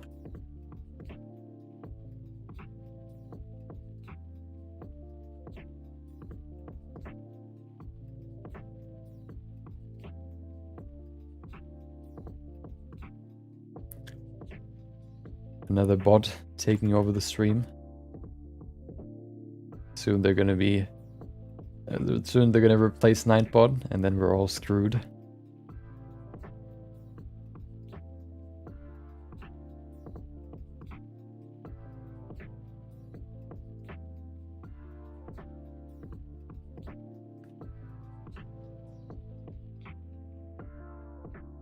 Okay, we're almost there.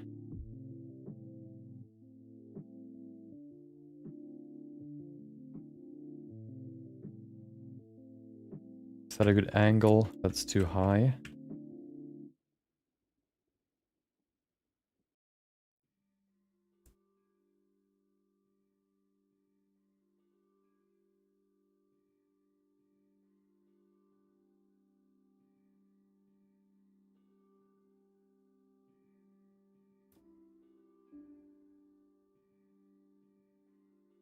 Okay.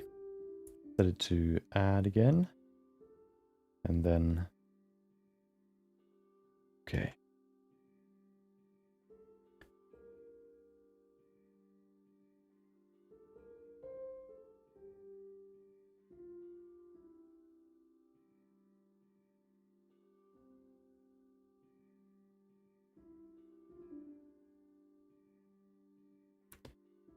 It's pretty rough, but it should work.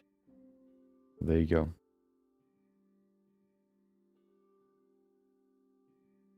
Few more things that I want to do.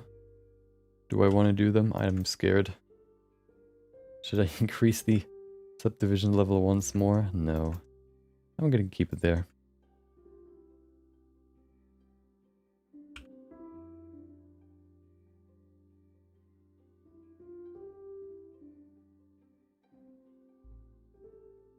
Eyebrows look kind of scuffed, but that's okay. Let's bring back the planes. At the second level of, you know, eyelids, I guess. Look kind of contrasting with the other ones, but that's okay.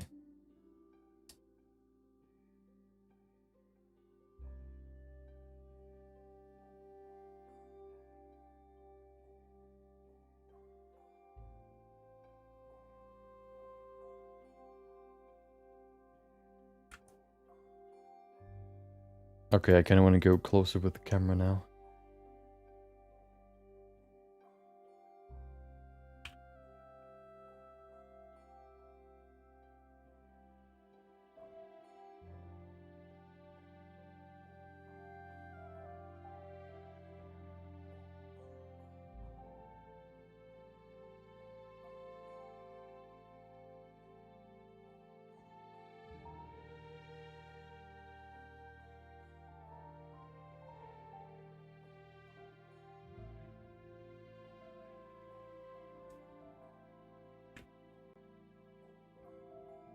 That's more like the expression that I wanted. Like a playful, I don't know what. Like this. That's better.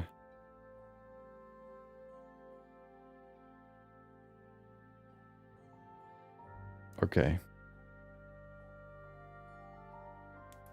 And then one more thing. I want to go to the iris. And maybe change this.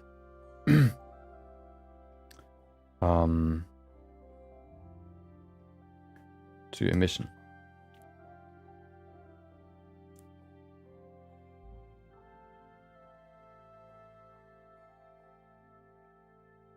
Nope, that doesn't work. Well, maybe not. But we can make it very vibrant. There you go.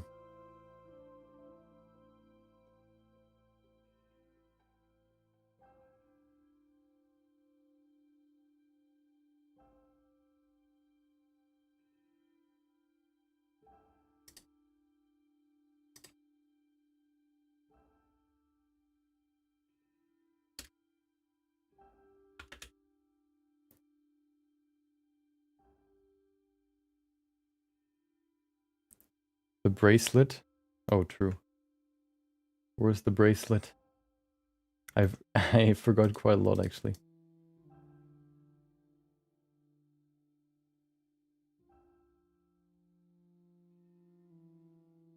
Okay.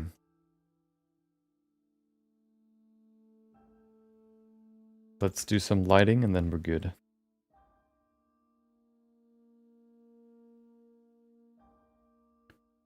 Probably want to go even closer now.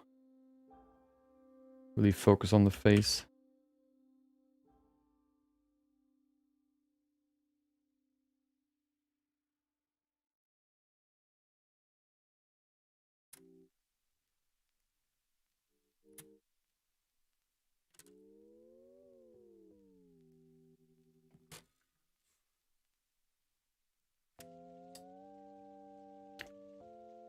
Do I want to increase? Yeah, why not? 50. That's too much, maybe 70. Actually, no, I want to keep it at 80.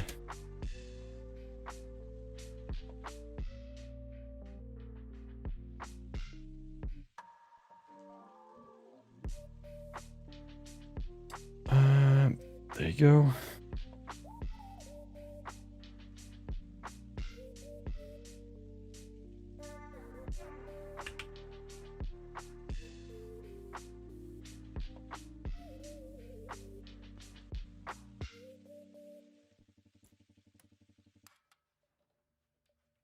Let me change the depth of field a little bit. Although it works quite well already.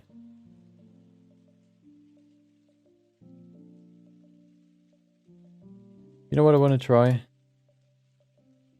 I have my thingy here. In the time you did all this, I barely made a hand sculpt and I don't even like it. Hand sculpt take a long time, okay? So don't be let down.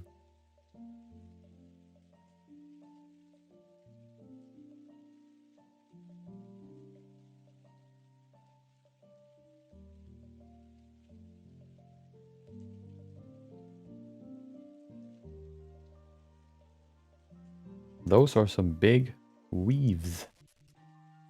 Where's my, hello? There it is.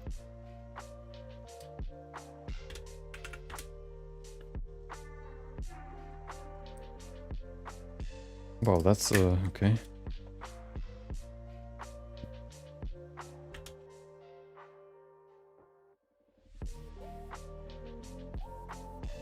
Even I take a long time to do, thingies, okay? Hands are not easy. Can I increase the bumps a little bit? There's no bump. Why are there no bumps? Oh, there they are.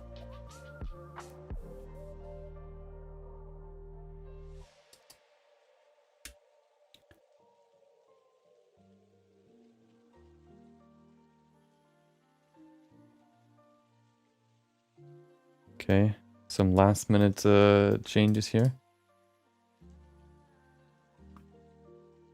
I can't do a hand sculpt in an hour. It takes a little bit longer, okay?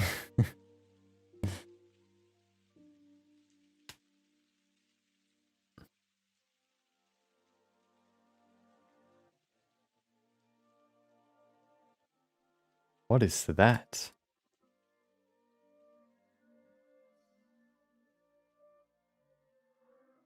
I don't want to unwrap it. That would just destroy everything. Okay, I guess I'll just not use it then.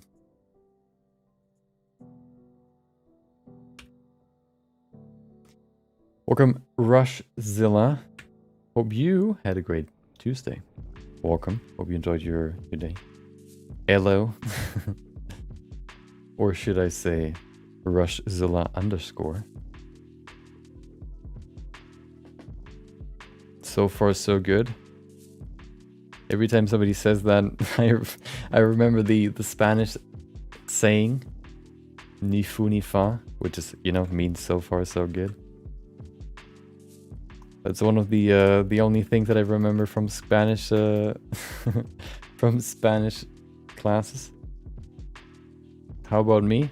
I'm doing pretty well. We learned a new technique today, or used a new technique to create like skin for this character. which we refined a little bit today. Yeah. I'm quite happy how it turned out. We refined what we had yesterday. The hair is still pretty rough, but yeah, it is what it is. Make it smooth to make it look somewhat better. We could maybe even use brass here. Let's see what brass looks like.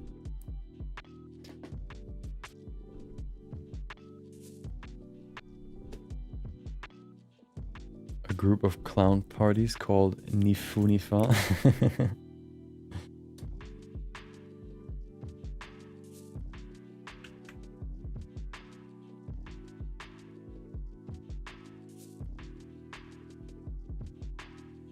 I'm gonna be honest, I don't see the texture.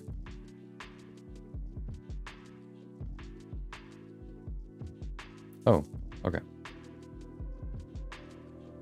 I guess that works. Can we make it a little bit bigger?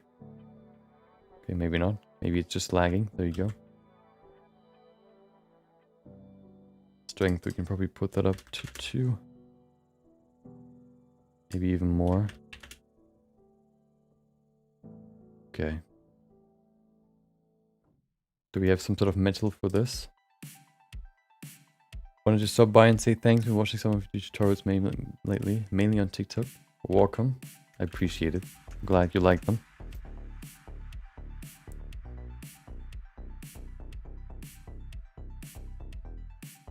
Looking for more 3D streamers. Nice. If you're interested and you had that question before, tomorrow we're going to answer the question, or we're going to do an experiment to answer the question. At least I guess what I like more. You know, is dynamic topology for sculpting better, or is remeshing better? That's what we want to answer tomorrow.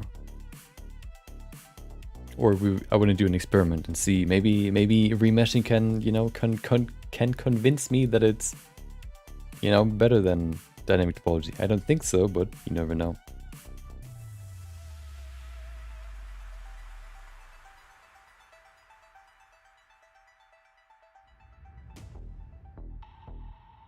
Remeshing camp? Oh no. Well, we'll see.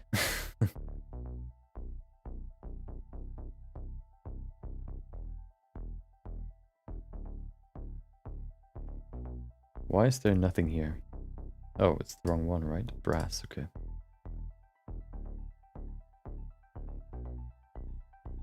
I want to use that, and then I want to separate it. And then I want to change the color.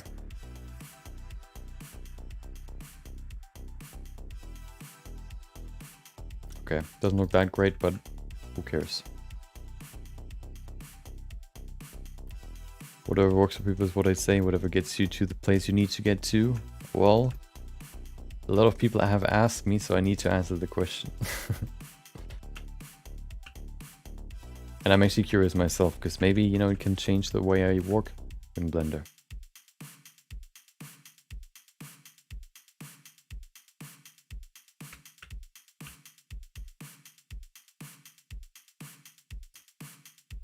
I'm always open for better ways to work, and if that's one, then I'll happily change it.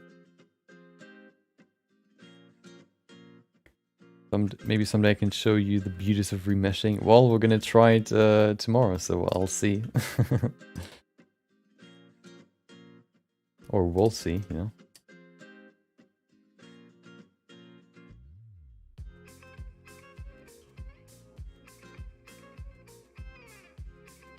Okay.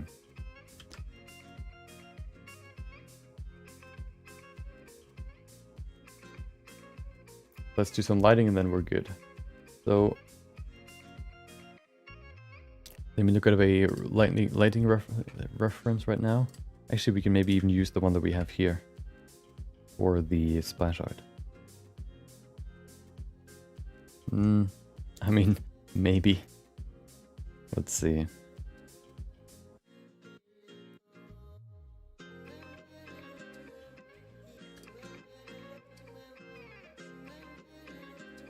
We need to get rid of this first. Okay, that's good. I'll try to make it, but Wednesday are quite busy for me. Yeah, I mean, you know, I don't want to stress you out. You can join whenever you want. I just want to, you know, tell you what happens tomorrow. Okay.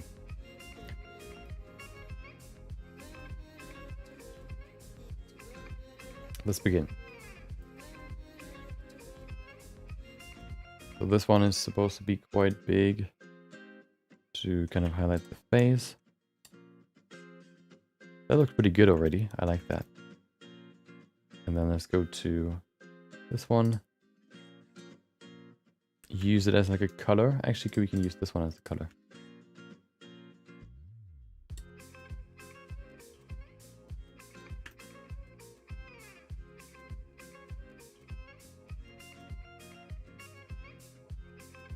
Make it a faint light coming from the side. Very, very faint. Maybe like 100.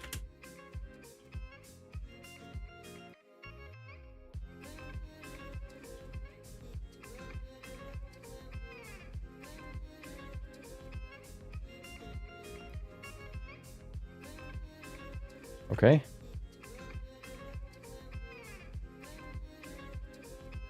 The background looks pretty boring. I kind of want to keep the world. Looks pretty cool, actually. We can maybe give it a slight tint. Color, saturation, hue. Other direction. Saturation 2. Value 0.5. Maybe even 0.25. I want to make it blue, actually. I think that'll work better. Nice cyan blue.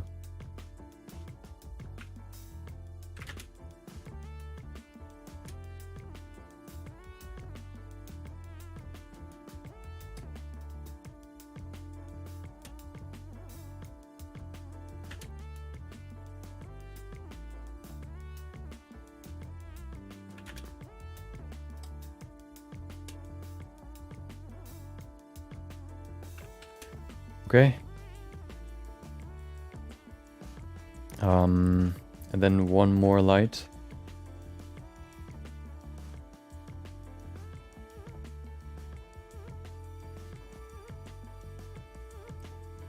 In the background.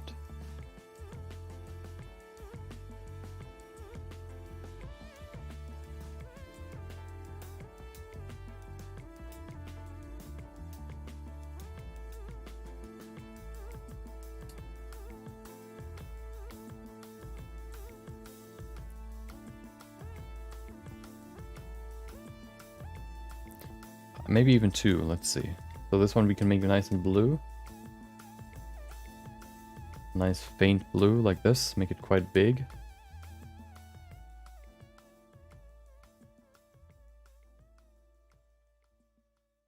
Okay. And then we can grab another one, put it on the other side.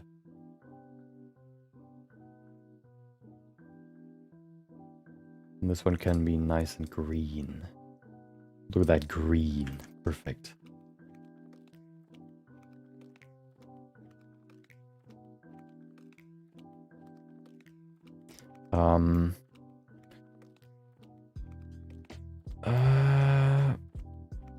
Oh, there you go. I want to change the... What if we just use a good old color ramp? Put the last pieces.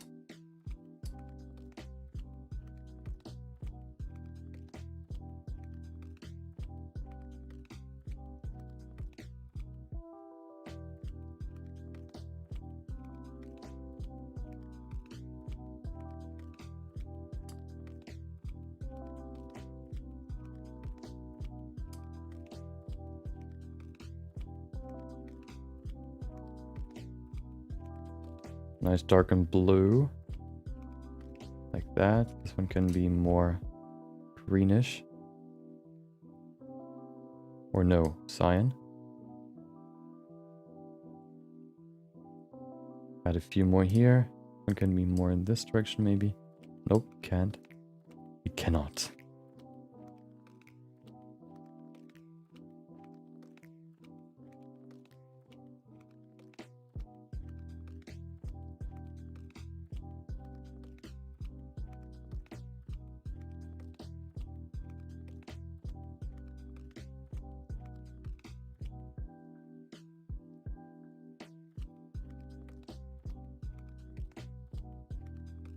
It's kind of...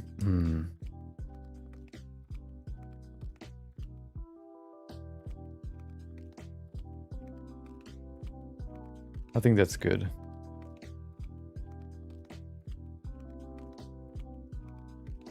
Okay. There you go. Here's the final version. Let me try one more thing. That could make this way better. We'll see, okay?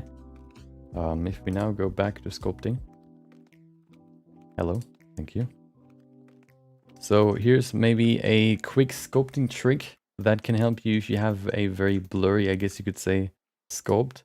What I want to do is I want to go into sculpting here. There you go. I want to add more resolution to this. So maybe we can actually use... I want to use detail foot fill. Right now we have how much?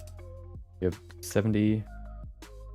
Let's go to 100. Okay. Make sure you save before you do it. Detail foot fill I want to use. You could maybe also use remeshing if you like that more. We apply more resolution to everything basically. And then I want to use a very special brush, okay? Let's see how long that'll... Oh, there you go. We have more resolution now.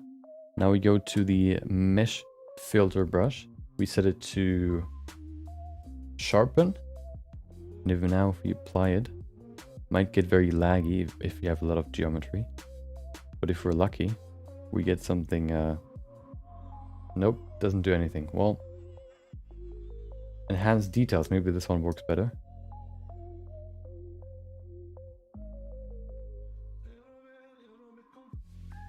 Nope.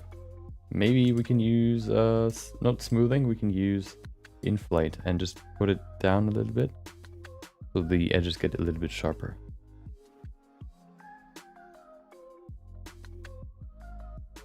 There you go. Then we have some sharper edges. Maybe it doesn't look that great, but it helps a little bit, okay? Maybe. Let's see.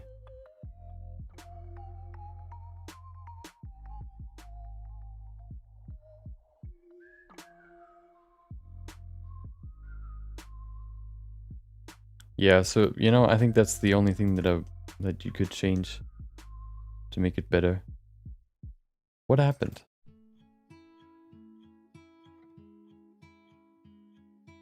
Why did the face change? Hello?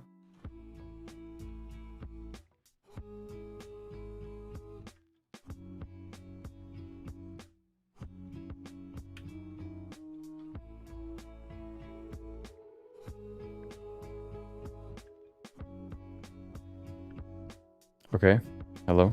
Why is there no... let me save these real quick. Okay, just remove them off the cache. Sick. Oh, Grunker didn't save them.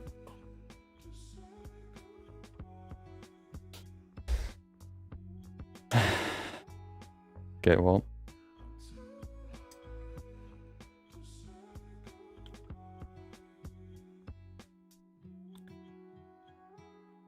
Then I guess we have a very lackluster ending. Dude, Blender sucks sometimes.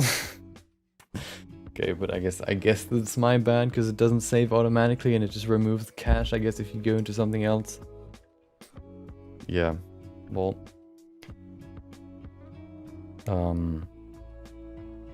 Yeah, I wanted to render this at another point anyway, so I'm gonna do it then. Maybe I'm gonna just texture paint it again, maybe, I don't know. But here we are, the final result. Well, somewhat. There you go. Okay.